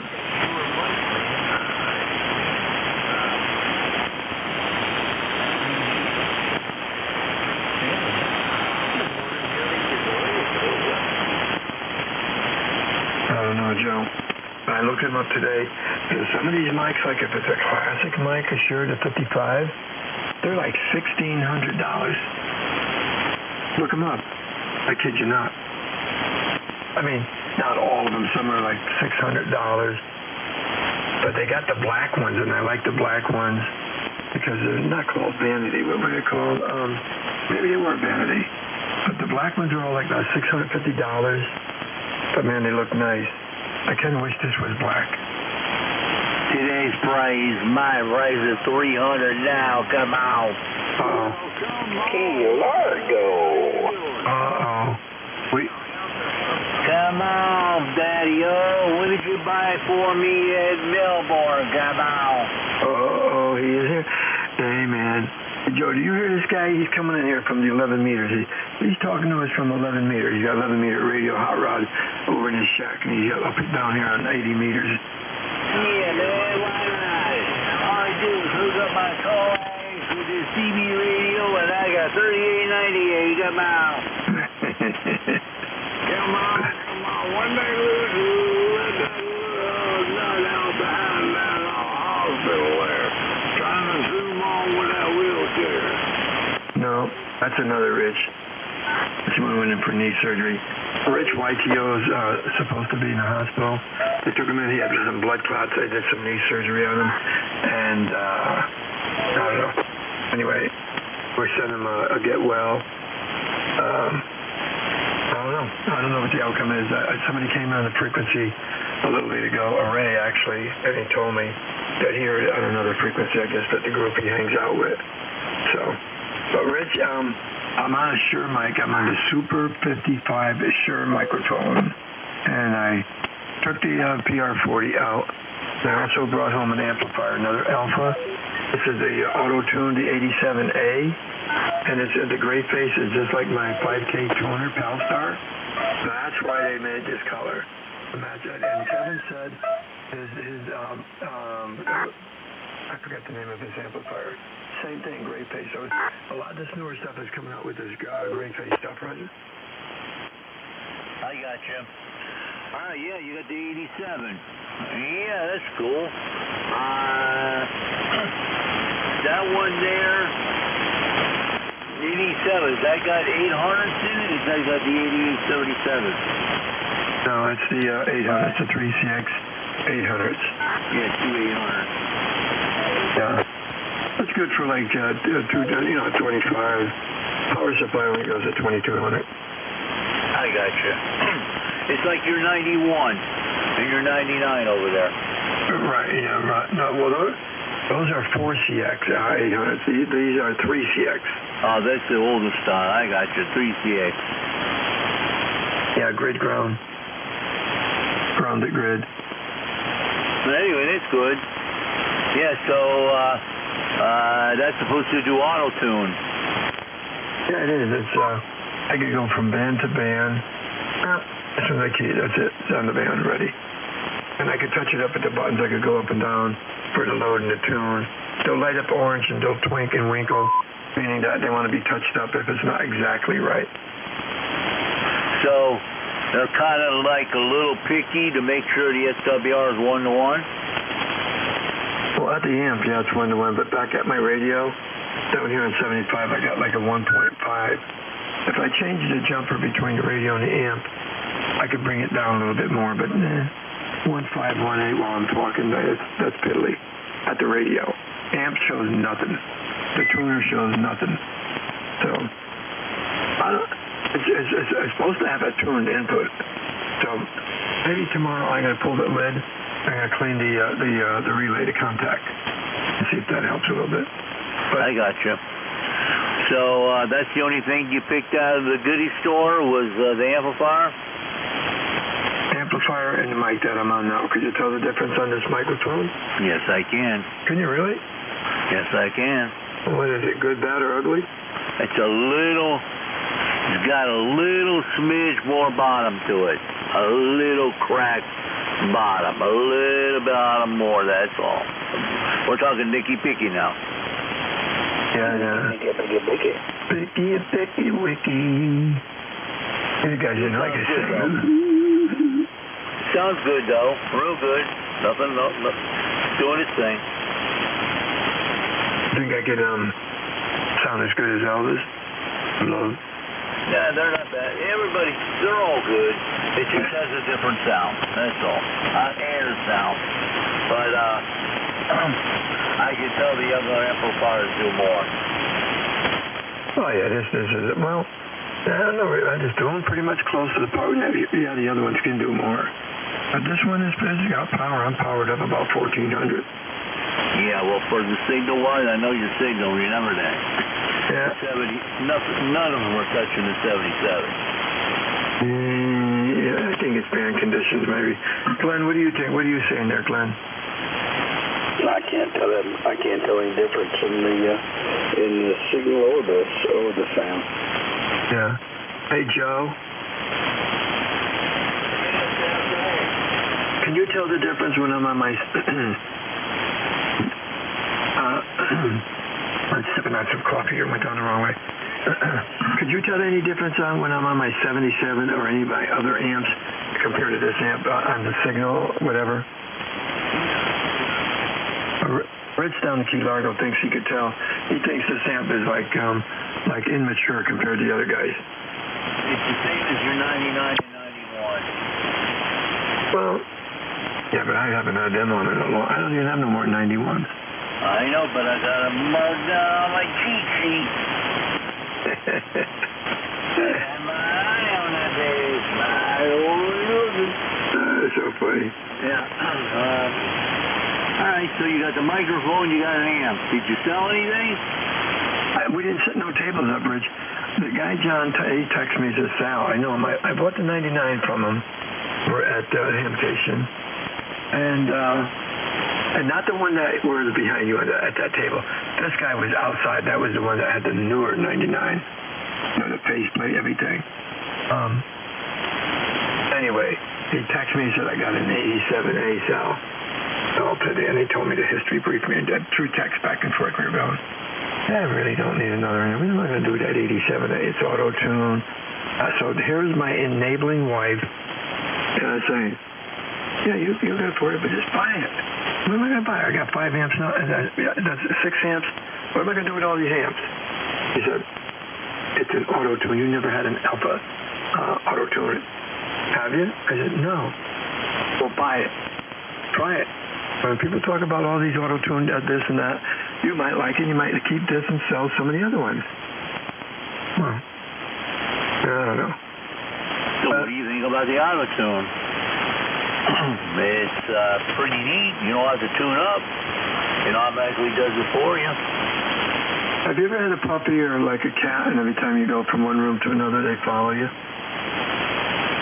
Yeah. But when you go from band to band, this is like the puppy dog. It follows you wherever you go. All you got to go is boo. It's Sal bought that for me. He just waited for me to come up with the money. That seems to be the new way for the solid states. They're all automatic, following everybody around on the Murphys. Yeah. What was that, Glenn? I said, Sal bought that amplifier just for me. He's just holding it for a while till I get my money all saved up. It might, well, 2028. Yep. Glenn's saving his nickels, his dimes, and quarters. I've already got one for him. I got an alpha for him. Yeah, but he wants that. Alpha, though. He wants one of the more later state. Oh, wow. Well, this one's no tune. You flip it to the band in your car, 40 watts in. Same thing. Yeah, that's what mine does. If I need one that I can use my flex when I'm on my phone, I want to go to 20 meters and push a button and it goes ready to go. That's an electrical output. He knows about the Black Beauty. You just put it to the band and the power's right there. And Glenn, are you familiar with the amp you got, the Alpha? It's got the pre-tune select, and you can tune it manually one way or the other. I think I looked it up one night when y'all were talking about it. This one is... You don't have to tune it. You put it to 80 meters, put 40 in, and there it is. The power right there waiting on. Yeah. This one, all you got to do is like, you don't even have to go poop. If I went up to 40 meters, I just key the mic. Wait, one little chiclet, is it the grid current? Yeah. It lights up one little chiclet. Boom, you're on the band that quick. It's a sniffer. It's a sniffing around. Ooh. Oh, it's not making that sound like that guy was saying? Making all the clanking sound wherever he goes? Waking up the wife because it's clanking all night? That guy was, I don't know, he had issues or something. That's that same amp. Almost similar. Same one, clanking all over. No, that one might have a little, we might hear those stepper motors. But this one, when you go to another band, and you can save the band, the frequency, you push it and save it. So if I go up to 40 or 20, I'm hitting it with 40, 45 watt. As soon as I go up to the band, I just push down the mic. I don't even have to say nothing. If I'm right within that 20 kc, in other words, if I set it for 14, 200, I got 20 kc. I could go up and down from 200. And then it'll kind of, if I start talking in it, and if it's a little out of whack, it'll tune right back to where I'm talking. And then if I want to save it, I go push there to save it. And then push the band that I'm on, little green light, and then it locks it right in on that band. It's pretty, it's got a brain, I'm telling you. It's amazing. They got you, oh yeah? Cool. Well, play around with it, Vivid. I think that one there is going to spoil you. No more touching the plate below, no more. I still like to load and dip, but they're more like war horses, too. They're more like bigger and bodacious, but I mean, not that the chassis are all the same. They're the same size amplifier. They must have had all these cabinets already pre-made, punched out. And what has it got, 3,000 play voltage? No, that's just 2,200. 2,200? That's not bad. Yeah, it's like the Black Beauty. Black Beauty's at, I think, 24 or something like that. Same range. Yeah, but you got those smaller tubes in there, those, 88, 54s or something like that. Yeah, 88, 74. You got three of them. Yeah, I know. Hey, man, it does the same, man. 40 watts in, bang, you're right there, rock and roll, it's on. Aren't you advertising that somewhere? Not now. I had to take it back down because eBay won't let you sit it out there, and then you have to do it again. Oh, you mean refresh it? Well, just refresh it. Yeah, that's what I have to do. Anyway, I know that, well, walking around, did you see anything on any of the tables that was interesting?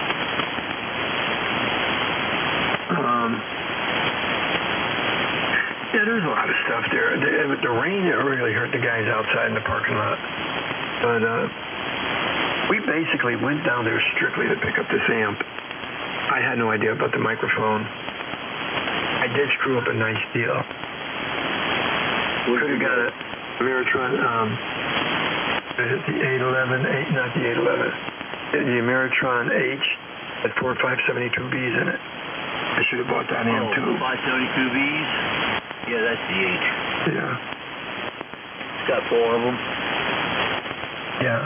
I was looking for something, a small amp for a few hundred. I was going to pick it up, send it up to Joe up there in Georgia. But there wasn't, all the amps, they were like $1,000, 800 and up. They were all running about $1 grand for them? Yeah. That's about in a normal range. Well, they're 600 watt amplifiers. The 3811, yeah. That's right. Yep. The H, you probably get a, I think, the power supply, I think it's adequate. I think you get $1 grand out of it for 572s. If you push it hard, but more than likely it's going to play in the 8 area. Oh, the H? Yeah. I can get 725 out of mine on 80 meters. You got the H yet, Glenn? I used to, yeah. That was my first new amp I ever bought. You bought it brand new? Yeah. When they first came out, I think I bought from Gigaport. Wow. It was in one of those cycles, where I'd sold everything, and I said, okay, well, I'll go buy stuff, and I needed an amplifier, and I think it was $799, something like that. I said, that's cheap. Heck yeah, man. Wow. It was great. Yeah. Heck yeah. Yeah, that's when they were going good number. Brand new, 800 bucks. Yeah, they were made decent. You had to be careful tuning them things. You could pop a capacitor in them if you weren't careful, if you don't know how to tune them. Yeah, you're right. I see a lot of those on the YouTube channel. Guys always repairing those. So many of them on his bench. That 811 always sitting there. And the 80B sitting on his bench. All Ameritron. Yeah, I think a lot of them get used for 11 meters, and they just max them out, overdrive them, and they just don't take much. Yep, they always come in with the same problem, basically the same issue. Well, you're sounding pretty good now, Rich. Your audio's good, and signal's looking good. Enough with all that. What was your Mr. Tal? I said, you're sounding good tonight. Your signal looks good, and your audio's good. Yeah, I'm on the 12 running right now. You're right up on the 20 plus, and one of the transmissions, whichever one, you hit the 20, and then you got between the 20 and the 0. You fell back down to the plus. Yeah, the highest I've seen you is 25 right now. What am I usually, 25, 30? 28 to 30. It's bad conditions. I know. I got you. Anyway, what did I do? I went on a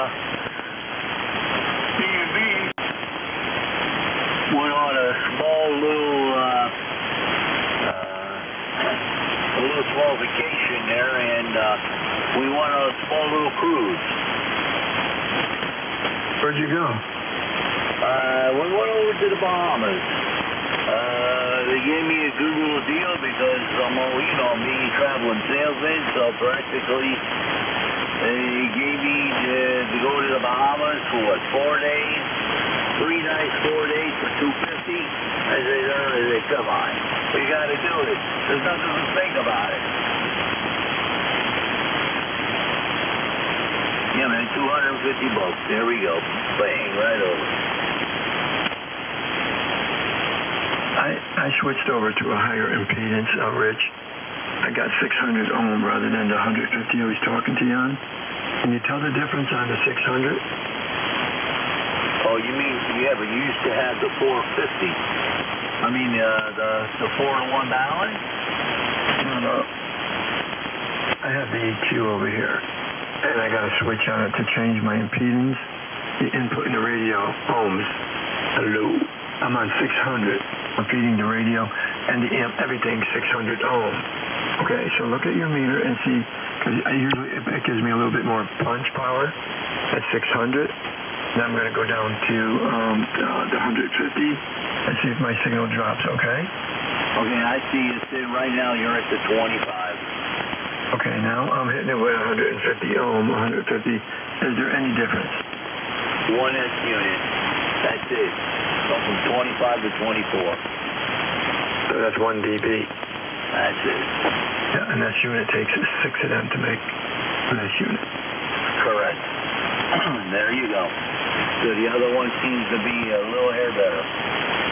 So it actually, well, that could be the bando moving too, you know. I know it's moving around.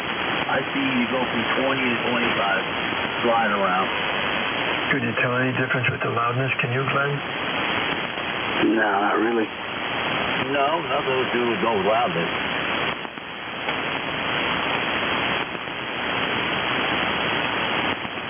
So anyway, we went on a cruise, Carnival boat, hell of a deal, so went there, buzzed around, went on the islands there, so the weather was kind of crappy though, man, raining and stuff like that. It probably cleared up on Sunday. Man, Friday and Saturday it was terrible, man. Friggin' raining, nasty. Thank goodness we weren't on none of the islands. We were on the ocean, so they call it sea time. So thank goodness we're on the boat and on the water going. And then at least our time going to a rainy island. Yeah, that sounds pretty good. Hey, Rich, I was doing the wrong switch. Could you watch it again? Watch what I'm doing. Okay, I can do one last thing, and I'll get off the subject. Just say test A and then test B. Don't even say switching or anything like that. It'll look hard. Okay. Okay, this will be A. This will be A. Hello, radio. N for RQW. W for SAL. 1, 2, 3, 4. This is A. And this will be B. W for SAL on B. Hello, Rich. N for RQW. W for SAL. What do you think? A was stronger. Was A the first one, or was this A? First one. Was it actually stronger? A hair stronger, yep.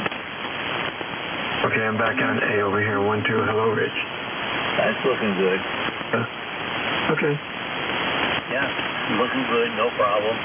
But since we're doing all that, I might as well go do something like that too. I'm on test A. You see my signal. I know it's moving around and everything, but I'm on test A. And then I'm going to switch over to test B. You tell me if it makes any difference. Okay, now I'm on test B, test B, test B, test B. The other one was A.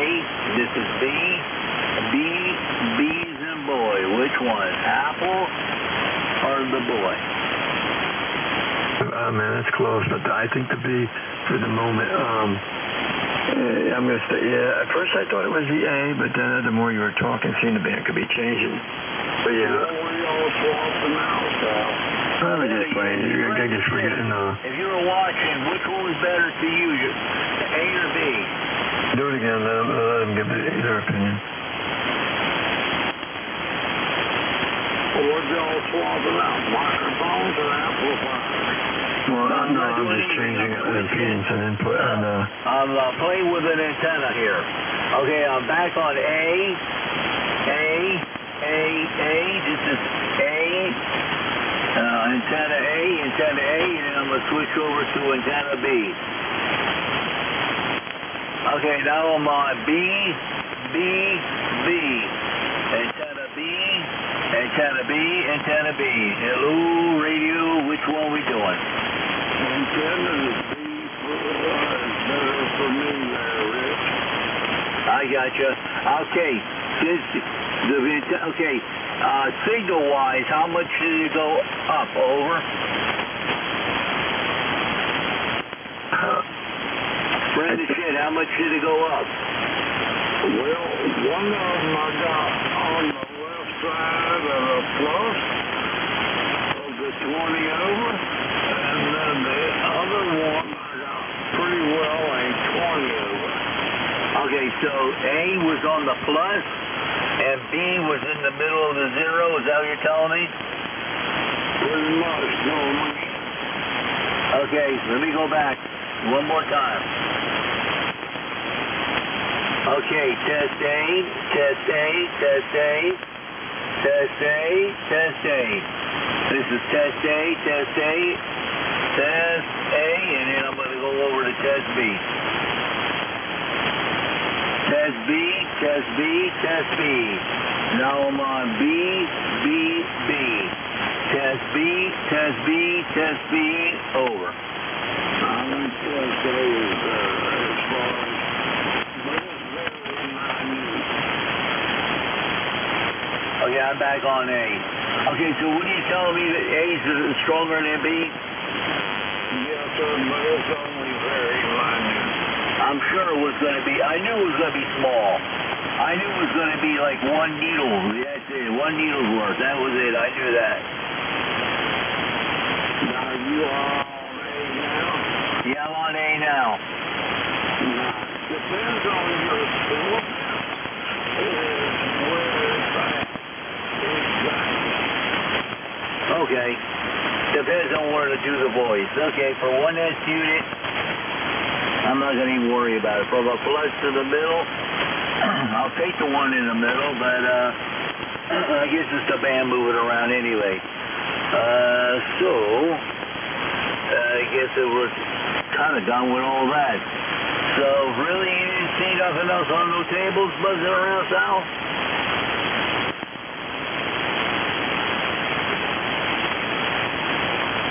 Must have went down the hall. Lots of common excitement. Become an old man, you know.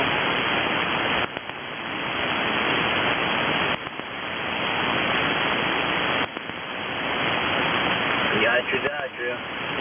All right. Very good. Hey, doing his thing here. How's your weather down there, Rich? It's okay now. Was away for a few days. They said a lot of rain came in the neighborhood, but it's okay tonight. Hey, you guys are supposed to cool off up there in Jacksonville. Would you drop about 5 degrees up there? Well, right now, I got a long sleeve jean shirt on. If that gives you any clue. So what are you, about 70 now? 70% humidity, but it feels like to me about 64 degrees is what my feel like telling me. Okay. Well, down here, we're sitting here about 78. Yeah, 78, 79 around there. But as you know, Rich, I don't handle cold very well at all. It gets much lower, I'll be having long gone. Yeah. I got you. I'm waiting for it to cool off down here, but it don't look like it's going to happen for a while. Probably, usually it starts for me around Halloween. After Halloween, I start to see it. Yeah, I think we're going to up here working at the cooler winter summer again. That's what I'm seeing too. I've talked to guys already in Colorado and in the higher elevations on the radio, and they already got snow. Now, I haven't talked to my brother-in-law a bit, but he lives out there in Colorado. And Colorado Springs. That's a nice neighborhood. Yeah, I'm sure he's definitely cooled off over there. Yeah, probably so. Yeah, he retired on Air Force after 8 years worth of service. All right, sounds good. Let's see if Sal's back from the hall yet. Hey, Sal, you back yet? Yeah, I'm back. All right, real good. Okay, my question was, did you see anything else interesting on the tables when you were walking around? Even though you missed the 811, But did you see anything else interesting walking around? There was a lot of good stuff there. Any deals on any radios? Oh no, not like any of this, late state art radios. Like the 101s or newer. No. A lot of older radios. 101. No, Rich is thinking that if there was anything there, he might be interested in like a 101. Yeah, I already know where there's a 101. Yeah. I know somebody's got two of them. There, man. The 101 is all by itself. They hit a damn grand slammer. If I can afford that MP or the 200 water, that's all I'd be interested in. Yeah, there's nothing else. We couldn't stand you with 200 watts, Fred. MP, that's it. That's it. There's nothing else. The 101 series. Yeah. Yep. The D, the 100 watt. For most of the amps, you don't need no more than a 100 watt drive. Ooh, that'd be a lot of drive. Maybe drive an old Henry or something, a big amps. You gotta hit it with 100. But I don't know what the advantage is other than it's got a couple of CW filters in over the D. Both VFOs, both have V-tune. I thought maybe the D didn't have it on the second VFO, but it does. Somebody said they had the D. Oh, I think Fred. He said, no, it's good. The D's got the V-tune too on the separate VFO, the second VFO that is. So probably just a couple of filters in the 200 watt transceiver over the D, the 100. Yeah, that's what I say, the filters. Yep. Exactly. It's probably more on the VFOB. I don't know. That's what it is. Yeah, I'm almost certain that the filters are on. Well, they're on A and B, and I think probably on the other one, not so many filters on the VFOB.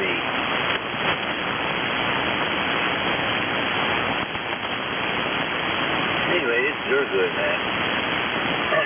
You see no 3000s laying around? Nothing? No. What about a 1000D or anything like that? What about any, no 101s, but a regular MP or anything? Yeah, there was a couple of, like the 1000 series.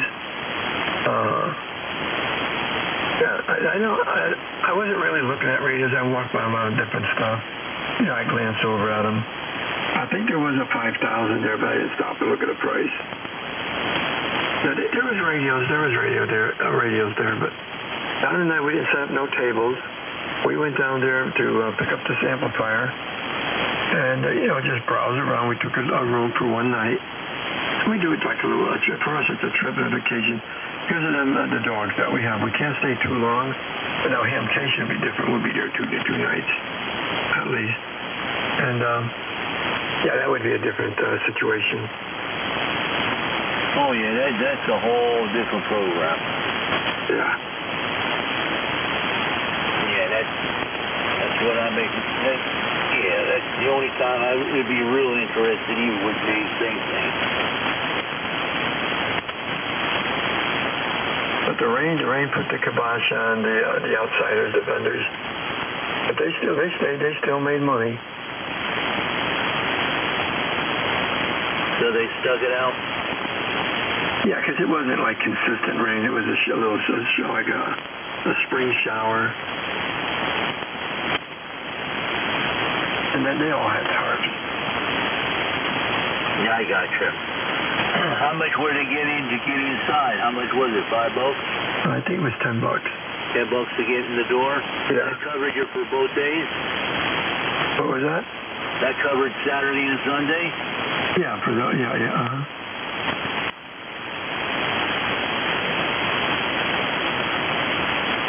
I was on a 2.5-hour drive one way, about almost 6 hours back and forth. That sounds about right. Yeah. You gotta figure you stop for fuel, you wanna stop, take a whiz, get a coffee or a sandwich or something, you know.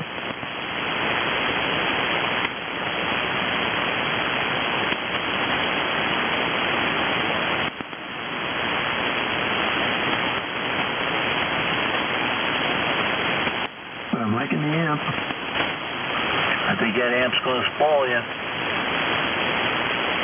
I like the microphone too. You like the new mic? Yeah, I do. I'm on it, yeah. But, yeah. I can make it sound any way I want it. I mean, I could do that with any mic. I could put more rumble in it. No, you don't want to do that. I know. Let's see what you think about this. I'm going to change the audio a little bit. You ready? I'm listening.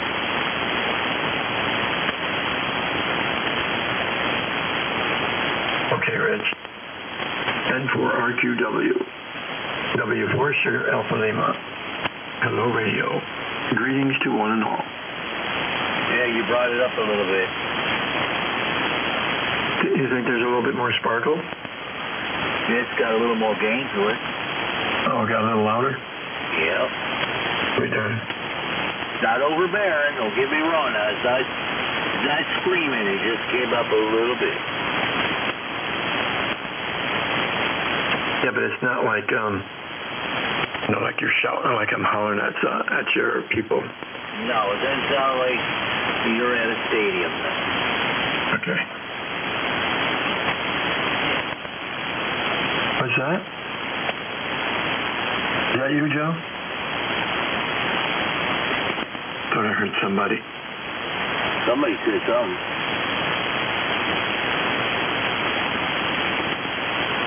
So anyway, you guys went on another trip, man. You guys do a lot of tripping, huh? Well, they came in the mail. An offer came in the mail. That's because I've, been on it for, quite a few times. So they said that they had an opportunity for me to go.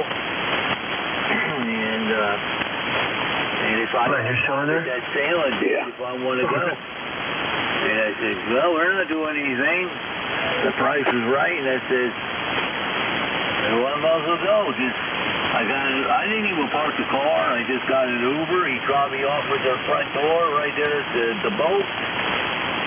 They brought some carry-on luggage, and there you go. You're good to go. Yeah. Hold on, Rich.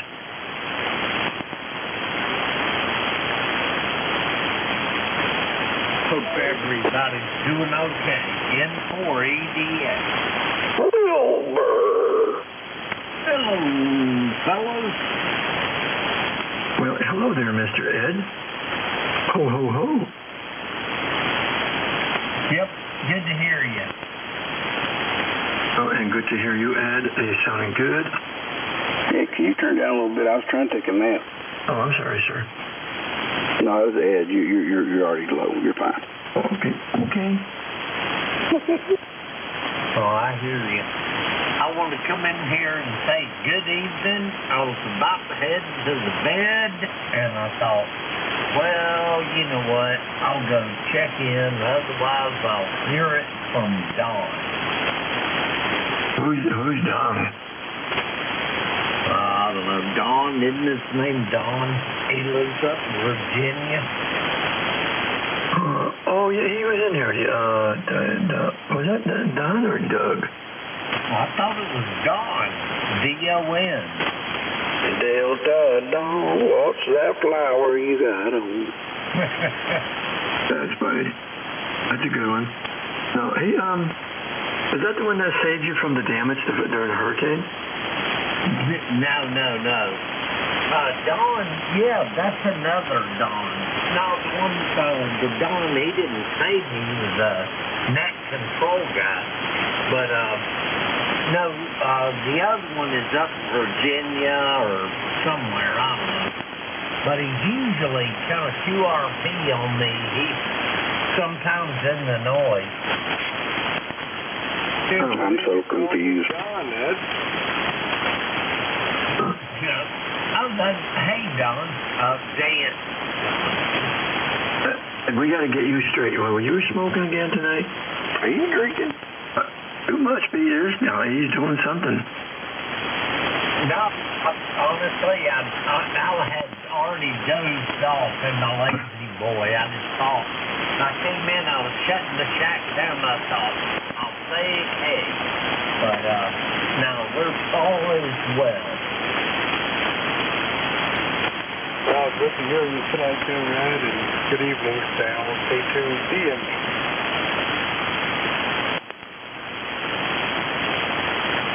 It's good to hear you too, brother. Yeah, I was literally, I had already dark, and then I looked over and I realized everything had gone to sleep, but it was still on. Well, I've been sitting here listening to these guys for probably 2 hours. I got a new radio today, and I just continue programming it, so I just sitting back listening, and then I heard you come in, Ed, and I had to say hello. Wow. Yeah, I'm sorry. Bob, I was leaning back already in this chair. 5'9" and 20 over. Yeah, you and Sal are both 20 over tonight. Yeah, and I'm way down here in Cuba. Sal, actually, it's weird. Sal's almost 30 over. If I could get another 30, I'd be like a 30-30. I'd be that badass gun. There you go. I just finished watching by the M4 EDX. I finished watching a program about Theodore Roosevelt in Dakota. He was quite the little guy. Isn't that the guy that said speak softly but carry a big stick?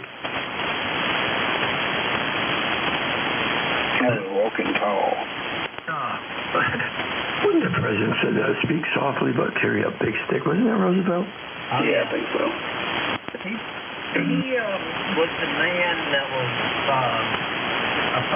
supposedly had a photographic memory, but yeah, he did a lot of good for the country, and I tell you, he was a smaller fella, but he never backed down from a fight. That's probably why he said he carries a big stick.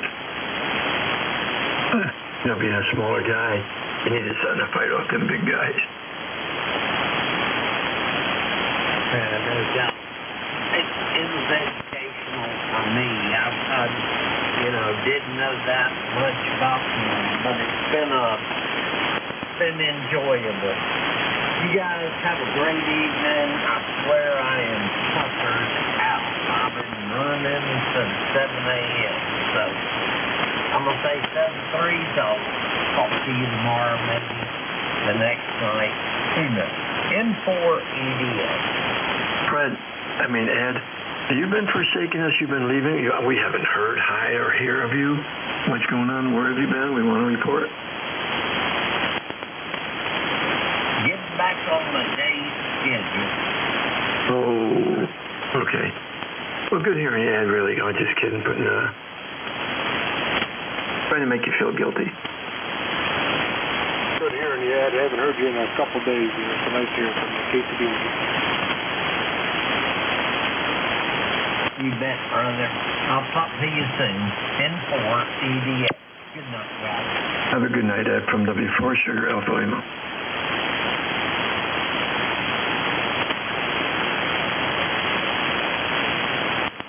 How you doing, Sal? How you been, okay? Yeah, I'm doing okay. I just had to shut a switch off. Just playing around. I put a little effect in there. I took it out. Yeah, I'm doing pretty good. How about yourself? Oh, good. Wife and I went camping this week. We have a 30-foot travel trailer, and we went camping this week. I listened to you guys the other night. I have my Flex and my Maestro, and listening to you guys. But when I'm at camp, I don't run the amp at the house remotely. Just in fear of something going wrong and blowing it up. So I only had 100 watts, so I didn't come in and say hello.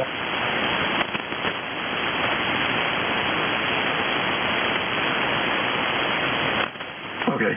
I'm sorry. couldn't get that latter part. But Anna was howling. She's ordering me a pair of headphones. Not ordering them, but shopping around. And she hollered to me about the style, what they are, blah, blah, blah, this and that. So I had to pull the headphones off. Try to listen to you with one ear and her in the other, and I got a state of confusion, Roger. Oh, that's all right. That's all right. I know how that goes. I was just saying, I was at camp this week. My wife and I, we have a 30-foot travel trailer. I brought my maestro with me, and I was reloading back into the flex here at the house. And I was listening to you guys the past couple nights. But I don't run the amplifier when I'm away at camp like that. I'm afraid of something going wrong and blowing it up and not being able to see it, you know, because I'm running remote. So I had listened to you guys, but I only had 100 watts, so I didn't jump in. Well, even though I know it's 100 watts, if it's staticky, you know, it's rough. But yeah, just say, hey, get our attention. You could always do that. You're always welcome. Yeah, maybe next time I'll... Is this Dan, Don, or John? That's Dan in North Carolina. Okay, now I know. And that's what I thought. Dan, okay. You're the one that had the 101, and then you went with the flex, right? Yep, you got it. Okay. Just letting you know the mine is still good. It's working well. It's just sometimes it gets overloaded. You know, it's funny.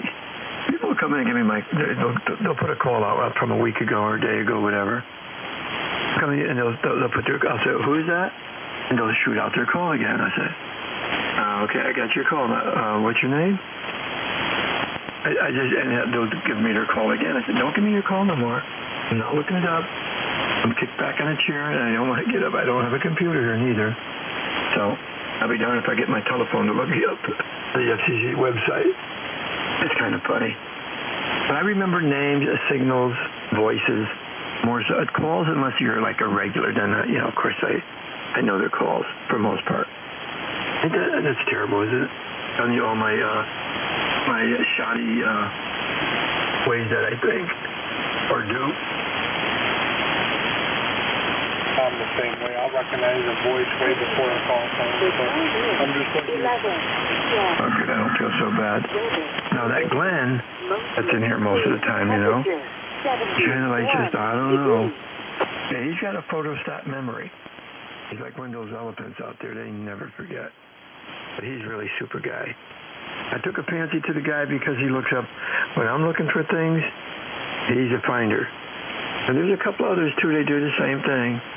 And I take advantage of it. I could kick back and say, hey, could you think you could look something up for me? It's like, and they'll give me not just where it is and where it's at, but the history. They're pretty cool. You notice the way I'm really inflating them like a rubber tire or a tube. You say I look like a rubber tube. He's kind of pleasingly plumped, you know. When you blow up a tube tire. That's just the thing that's going down there. The more I walk, the bigger it's getting. Something's wrong. Really? It ain't getting smaller. They want to quit eating stuff. No, you can't, man. You gotta eat. You need those calories. I've heard of situations like that where people are working out, trying to burn up them calories, and it's just not paying off, man. The older you get, the metabolism just slows down, and it gets hard. Because ideally, you want to build your muscle back up because muscle burns twice as much calories as a non-muscle. So you want to build the muscle up so you get the old metabolism engine burning again. But I tell you, man, when you get up in your 60s like I am, it's hard. Yeah. Well, say talking burns calories beside walking. Singing, laughter, there's a lot of things that you wouldn't even think of. I mean, I think it's just the anatomy of a human being. Just moving, walking, and talking, and I'll tell you what works for me. I got the stent put in my heart. Actually, I got two of them. A diet, willpower, it's called. Food, as a matter of fact, I don't have too much room to talk because once in a while I treat myself to the pizza. But I tell them that, they say double cheese. No, just, in fact, lighten the cheese, but you can put a lot of sauce on. peppers, onions, you know, that good stuff. And of course, my anchovies. I know you all turn your nose at it. Oh my God, I could eat those things. Got to be cooked. Out of the can, I don't think I could handle them. But cooked and burnt like on a pizza or something, yeah, they're good. But anyway, a diet. A salad, a lot of fruit and vegetables, and stay away from all the big heavy-duty carbs like lasagna, macaroni with meatballs, and the sausage and all that good food. It's like, oh my God. You made me hungry talking about food, damn you. I know, I'm just no rotten good. What was I going to say about the food? Donna's got me on a deprivation diet. I'm just dying. I'm wasting away here again. Like, I'll tell you, I did lose a lot of pounds. I was 220 to almost 225. After they did this stunt job on me, I felt like $1 million again. They put me on a diet, like, supposed to be all the things that you love, you can't have. I see things in the shopping store if I go in there, Publix, Winn-Dixie. Oh, that looks good there. Let's see what it is. She'll pick it up and she'll read the label. I said, oh, don't read the label. No, if you read the label, you're not gonna buy it. We're not gonna buy it. And sure enough, it's got all the sodium in it. It's got all. Look at that clip. It's got all the bad stuff in it. Oh man. But anyway, I watched what I eat and I came down. I'm 180 now from 225. Yeah, that's the perfect weight, especially for your height. Yeah, 5'9". Yeah. But you know, honest to God, and when I say willpower, you know it pays off because now I'm so conscious of it. Like, I used to drink soda because I like soda, like the colas, any kind of soft drink.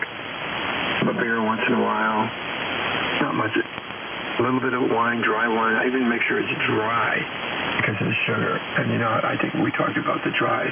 The longer they let it ferment, the drier it gets. A little more sharper. I like that. But anyway, back to the diet thing. A proportion.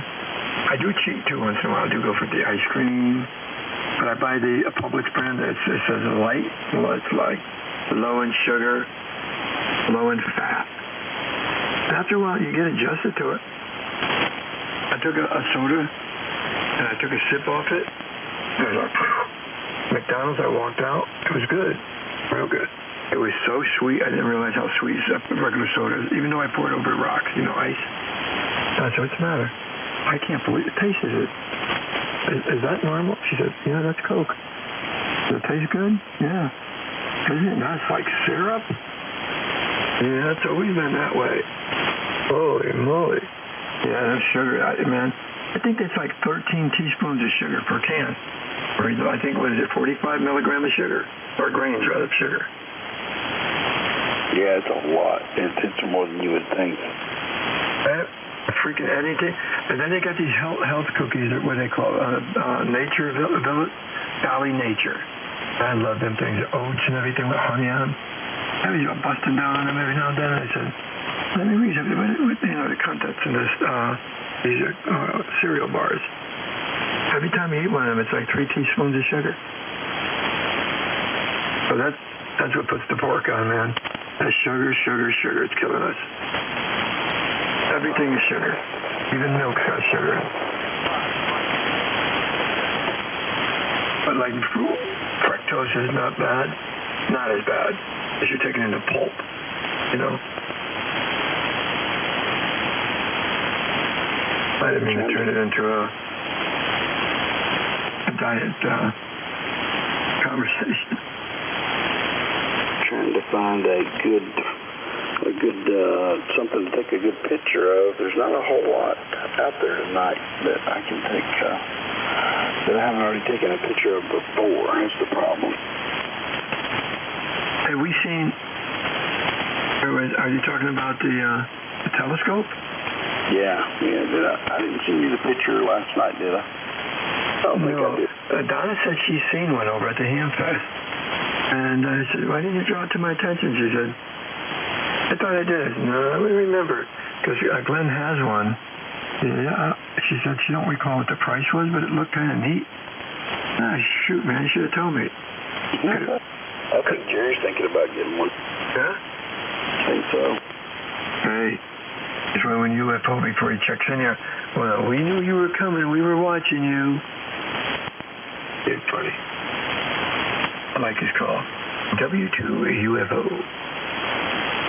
Yeah, you can't forget it. So, Dan, how do you like that Flex radio? Oh, I love it. Absolutely love it. I don't know why I didn't do it years ago.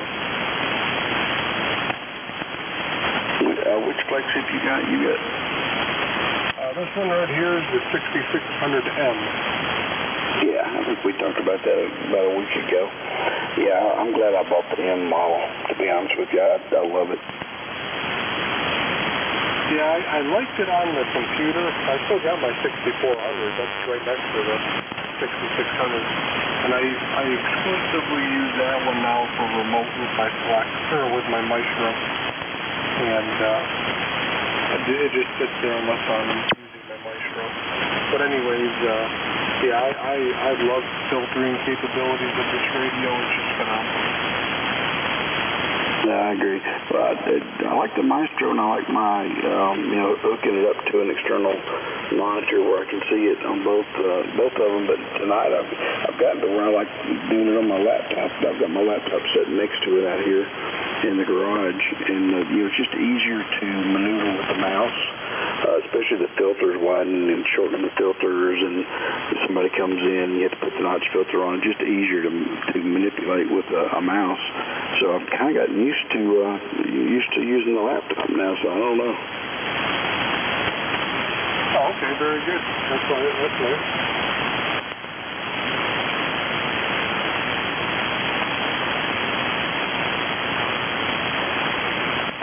You still with us, Rich?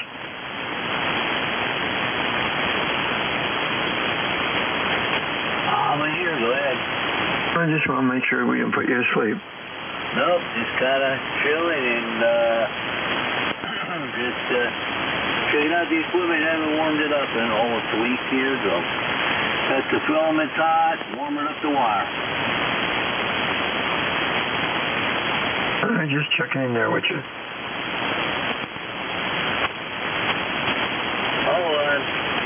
Did you get something? Did you get something down the wire? A telegraph? Yeah, Donna mentioned it, I think, a couple of days ago, right? Right. Okay, yeah, I'm tracking. Okay. There's one more to go with that.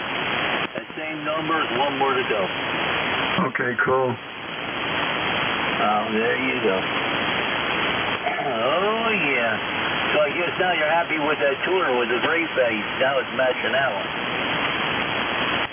Yeah, I didn't think the 87A. Matter of fact, when I looked at it, it never made it on a table inside the building because when the guy John called me, like I said earlier, we've done business before. I've sold him stuff. He sold me stuff. I looked at it and I didn't realize it was the gray face. I knew something was a little different about it, like the face, because usually black and white really jumps out, but I was kind of excited because it was the auto tune.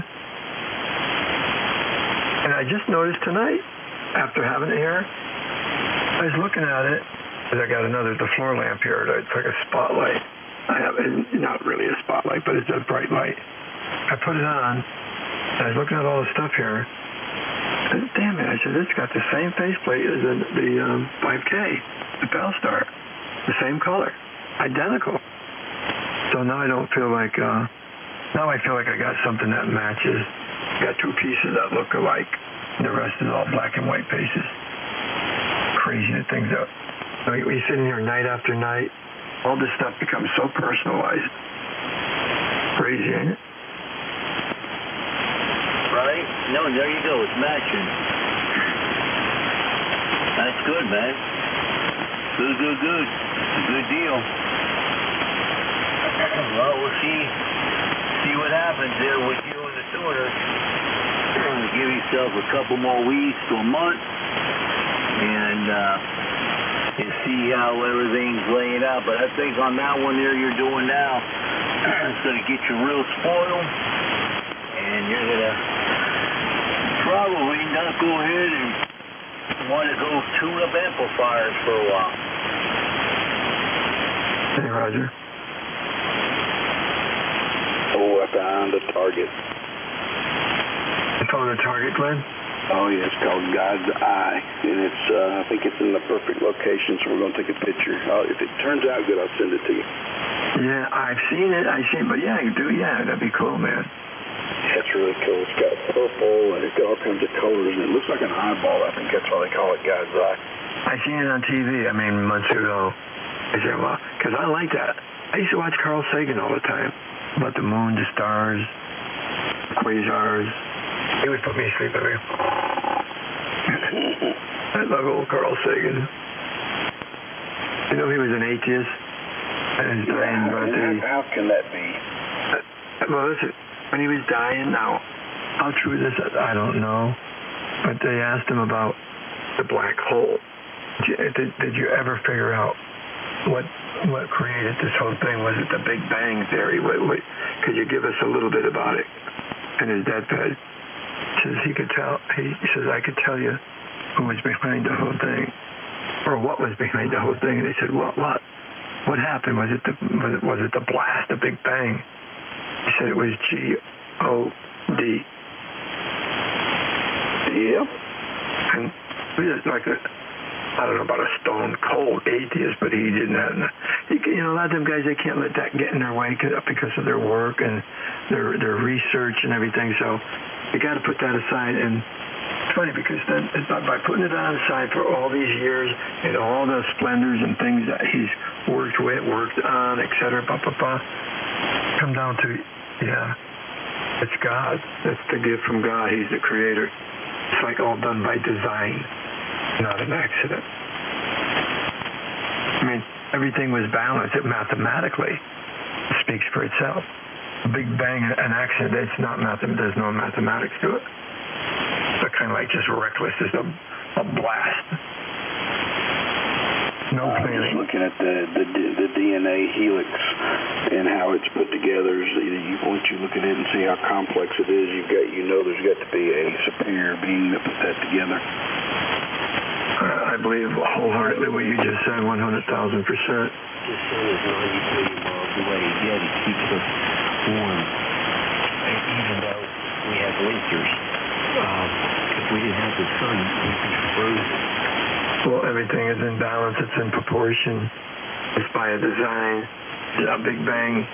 There's just no design to it. There's no glory in it. It's just an accident.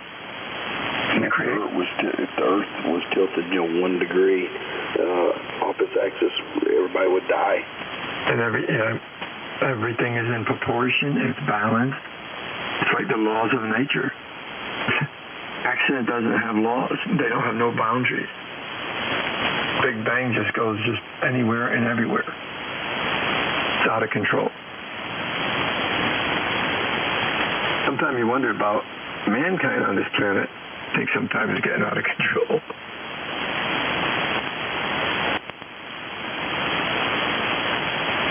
Hey, what about this supposing maybe a UFO heading toward between the sun and the Earth, and the scientists are watching, and this is coming from NASA. That's 31 Atlas. Joe, you keep pretty much on that, huh? Yeah, man.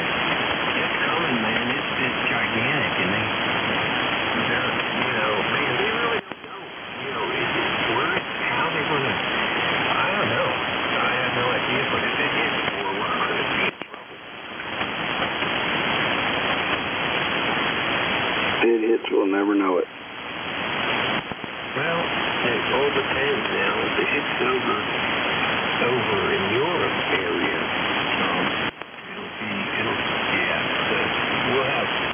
we'll see, what do you call it? Tidal waves, right? Yeah, tsunamis. Hell yeah.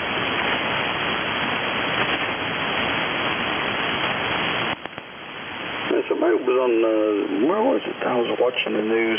They were talking about some kind of new Russian nuclear bomb that detonates underneath the water and causes a 1,000-foot tidal wave. Yeah, it's insane, right? Yeah, it makes sense because I can't remember how many megaton it is, but holy crap. I mean, just it would basically put a coastal city. It would flood it and kill everybody in it.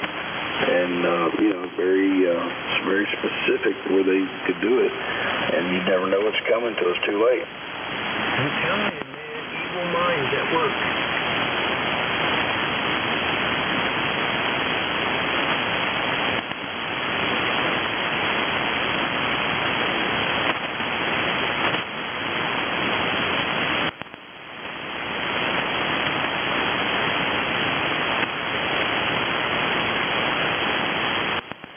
Did y'all disappear? They're still here. How you doing this evening, Big Daddy?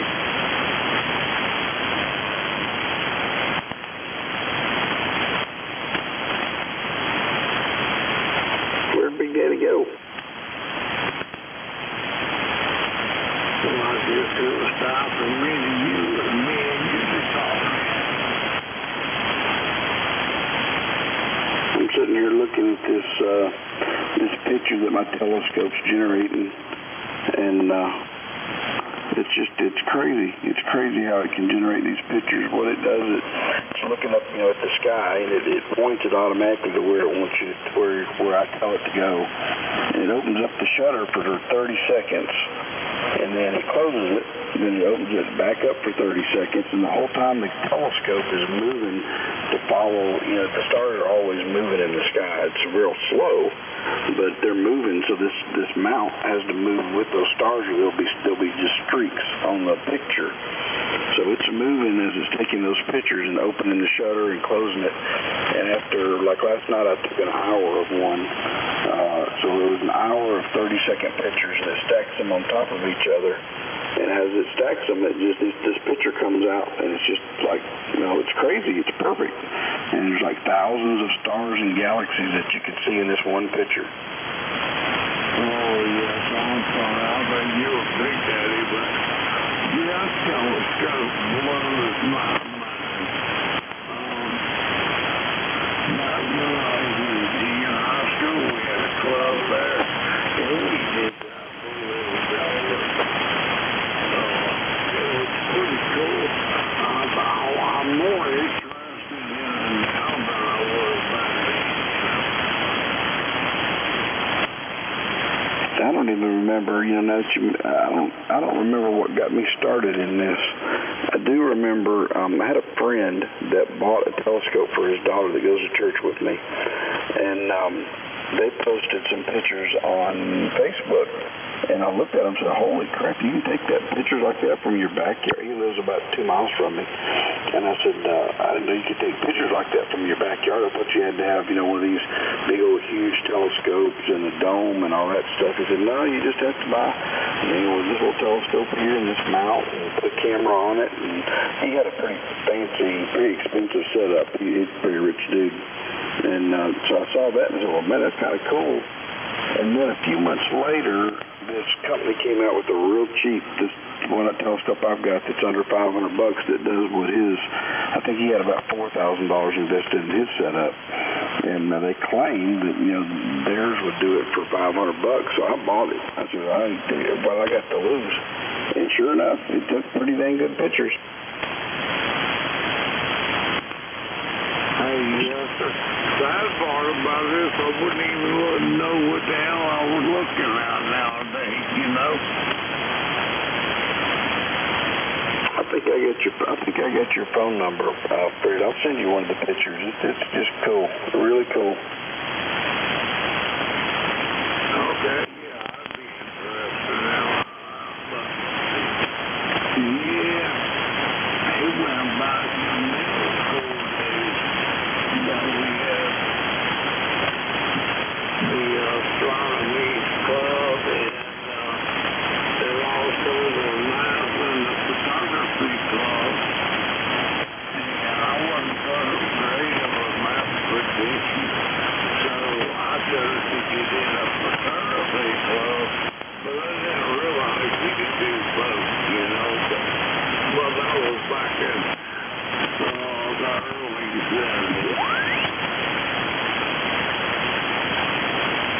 Huntsville's got up on our little mountain that we've got over here called Montesano Mountain. It's about 680 feet above sea level, I think, so it's not really a mountain, it's a big hill. But Warner von Braun, when he was here in Huntsville, he had a telescope made, him and another guy, and they put a planetarium up on top of that mountain to get away from the city lights and stuff. And it's still they rebuilt it and restored it, and they have you can go up there every Saturday night and look through the telescope, and it takes some pretty good pictures. It's a pretty good sized telescope, but it's kind of cool that Warner von Braun was the one that kind of put that all together. He was really interested in stars and pictures and things too.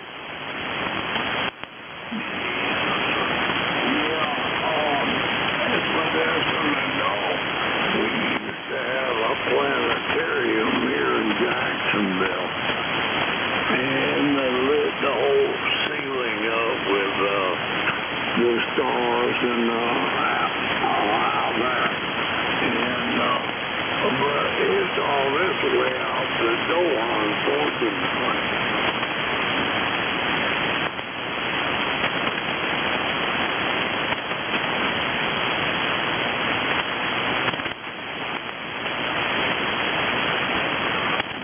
Take pictures of the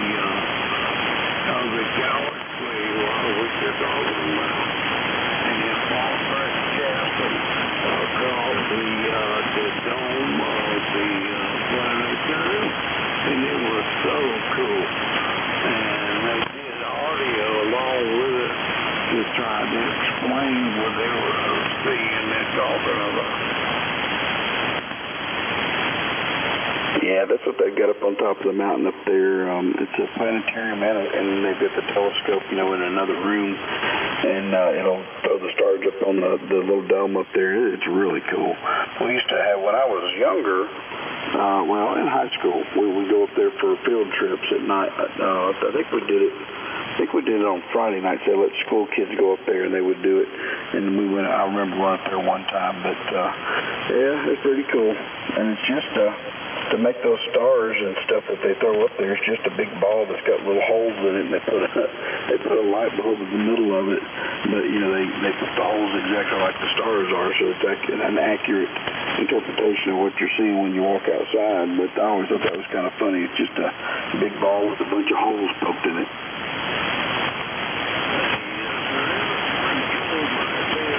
And then later on in my teen years, they would come out with big boys light shows in the same plane, and that was really outstanding. I love laser shows. Kansas, when they used to come to Huntsville every year when I was a teenager, they had probably the best laser show out of all the bands, that came to our town. They said Pink Floyd had a good one too, but I never got to see them in person, so I don't know. But 38 Special had a pretty good one, but Kansas was the best, man. They had some awesome lasers.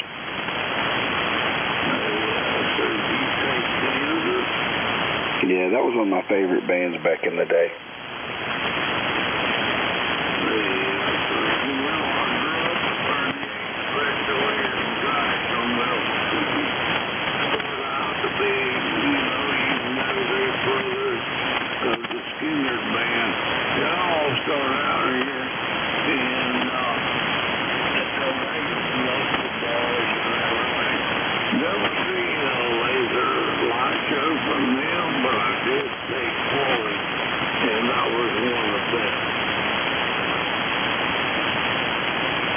I never got to see them. I never got to see them or Boston. I always wanted to see Boston in person.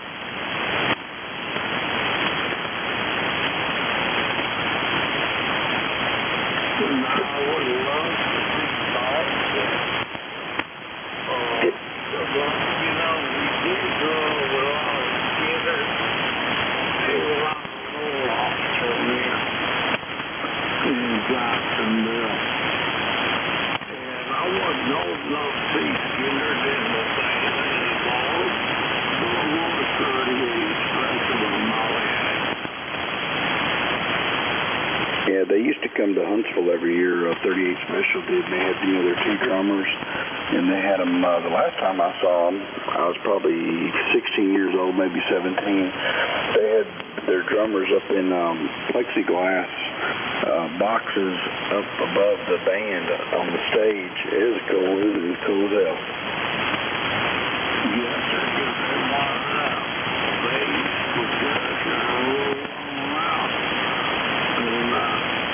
I did a video of 38 Special here a few years ago. Went to them.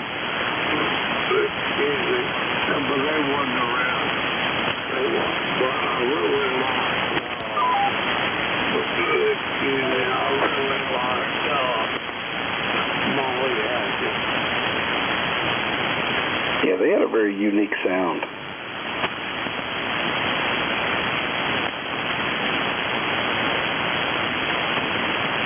Yes, sir. Lots of bass and a lot of guitars and everything there.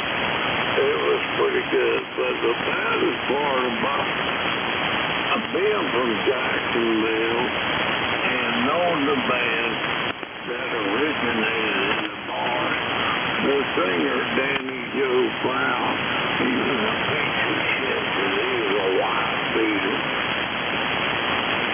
I remember you saying that last time we were talking about him. So I know this is a warning. I'm back. Oh, Sal's back.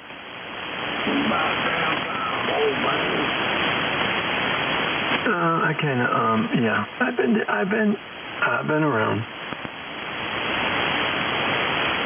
I'ma listen. So what you got going on? Me, I'm standing up. My back was killing me, so I had to swing the boom up to stand up. You like the boom mic? It worked pretty good for you? Yes, sir, because I ain't dedicated to one spot. Yeah, I couldn't live without my boom mic, I don't think. Glenn, you said you were going to change mics, or you had a mic or something. What's going on with the mic? A different mic? I'm still using that blue baby bottle XL and the EQ Plus, and I haven't changed anything except a couple nights ago I put that tube amplifier in line. You said the lights are still messed up with it when you key up the amp? Oh yeah, the amplifier. Yeah, well, not when you key up, just when you turn. Well, there's no lights in the meter. You turn it on, it usually is red until it warms up, then it turns to green. They don't work anymore. I think Rich, he had a problem like that with his. I think he yelled the amber light or something.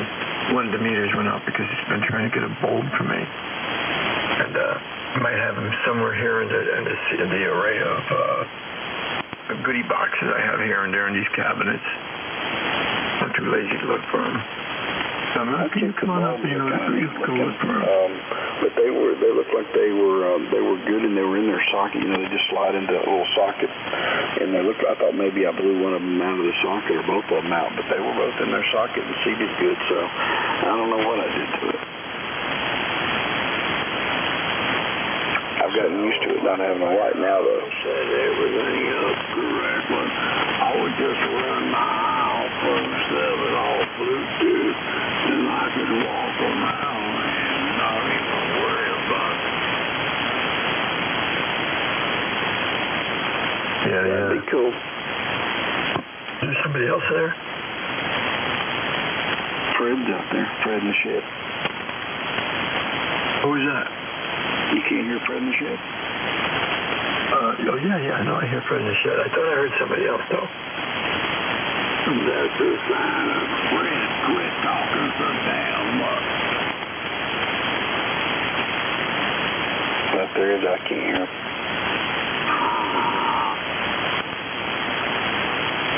Yeah, it's a little noisy up here tonight. Not terrible, but it's a little noisy.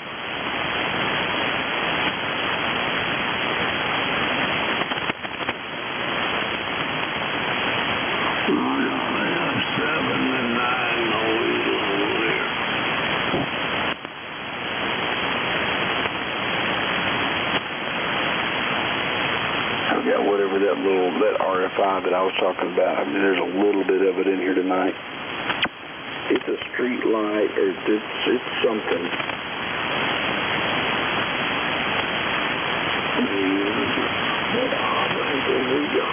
We got somebody above us.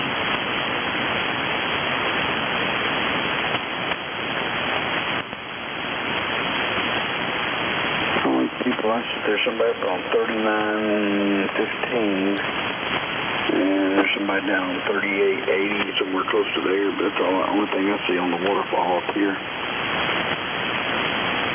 Oh no, you're right, there's somebody on 3902, I think. Hey, Glenn. Hello, always checking it out. Yeah, 3903. Yeah. Hey, Glenn, are you listening? Uh-huh. Jerry, and check in a mass text at 3. I guess he's on it, and Joe, and I don't know the third person, but does it? No. Did you send a picture of this to Jerry, somebody? Yeah, I sent it to you, Jerry, and Joe, and then I sent it to Fred in the shed separately. Okay. Well, listen what Jerry said back. He said it was very, very, very, very noble. Anyway, nice. It's a nice picture.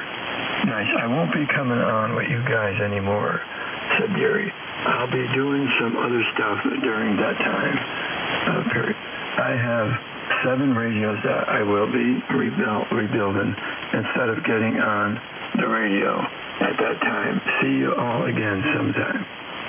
Oh yeah, I just saw that. Interesting. I don't believe that. Hell, I guess I need to go find my phone after something like that. Okay, what was that, Fred? I said I need to go find my phone, Glenn. I ain't got it here with me. Oh, well, it's a pretty cool picture. You look at it when you get in the house, but yeah, it's called God's Eye, and it's just a really cool nebula. Yes, sir. I'll shoot you a text. Okay. Yes, sir. I'll take it.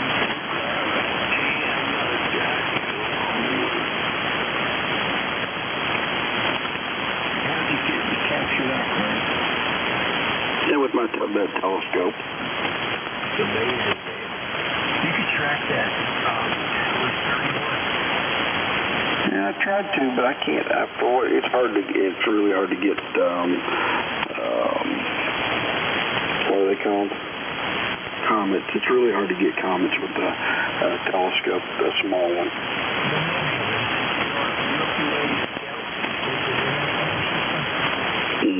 No, it's. I think I put.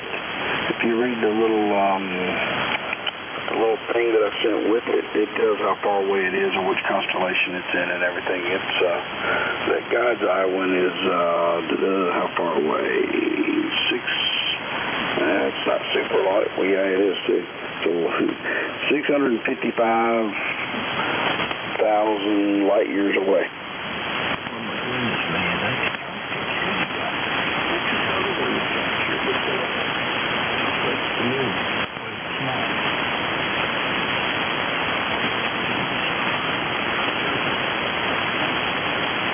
I don't know which one you're talking about.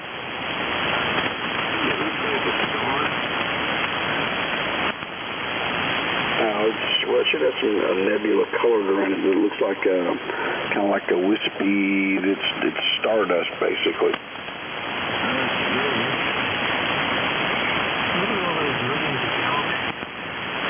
Oh yeah. Most of those little bright dots are not stars; they're actually galaxies.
here, Joe. I'll be right in there. I'm doing something.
Doing that one?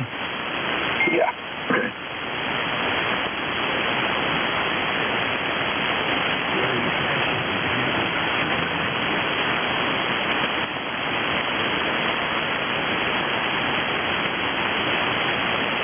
Who's left in here? W4 and W4SAL. What's up, Joe?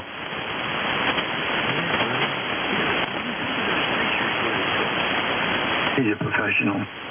Awesome. I like him. You like him, Joe?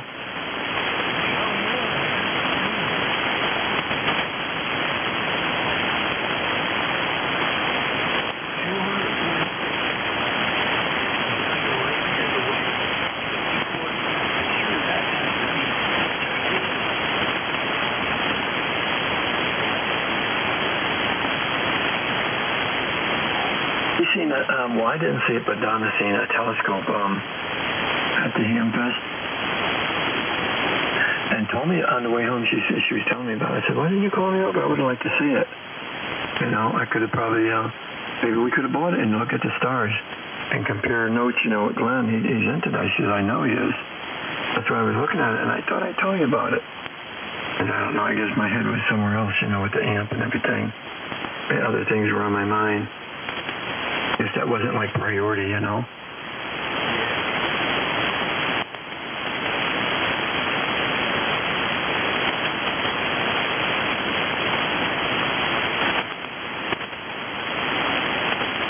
How was your night tonight? You been doing okay, Joe?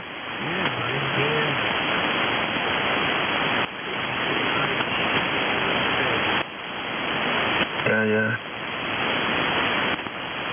Rich was sounding good tonight, too, when you come in. Rich, you still there?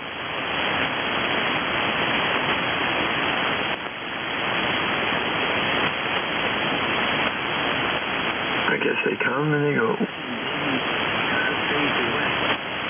Who's fading away?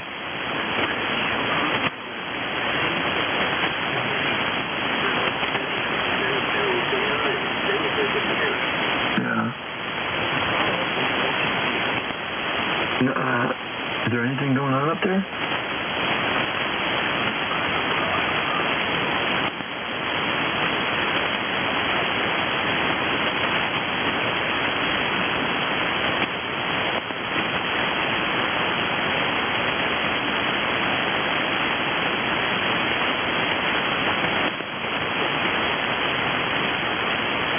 You might have went up the band listening to those guys up on 43.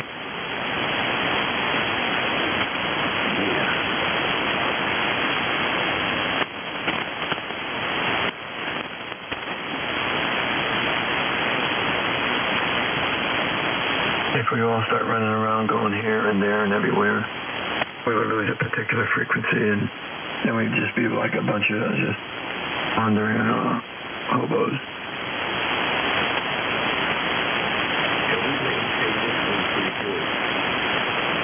So far, as long as there's people that talk. I don't know.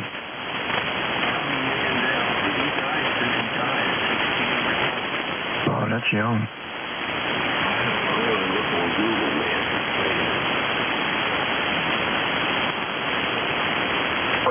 Trump amazing, the stuff he pulls and does gets done.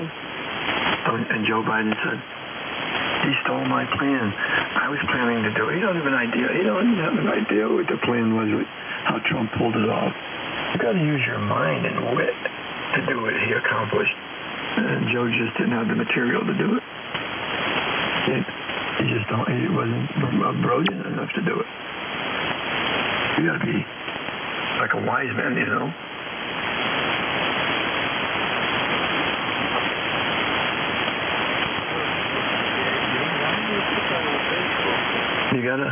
You gotta watch that stuff. But Don, it says, a lot of times they say, wow, did you see this? And she'll check it out. I said, no, that's AI or it's not true. It's a rumor.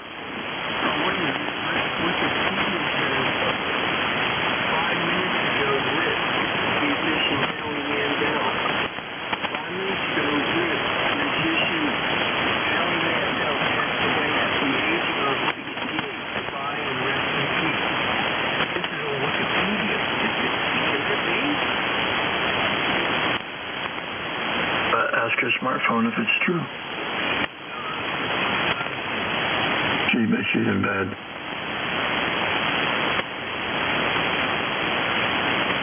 What did he do, Howie Mandel? I know the name, I just can't remember what the hell he did. Was he a sports guy?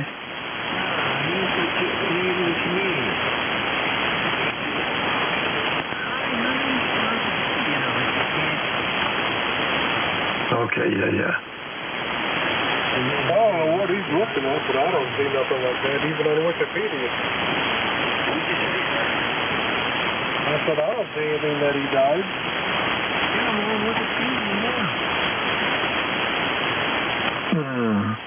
I don't know.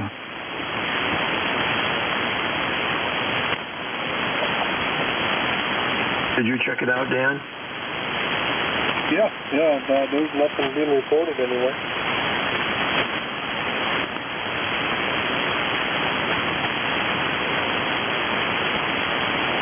Yeah, you get a lot of stuff like that. I don't know why people want, but they just.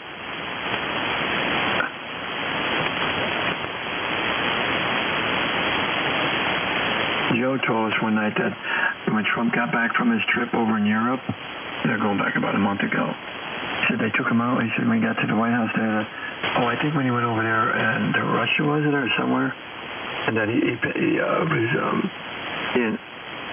taken away in the ambulance. I said, wow, maybe they poisoned him. It was all bogus. He wasn't taken away, no ambulance.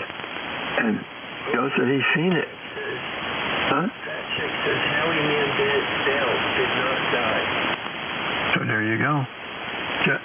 You know, like they say years ago, the day's going to come. You can't believe what you read or what you see. And that's what they're doing. Somebody predicted that back when. And with all this AI, it just keeps people in confusion. I don't know if they're coming or going. Then they got with this AI, they could take samples of your voice, call home and tell mom and dad that, you need money right away, you broke down somewhere. Send it to me at wherever.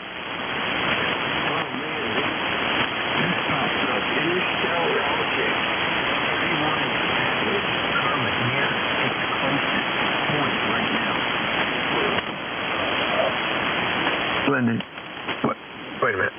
Glenn, are you there? Yeah. Did you get my thing? Yeah. Okay.